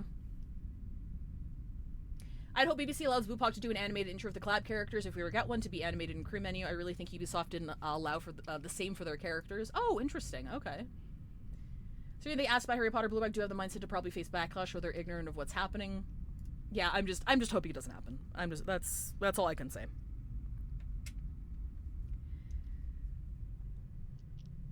Most of the east side is out of the loop. My brain just caught up that Reverse 99 has time travel, but not. Is this how they thread the needle? Yeah, time travel in Reverse 1999 is weird. And it's still not fully explained. Like, we just learned very recently that the storm is universe-wide. It's not something that's localized to Earth. It happens across their entire dimension. And we just learned that, which was fucking huge. So I'm sure they can make up whatever the fuck they wanted. This collab literally just had a magic machine that was like, hey, you're in fucking Assassin's Creed now. Bye. So it's like they could just make up whatever the fuck they wanted. Time displacement, yeah. But anywho, the fog in the central nave has cleared. She awakens feeling like her body is filled with lead. Sotheby? Leonardo? Okay, so are we still in the same place? Don't take me, please. Vert notices a half-open sensor on the altar table. That must have been the source of the sleeping gas. Thank you, Miss Sotheby. That potion you gave me seems to have mitigated the effects of the gas. I'm not tasty. Really? Oh. The sleeping young lady appears gripped in a terrible nightmare. It seems they aren't going to be waking up anytime soon.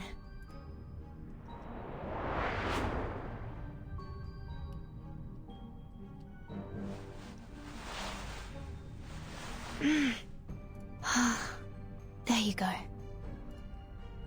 The dozing duo are dragged behind the altar, hidden beneath the holy protection of its shadow. You should be safe here, for the time being. Ugh. The angel's trumpets are poisonous. Keep clear from them. I'm sorry. I'll be back as soon as I can.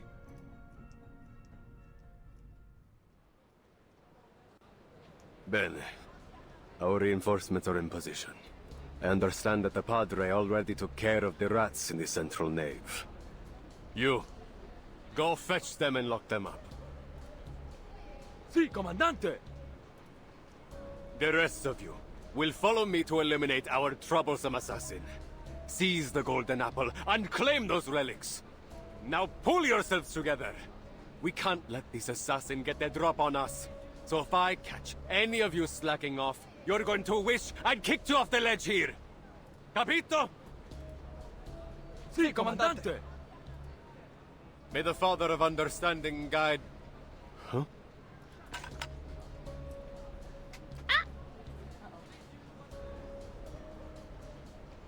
The Templar commander notices a slender shadow behind a brick chimney. Who's there? Show yourself! Good afternoon, sir. You. Aren't you that visitor from last night? The commander is played by Jay's VA. Oh shit! I didn't even recognize him. A breeze sweeps through, carrying up the tension in the air. Don't tell me. You snuck your way up here for some sightseeing, signorina. Prendetela!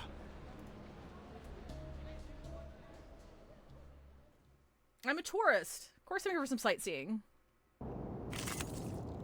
He tweeted to me about it once the trailer dropped. Oh, sweet! I can't believe you're so buddy-buddy with Jay's VA. Straight to the point. I like that. Bluepa could make a trans character for said collab if given creative control. I know she'd probably make money from it, but still I'm thinking of the positives. There are no positives. Or the positives would not be worth it. I need you to realize that the millions of dollars the collab would make, she would get a portion of that, and that money directly goes to the Fuck All Trans People Fund. Directly. There is no excuse for it. And if it does happen, I don't know if I just skip it. I don't know what I'd do. But yeah, no, would not fly. Into the darkness. Adios, Straniero. He tweeted saying he was part of the collab. That's awesome. Be careful, young man.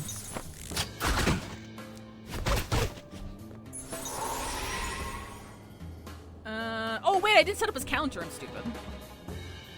Wait for the right moment. What? I played AC2 so much that I We'll recognize say this exact Liberata spot. Fratello. That's awesome.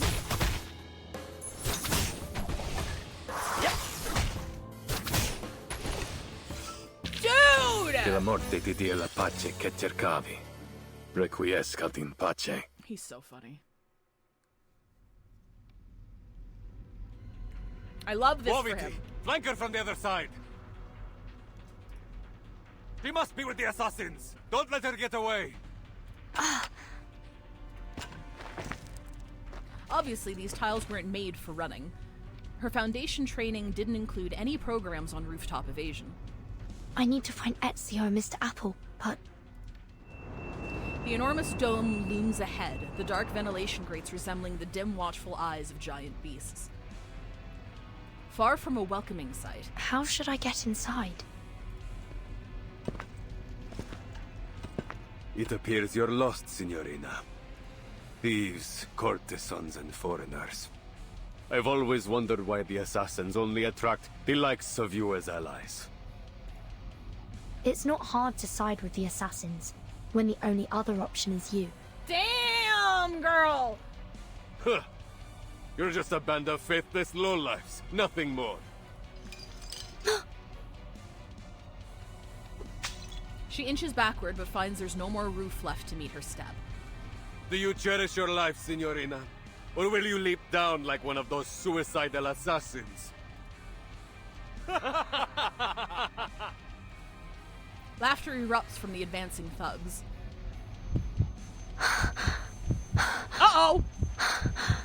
Uh-huh! Her heart beats faster and faster, as if it might burst up from her throat at any moment.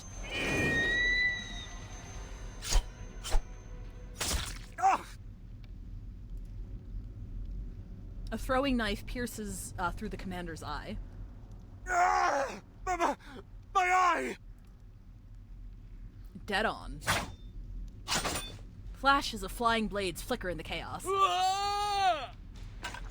The Templars fall from the rooftop one by one. Just around the corner, a grayish figure stands silently like a phantom in the sunlight. Ezio! Follow the wall on the right until you see a mechanical bird. I placed it there to mark a hidden window. Your friend's waiting for you there. What about you?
Is Cassandra coming out with anything new?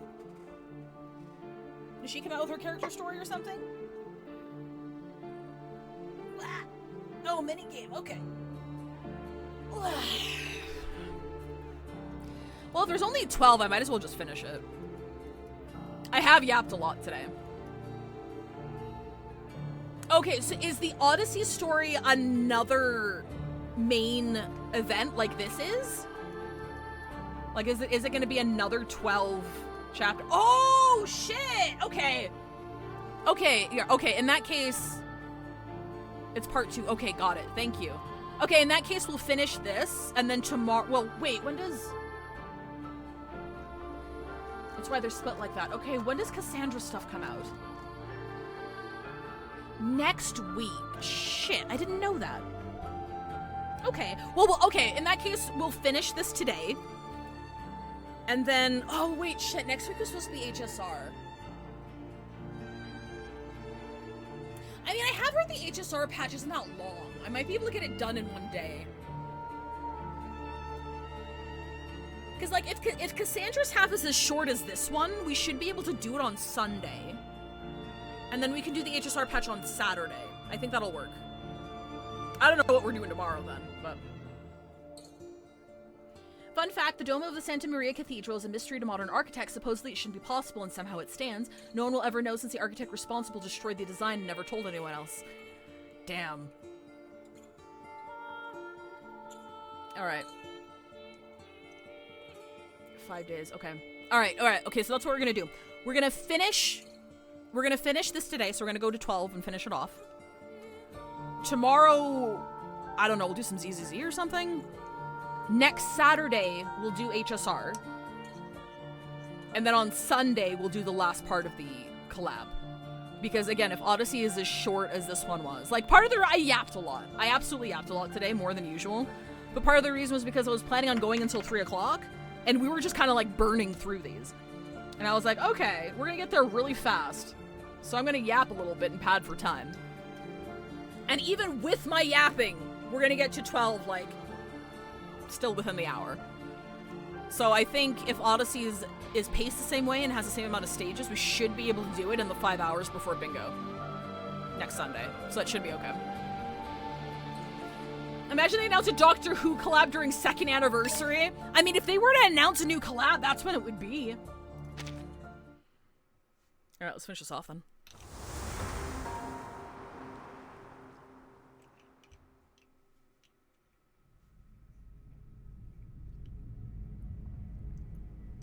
Oh, I'm so relieved to see you safe and sound, Vertin. Wait, when is Annie? Wouldn't Annie be next patch? Nautica's an Annie unit, isn't she? No, Annie wouldn't be.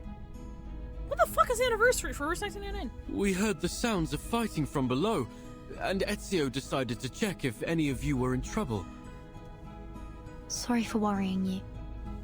But Ezio... The sound of fighting has ceased for a while. Annie Global's next... Okay, Nautica is an Annie unit. Okay, that's why she's broken. Okay, yeah, that makes sense. The dead silence feels ominous. I'm certain Mr. Ezio can handle it. He knows what he's doing.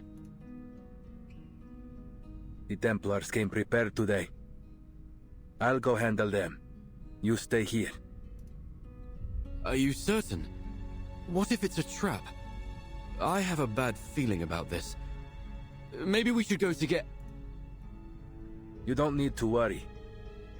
I've dealt with the Templars for many years. The assassin flicks his wrists, the cold sheen of the hidden blades flashing in the shadows. He's always ready. This is just yet another battle the Templars will lose. Besides, you are my friends. I won't let them put you in danger. The assassin descends the stone steps in bounding leaps. As he moves, he looks up and gives Apple a final reassuring smile. I promise you. We'll meet again, amico. He's a selfless man. And exceptionally perceptive. These Templars are indeed well prepared today. I came out of the central nave because Sotheby and Leonardo were knocked unconscious by some kind of sleeping gas. What? The priest named Alberto was likely behind it. I've hidden the two of them behind the altar. But there's no telling how long they'll be safe there. Yeah, absolute Giga Chad. Love that for him. This is bad. We still haven't figured out the trick to opening the secret chamber. Let's hurry, and we can exchange information on the way. Step by step, the two climb up the long and narrow stone stairs. Optical filters. Uccello. Bird. Yes, that's all we've managed to uncover so far. What about your side? Any new clues? She instinctively glances over the dim stairway below them. Nothing substantial, but combining what you mentioned about the fresco and what the father said. Yes, there's another fresco in the dome, but it was suspended midway by the sponsor, the Arte della Lana. I don't know. I knew he was I should have known he was untrustworthy from the start, because he's got the king's advisor fucking never opens his eyes bullshit. Sus as fuck. More than a dozen artisans and artists, including Signore Uccello, the chief painter, participated in this project. But none of them received a single florin for their work. Che Dio li benedica. Oh, is this what the diary entry was talking about? If I might speculate, I think that the fresco isn't a puzzle or the key to any mystery, but rather a reflection of the experience of the artists themselves as they were painting the cathedral. We do fight the Pope in AC2. The artist's real experience? But how would you explain this surreal-looking stone? What if it's not a stone in the first place? Perhaps it's that optical filter you proposed. You mean that Uccello had an optical filter too? Oh, that's smart. Even in this era, an optical filter wouldn't be impossible to make. All you need is something that reflects the light properly. For example, a small piece of stained glass. Anyway, where's door? We just need to get to the secret chamber to confirm it for ourselves. We're almost there. No, you don't need door. We have Apple. Huh? When did he... First kill in AC2 is Uberto, a saint. Oh, I forgot about that, actually. A priest stands in the supposedly empty room, hands behind his back. He looks hands behind his back. He looks as if he had been there the whole time. You seem surprised to see me here, Signore Golden Apple, and Signorina Apprentice? Actually, I yap so much, I think I've missed, like, 2 ad breaks, so I think right now is a good time to take one. I'm just not going to continue until you come back. If you get stuck, I'll see you in 3 minutes, and we'll go on. Alright, see you in a sec.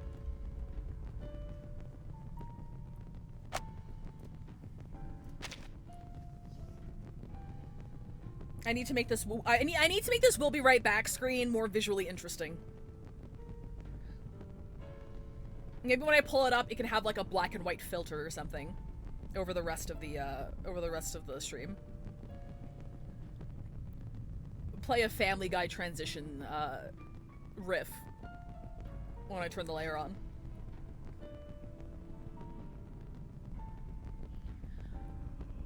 Oh boy. I am genuinely sorry to those who are here if my yapping has taken up too much time. This isn't a complaint. It's solely an observation.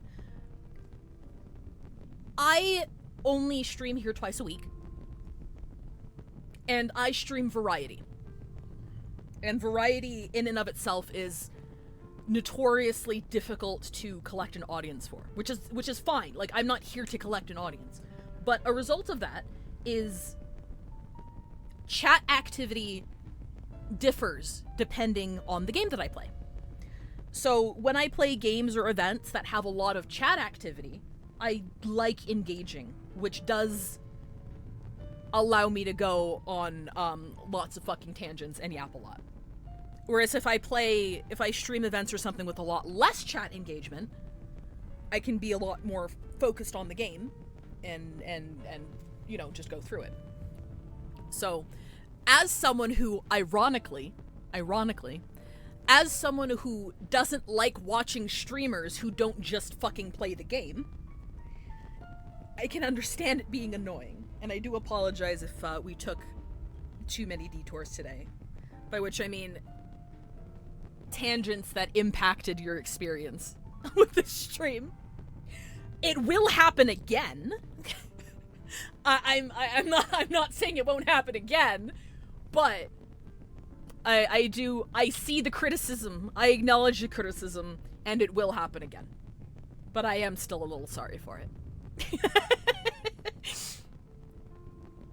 I'll apologize for fixation on meta things like censorship or localization changes, but I find it fascinating. No, and yeah, this isn't to make anybody in chat feel guilty, because the point of this stream, I'm in a privileged position where I do this for fun. I'm not doing this to make a living or make money or try and build an audience or, you know, achieve brand growth. The reason I stream on this channel is because I play gacha games, and I tend to procrastinate on events and stories and stuff until the last minute. And I had people watch along in Twitch Lite in our Discord while I did them, and I'm like, you know what, I can just like blow off the dust for my welcome back everybody, for my solo channel and just stream there. And in that regard, this stream is serving its purpose in that I get to play through events in a timely manner, while also exposing people to games they might not otherwise be exposed to or even think about glancing at without having to play the game themselves. And that's all I want from this channel. So that's why I'm a lot more comfortable engaging in tangents and yapping and stuff and going, because I'm here to have fun, and talking with chat and going on tangents and learning new things is fun for me. I'm not here to be a reverse 1999 streamer, or an HSR streamer, or a dedicated streamer for something specific where, you know, yapping is interrupting the general experience. But I do acknowledge that I did talk a lot today. I'm also very sleepy. I get yappier when I'm sleepy sometimes, so. You're not the only one gacha streamer. Yeah, exactly. I did ban that guy for saying I should just play the game, which might have been a bit harsh. But it's like, that was your first time chat? Your first time chat was to come into my house and tell me to shut up? That ain't gonna fly. I'm sorry. So you were working with them? Just as I suspected. You hid your discovery about linear perspective from your friend to avoid being spied on, didn't you? That was wise. Rune's so smart. Heavy footsteps come from behind the two outsiders. A group of Templars emerges from the shadows, pouring out like cobwebs in the dim light. But it seems we weren't clever enough to see through your lies about emptying the cathedral. I never lied. What a baffling accusation. All I have done is call in my dear friends who had been exposed to the scorching sun, while you were sleeping on the job. Yeah, I shot that guy too, I shot the guy again and again. I don't understand. You seem like a respectable man of the cloth. Why would you betray your faith to serve the Templars? The priest's face darkens. Betray? I've been a Templar all along. There was no one to betray. The church is evil! But isn't Leonardo your friend? Even the closest of friends may keep a secret or two from one another, don't they? It's not so different from his secret connections with the assassins. This truly is an era of distrust.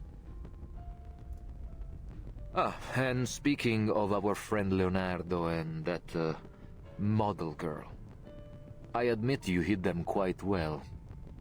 It took our men some time to find them. Uh-oh. It was you! Ignoring the anxious look from the young woman, the priest casually paces in front of the fresco, admiring it as if it were any other painting. So beautiful. I've always liked the way the line layers peel away. Like buried sins exposed to the light. Yeah, it is the AC plot point. I don't think Verton's ever played Assassin's Creed, guys. Layer after layer stripped away. It's a kind of purification. He turns around and reverently makes the sign of the cross over his chest. Now, open the chamber if you still care about the safety of your friends. Let me warn you. Ezio Auditore is on his way here. He will stop at nothing to destroy you, Templars. The declaration seems to have no effect on the priest. Ezio, you say? Oh, I'm afraid I must be the one to tell you he's not coming back. We killed him. What? What do you mean by that? Alberto steps to the window, looking down at the red-tiled rooftops below. You will find we are also quite experienced in dealing with assassins. He will find his eternal rest here in Firenze this day. Oh shit, they got a fucking sniper!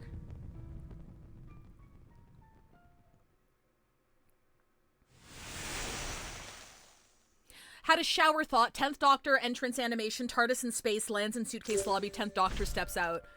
You know one of a suitcase lines has gotta be. It is bigger on the inside or some shit. You know they gotta.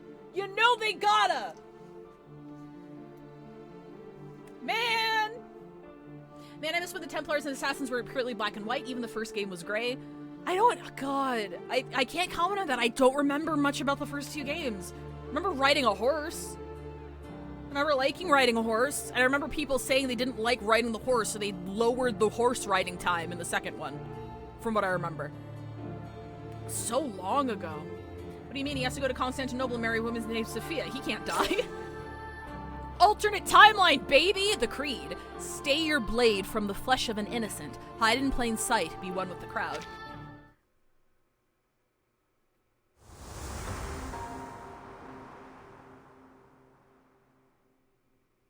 Creed. Assassin's Creed. The creed belonging to the assassin. Assassin's Creed. Blood. Some say Florence is a land baptized in glory and blood. That's just wherever the Catholics go. So much blood has been spilled here by the Romans and saints, the Guelphs and the... I didn't finish that. Oh, he looks so cool! Sorry.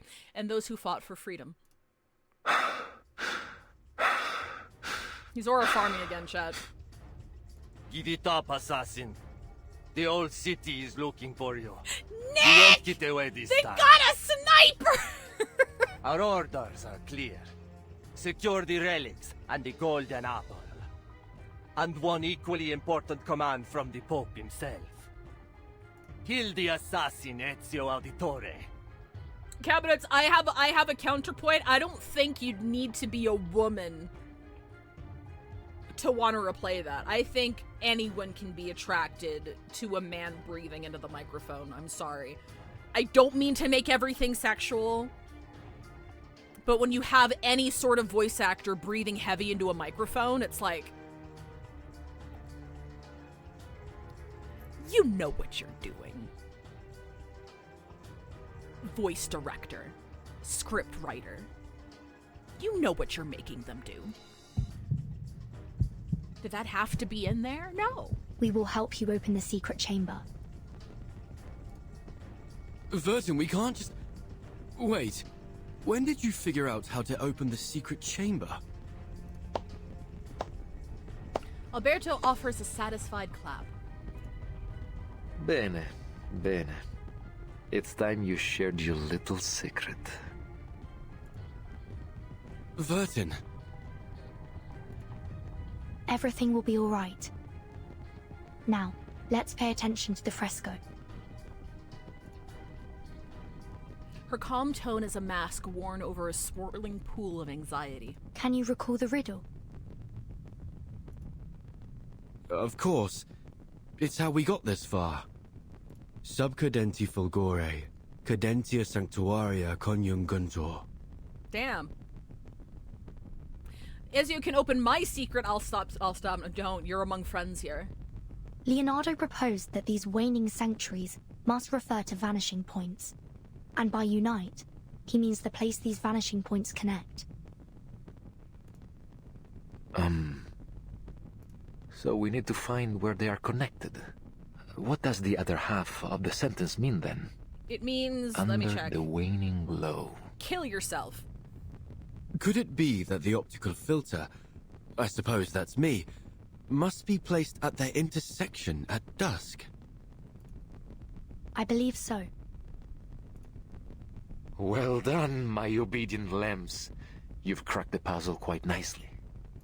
Now what follows is just some tedious work from my side. Released from the priest's sensor, wisps of fog stretch and encroach inch by inch within the small enclosed space. This apple feels light and dizzy. Damn it! Are we in heaven now? Not again! It's that sleeping gas again. Hold your breath. Hold my... Huh? Wait, I'm an apple. I don't need to breathe. That's a joke. Time seems to have stopped moving. The air is filled with heavy doses of scopolamine and atropine. They alter colors, twist lines, and disregard all physical laws effortlessly. Ooh. As above, so below. As below, so above. Stolto, do you think I'd give you the chance to buy time for your friends?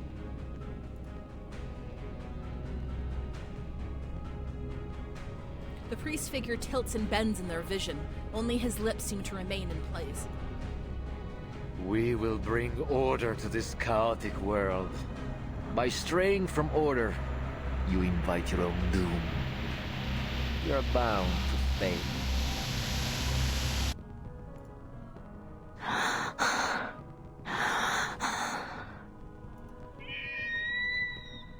Call, motherfucker!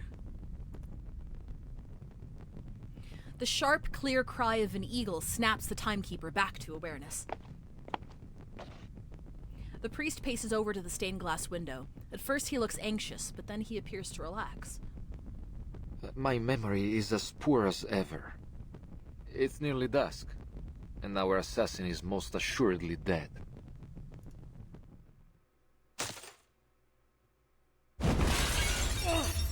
Oh!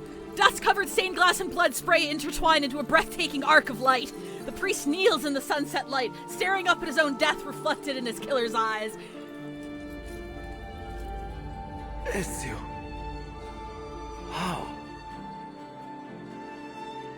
A faint metallic scent lingers in the air, blood and dust staining the assassin's grayish robe. He arrives just in time. You claim to bring order, but all you do is seek control. Fortunately, neither the world nor its people will bow so easily.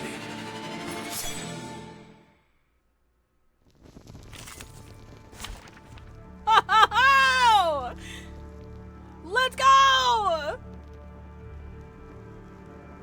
Oh, do you think I can... Hang on, wait, how strong is he? Insight 3 level 20. Hey, hang on, I want to try my team. Idea. Who do we want for debuffing? 6? Let's put 6 in there. Where's 6? Where is he? He's here. I want to see if it works. Wait, I can... Fucking shit, ass, fuck.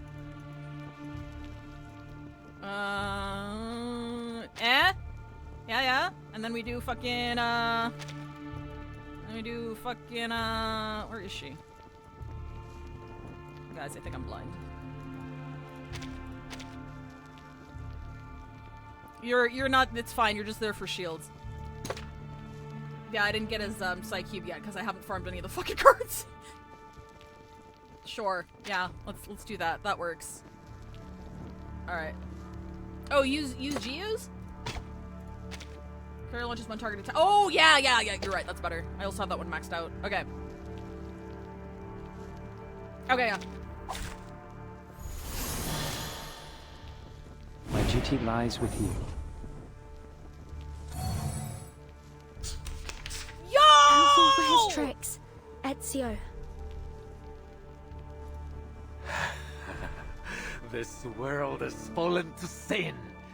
Only the Templars have the strength to put it in order. We are the instruments of this world's salvation. Bro. Awesome. Let me... Hang on. I need to look at this motherfucker. He's got the sensor and everything! Dude, that's dope! Sorry, I'm really digging this design, like, a lot. Hang on.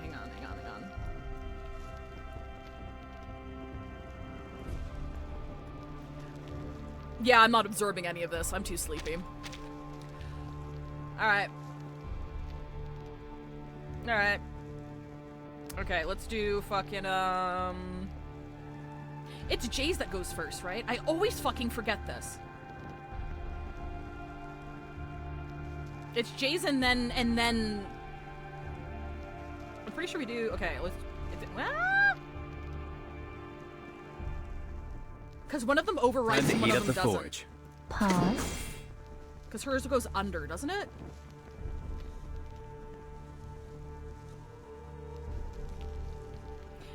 People have gotten over 120 million on this boss with Poison Ezio and follow-up attack Ezio T. That's crazy!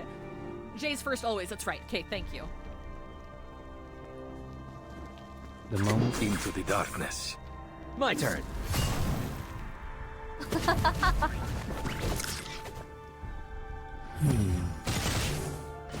Liberato dalla paura. You will pay for this.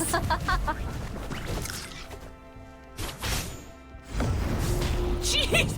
What the hell was that, Ezio? Ezio, what the fuck was that? What the fuck?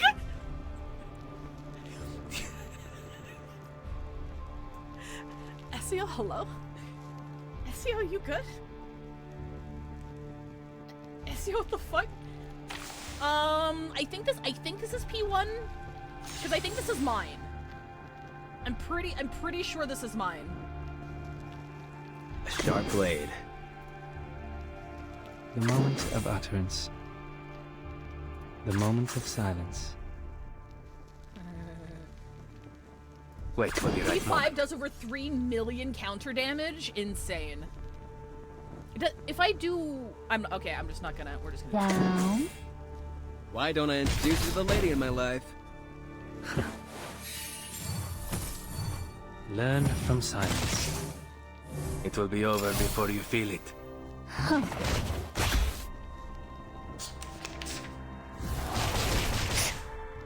Walking training.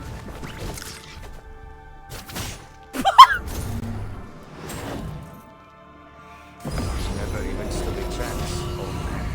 That's stupid as fuck.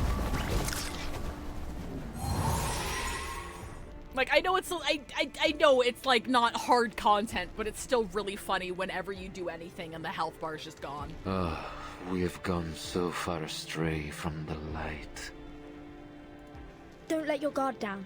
He likely still has something up his sleeve. They are led to destruction by their delusions, brought to catastrophe by their ignorance. It'll be over before you feel it. Damn, I guess Ezio doesn't last long. Damn. They must perish. Okay. Time to heat up the forge. Pause. Into the darkness. I'm an artist with steel. Walking training. Liberato dalla paura.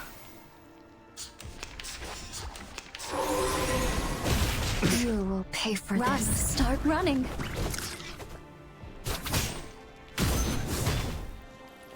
This motherfucker!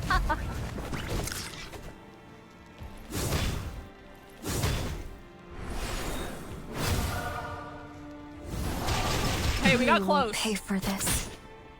Wait! Oh, wait a minute, never mind! Che la morte ti dia la pace che cercavi. Requiescat in pace. Oh, it's fun. It's fun. I love it. For Ezio's using impromptu and beat this boss in 2 turns was like, okay, I guess. Impromptu is really strong. That's why I'm considering going full investment and getting Barcarolo as well. If I have the pulls whenever she comes back around, I think I would eventually like to pull her and just finish off the team. Because like if it's doing this much damage without my Voyager's Euphoria being fully leveled up, and with Flutter Page as a fucking driver, it's like, hello, what kind of content needs this much fucking damage, please?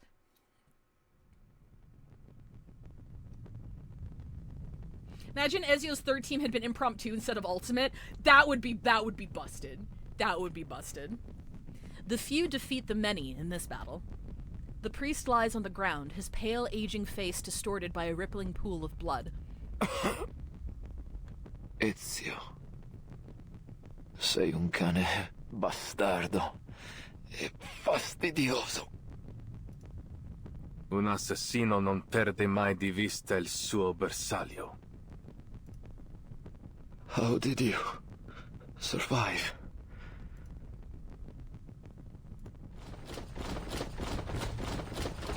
You're outnumbered, assassin. There's no way you can survive this.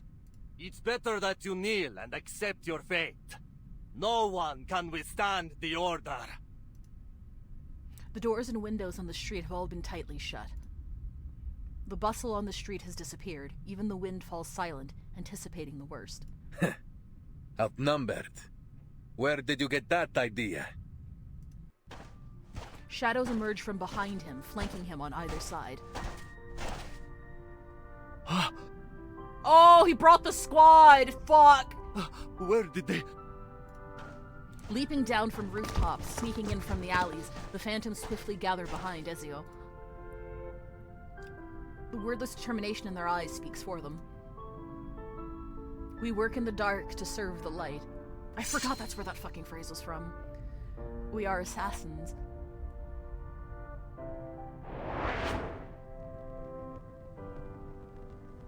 All those lowlifes you so readily dismissed. When I needed them, they came to our aid. Impossible. One knee on the ground, the assassin stares at the priest's trembling eyes, writhing in pain. By every soldier and summon every knight and every Templar in this city. It will never be enough. The assassin's hidden blade is driven through the priest's heart. No. It can't end like this. But as it seems like the priest should breathe his last, he begins to laugh. Assassins. You're merely puppets on a string, driven by delusion. Each life you take brings you one step closer to the darkness. Così sia. Entering the darkness is not a curse for us. It is our most solemn duty. An assassin does not fear the darkness any more than an eagle would fear the sky. Whoa! I like that. Bars. La fede dovrebbe dare conforto, non pena. Faith should bring comfort, not pain. He closes the fallen priest's eyes with undue reverence. Requiescat in pace.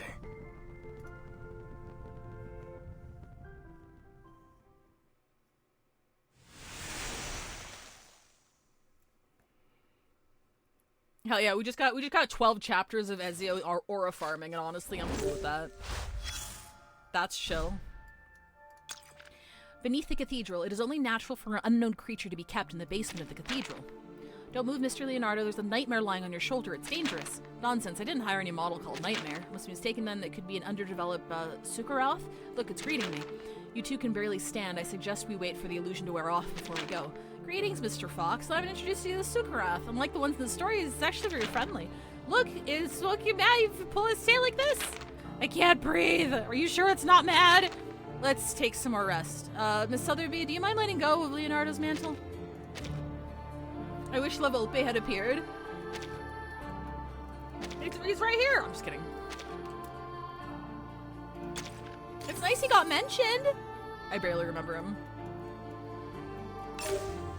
Primavera. The brilliance and hope of the Renaissance. With full CG art, yeah. It could be a licensing thing.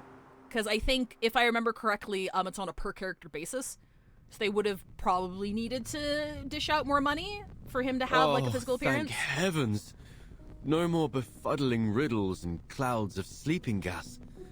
I've never loved this world as much as I do now. You were quite clever to cooperate with Alberto to stall for time. But how did you know that Ezio was coming to save us? I didn't know. But I knew that irritating Alberto would risk the safety of Sotheby and Leonardo. Moreover, I think I may have actually figured out what the relics truly are. A small brownish shadow flashes past the window.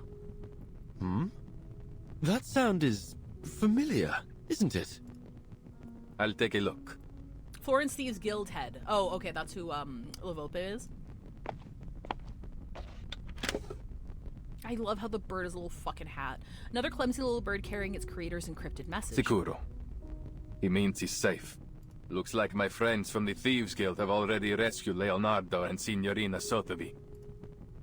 You seem to have a lot of friends. I always thought that assassins worked alone. Smiling, the assassin shakes his head. Quite the opposite.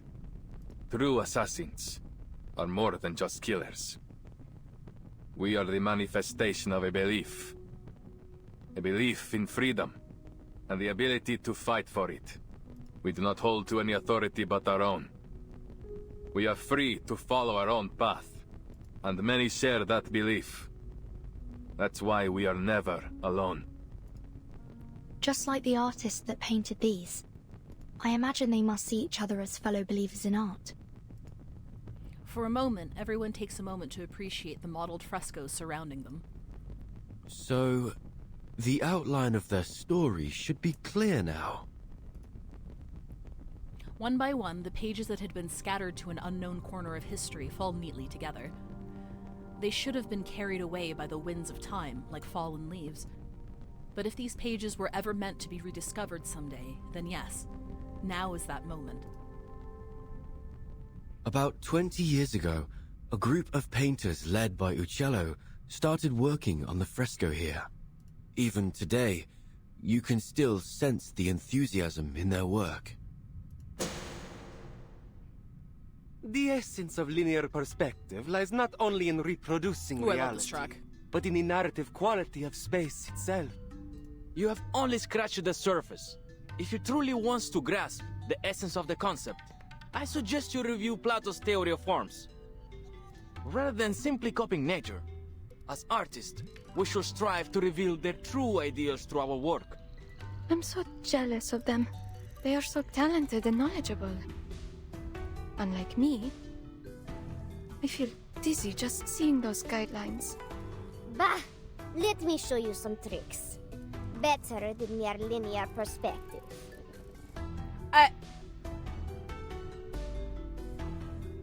Bird? Here, Uccello lifted a stained glass to showcase his wondrous optical phenomenon. Not again, Uccello! You can't keep altering our work with that strange pigment of yours! Oh, what a mess. And it goes against our patron's instructions. What if they find out about it? Look closely. The modified colors and lines do give the work a little more life. Fine, I admit it. You know what you're doing. He's right. I say we keep it. It's not like our patrons are ever smart enough to figure these things out anyway. It never occurred to me painting could be so liberating. Thank you for enlightening me. Huh? Of course. To paint is to find freedom. That is what it always has been. It was a time of joy and of meaningful creation, but it didn't last long. I'm sorry.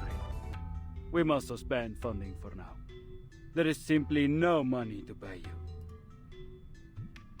All at once, the painters and artisans were kicked out of the cathedral, stripped of their right to finish their final painting, leaving no room for negotiation. The bird was Leonardo's teacher? Oh, that was he? Because I remember him saying something about Well, maybe I'm wrong. No payments. I still find and it no funny. written records were left behind. I still find it funny that in the world of Reverse 1999, where Awakened exists, I don't know why I didn't consider the possibility of Uccello being an actual bird. But life had to go on. These painters and artisans scattered each one, doing what they could to earn their bread, but always returning to the unfinished fresco that tugged at their heartstrings. That night, I returned to the dome, but I never expected to find Uccello there as well. Then others came, one by one. Turns out, I wasn't the only one reluctant to leave our work behind. Again, Uccello lifted the stained glass and... Their story has come to a pause here. Now, let's finish it. He lifts Apple gently into the light. It reflects off his golden radiance as the assassin walks toward the unfinished fresco.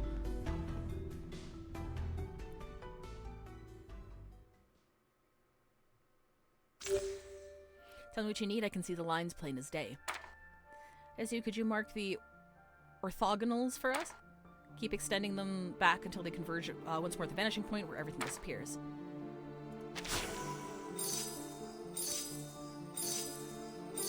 So now we have our 4 vanishing points. Next step is to connect the vanishing points in pairs to form 2 lines. The point where the 2 lines intersect on the blank wall is under the waning glow, and that's the very answer we've been looking for. So we connect these guys and that guy. Sole point of convergence. What's our next move? Miss Verton did say something about placing this apple at the vanishing point, didn't she? That is correct.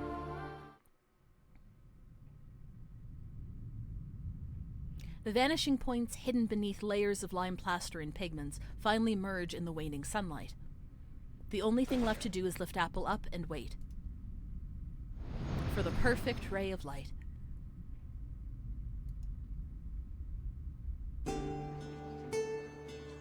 Oh, the light, here it comes. Outside, the bells ring out, startling a flock of rock doves.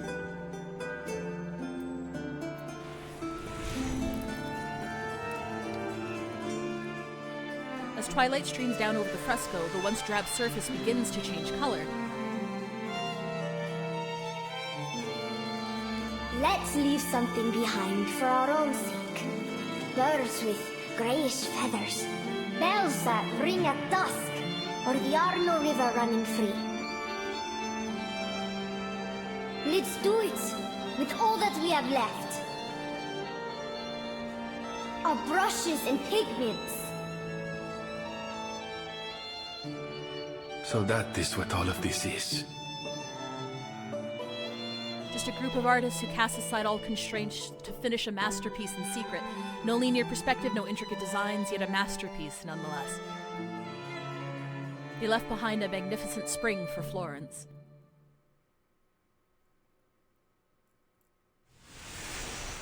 Aww. So no 40 CV goblet?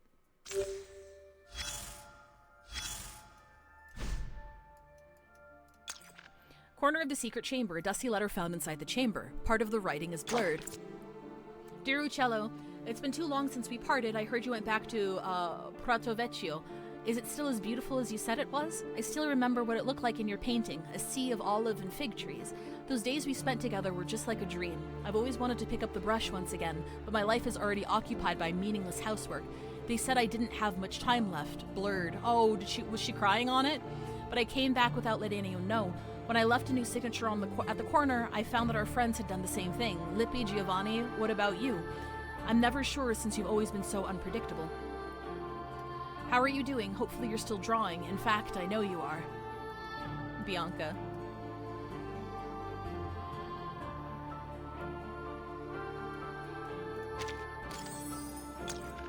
The Stalker. The protagonist's adventure is over, marking the beginning of the merchant's search. The book merchant's notebook. Southeast corner of the room, piles of a sand quicklime mixture, bit of carbon dust, several nails and punch paintings. Just some leftover materials I didn't use, worthless to me. carving knives, brushes, piece of glass, nothing worth taking. The glass looks like some kind of lens. Dried paint. They didn't seal the paint can with beeswax. What a waste. Dozen letters and several intact paintings. Finally something worth taking. I can make a new manuscript and name it Mystery of the Frescoes or Wonders of Florence. No, I need more eye-catching title.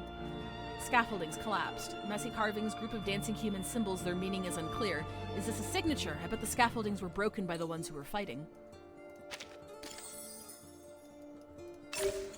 A moment of peace. I can never think of leaving. Let that song drift away to Tuscany.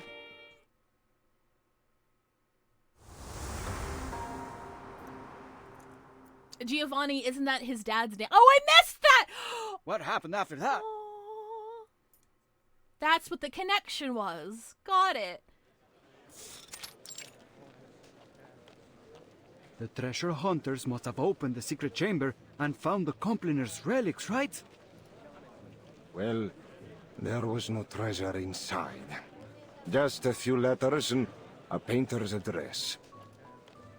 That's it? What about all those symbols? Don't tell me you made it all up. Easy, easy. Allow me to continue. Long after the poor painters and artisans scattered to the wind, each of them received a special pigment from Uccello. They used it on other projects they worked on, leaving their signatures, these symbols behind to mark their work. And so concludes our Firenze fresco mystery. To celebrate this touching story, I've hired a team of talented artists to reproduce their paintings in a new book. And I gave it a wonderful title. La Primavera di Firenze. The spring in Florence. The crowd lets out a chorus of dissatisfaction. Che delusione. What a disappointment. È un titolo terribile. And a lousy title. I've got something even better here. A map straight from the Spanish court with a direct route to India. Think of the opportunities that await you. Yeah, event title drop, that's right. Hidden relics, missing artists. No matter the season, you'll hear all kinds of legends in Florence just minutes after you arrive. Perhaps everyone who has ever lived here is destined to become a legend themselves. In the midst of the bustle, the Tuscan sun has quietly begun to sink below the horizon. I have a serious question. What is there in India that is worth all this fuss? If Marco Polo is to be believed, not even there can one escape the troublesome rumors of merchants and courtiers. Unfortunately, humanity's thirst for gossip knows neither geographical nor temporal boundaries. But this apple still finds it so strange that all the rumors about these compliners turned out to be false, from top to bottom. Seems like, no matter the era, lies always travel faster than the truth. Well, I wouldn't say that. In fact, the rumors didn't really hold much weight until you arrived. Huh? I mean, I guess that's true, yeah. The assassin gazes out at the distant crimson clouds. The Compliner's relics weren't the most important thing we were searching for. In fact, we were looking for an apple. One very much like you. So when you turned up, looking like the very apple we had lost, it was only natural for us, and the Templars, to keep an eye on you. Of course, it turns out you weren't the apple we were looking for. And you're only telling me this now? I thought we were friends. It's only because I consider you friends that I had to keep this from you.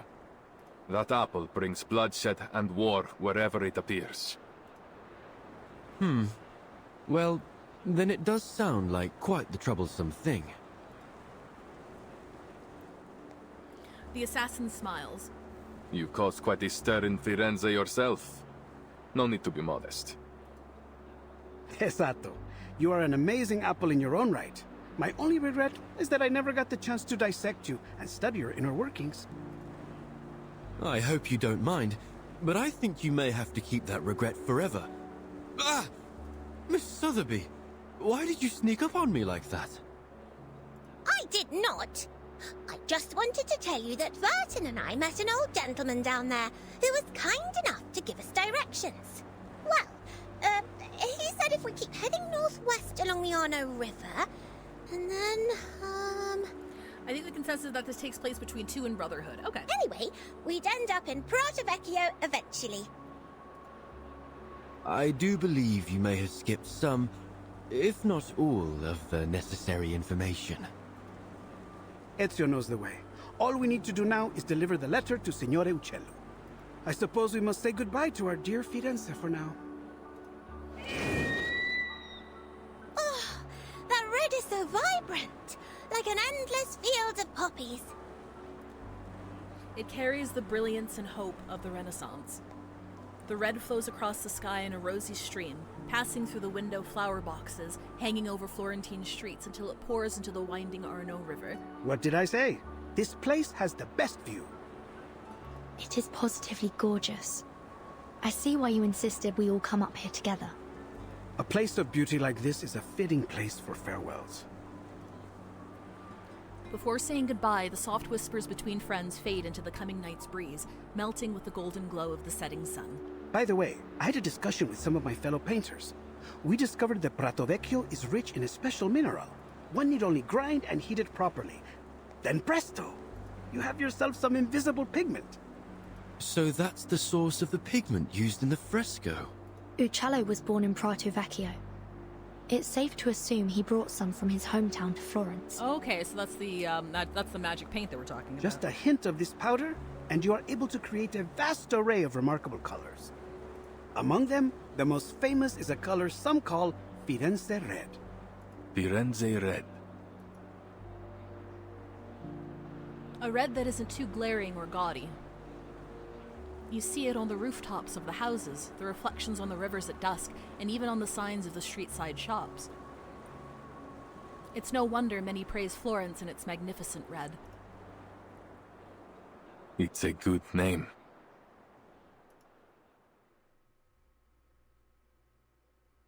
One week later.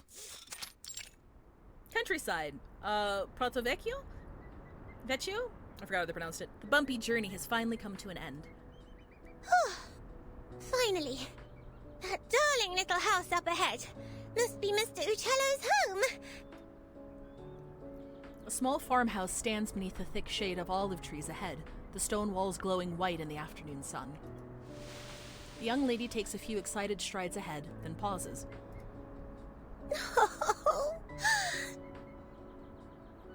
I just realized something. When he learns from us that his friend Bianca has been dead for years, he might be very sad. Signore Uccello, if he's even still alive, will be an old man by now. A man of his age grows familiar with death and farewells. The assassin gently pats Sotheby. Let's go. He steps forward, pushing open the vine-covered gate.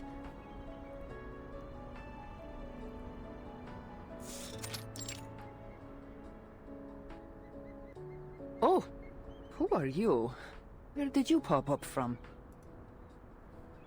The small courtyard is vibrant with life, and a woman with paint stains covering her dress stands alone in the sunlight.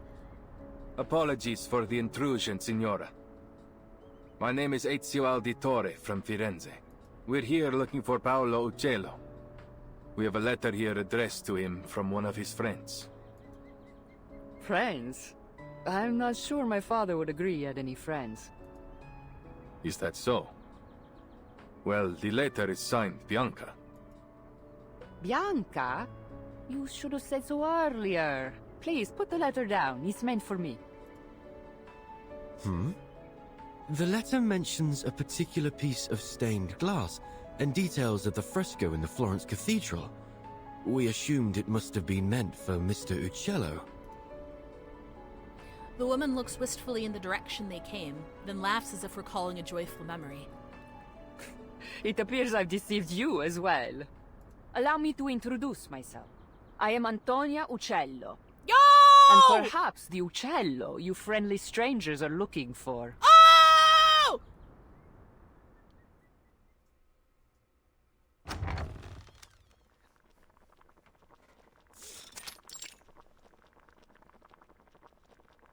I see. So Bianca has passed away too. Her paint-covered hands grip the yellowed papers tightly. That fresco was the last work we did together. Father passed away soon after, leaving behind my sick mother and a pile of debts. Yeah, the other name on the note, because there was a drawing. I couldn't quite read it, but I guess it said Antonia. I used to follow Father wherever he went, whatever job he took. Sculpture, masonry, painting, frescoes, everything. I learned all I could from him, and after he died, hoped to accept commissions independently. But as a woman, it was almost impossible. But once I left Firenze and began using Father's name to make a living, some of his old patrons were kind enough to keep sending work my way, provided I concealed my true identity. Yeah, I'm getting now that he wasn't actually a bird. That was just like, you know how mangaka represent themselves in like little chibi forms? That was just his chibi form. Oh, so you're the imposter. Antonia gives the impertinent artist a glare. I admit I tried to imitate Father's style in my earlier works, but I'm much more than just an imposter now. No. A painter's mind should be a mirror, capturing and reflecting the truth and beauty of nature. To simply copy the works of another? No, Signora. It seems you still have much to learn. Huh. Is that what you think? Well, I've heard it all before. Mine's as a mirror. Ridiculous. Let me tell you, a painter's mind should be like a sheet of transparent glass. It refracts and transforms the external world, then reconstructs its image inside the painter's brain, rather than simply copying the natural world around us. Oh, that is an intriguing theory. Odd, perhaps, but not without merit. You just wait here. I'll show you with one of my recent works. She springs up and begins rummaging through a nearby stack of sheets. She seems so full of life. She reminds me of my sister. Women like her have seen much pain, but they never let it defeat them. If only her understanding of painting were a bit more profound, I believe we might become good friends. Sun rays pour through the patterned window, and the light spots dance merrily on the old wooden floor. The pot on the stove gurgles as the fresh scent of herbs fills the room. War, plague, poverty, the loss of loved ones, painful memories of the older generation now linger in the cracks of the walls and beneath the leaves of the trees. Antonia has lived in this quiet refuge for a long time. Perdonatemi, may I ask, what was your name again? Antonia has returned holding a yellowed sketch in her hands. She looks closely at Ezio, studying his face. You said you are an auditore, see? Yes. You know about my family? I thought so. You look so familiar. Uh-oh. I'm sure you know your mother, Maria Auditore, funded my father for a time. Father conducted a lot of his research on perspective in lighting. He passed that knowledge on to me. I see. And you applied that knowledge to your frescoes, huh? The artist winks playfully. What goes around comes around, right? Architects, sponsors, painters, artisans, assassins, outsiders. Our identities may differ, but our actions are all deeply interconnected. This apple has never felt so moved by the warmth and power of community. I heard a lot about your family from Father. He was always very grateful to you. Mi dispiace. San Fran fresco. If Mother hadn't cut your funding, perhaps you wouldn't have had to. Antonia shakes her head calmly. Your family helped us more than we could have ever asked for. Your mother once commissioned my father to paint a family portrait. Do you remember? Family portrait? No, I had no idea. It was many years ago, and the painting was never finished because of what happened to your family. She moves slowly, then purposefully toward Ezio and hands him the sketch. This is the only draft left, but I believe it should be returned to you. Oh, God. Consider it a token of thanks for delivering this letter all the way from Firenze. Grazie. Ezio takes the sketch, gently unfolding it in his hands. This is...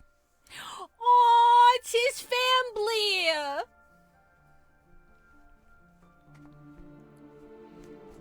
It's his family! On the yellowed sketch paper, a roughly drawn portrait captures all the members of the Auditore family. Padre, Madre, Federico, Claudia, Petruccio. This draft captures the younger version of you perfectly. I can vouch for that. The young Ezio in the painting stands off to the side with a casual stance. Without a care in the world, the 17-year-old boy with an errant heart eager to explore and venture without restraints. The rest of the family didn't seem to mind him. They stood against the clear Tuscan sky, their faces glowing with dignified poise. What a lovely family portrait. Even the weather looks lovely. The painter did a great job capturing a wonderful moment. Almost imperceptibly, Ezio's hands tremble, overwhelmed by a flood of long-held-back emotions. One of the sweetest of my life. Oh, the camera's blurring, bro!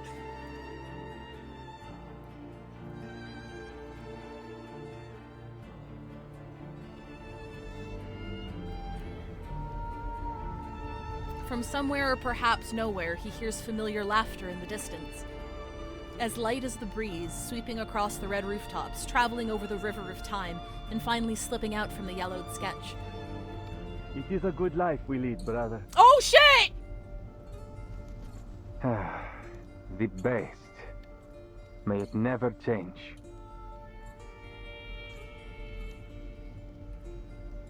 And may it never change us. The brothers talked about something else afterward. Was it about Grappa or the bank? Or was it about the beautiful Christina? The gentle and warm memory scatters with the wind, eventually melting in the afternoon sunlight. The young Auditore still remembers how they used to laugh and cry like innocent children. The entire world was waiting for them to explore. A moment of peace for the Auditore.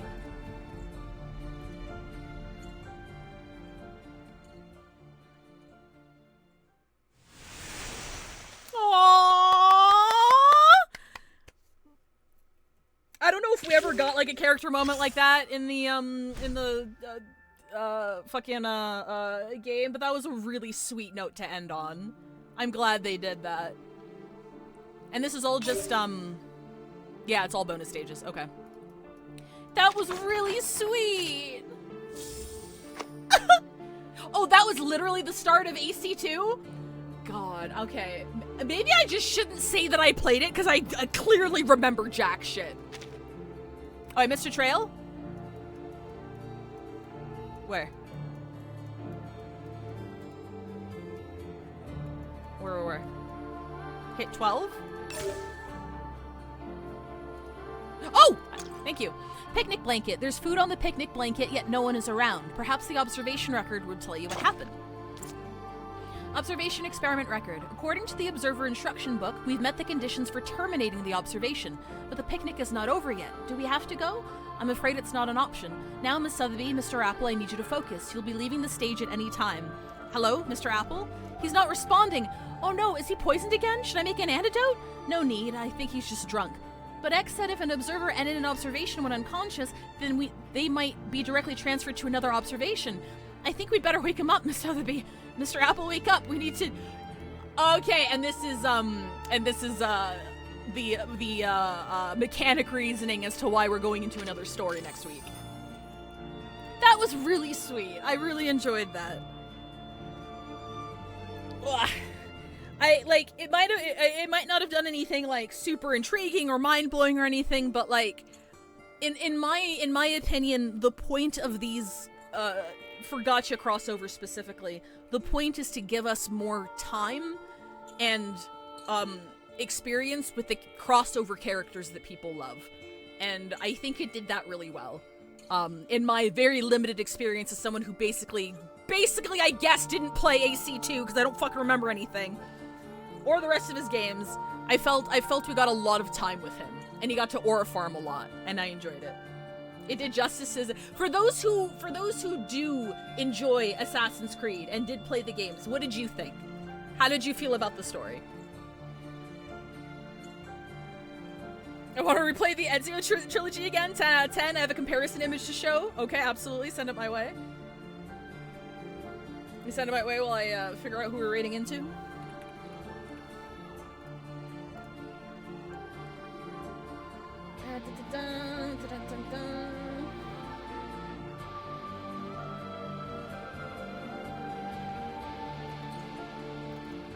Oh, Shelby's on. C out of tears out of 10. Ba-ba-da.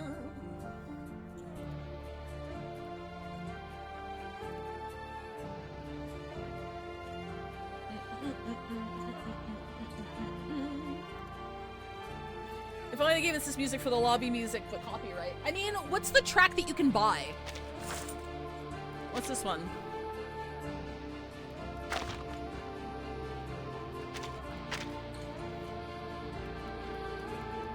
Image on the right. Oh, here, let me bring it up. Image on the right is from the Ezio trailer. The left image is Ezio and his brother Federico, where they said that may it never change us. Oh, wow, they recreated it really well, eh? But by which I mean, like, they put effort into, like, making it look like the original shot. That's awesome. That's awesome.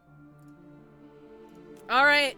Thank you for joining me. As mentioned, we're not doing Assassin's Creed tomorrow because I thought this main one was longer. I didn't realize it was two separate ones, and the second part isn't coming out till next week. So tomorrow, I think we'll just do ZZZ because I haven't touched the events yet, so it'll be a big event day on ZZZ before we raid into bingo. And then we'll do Cassandra's next Sunday. And HSR will blow through 3.5 next Saturday. Might be a bit of a longer stream on Saturday. But yeah. Awesome. We're raiding into Shelby. Awesome artist. She's doing something about thalassophobia. Some deep sea shit. Should be a good time. Let me take a peek here. Well, it's gotta be May It Never Change Us. There we go. That's the raid message. Thank you very, very much for hanging out. I hope to see you tomorrow, but if I don't see you tomorrow, I'll see you when I see you. Have yourself a good rest of your day, weekend. I'll see you guys around. Have a good one. Bye-bye.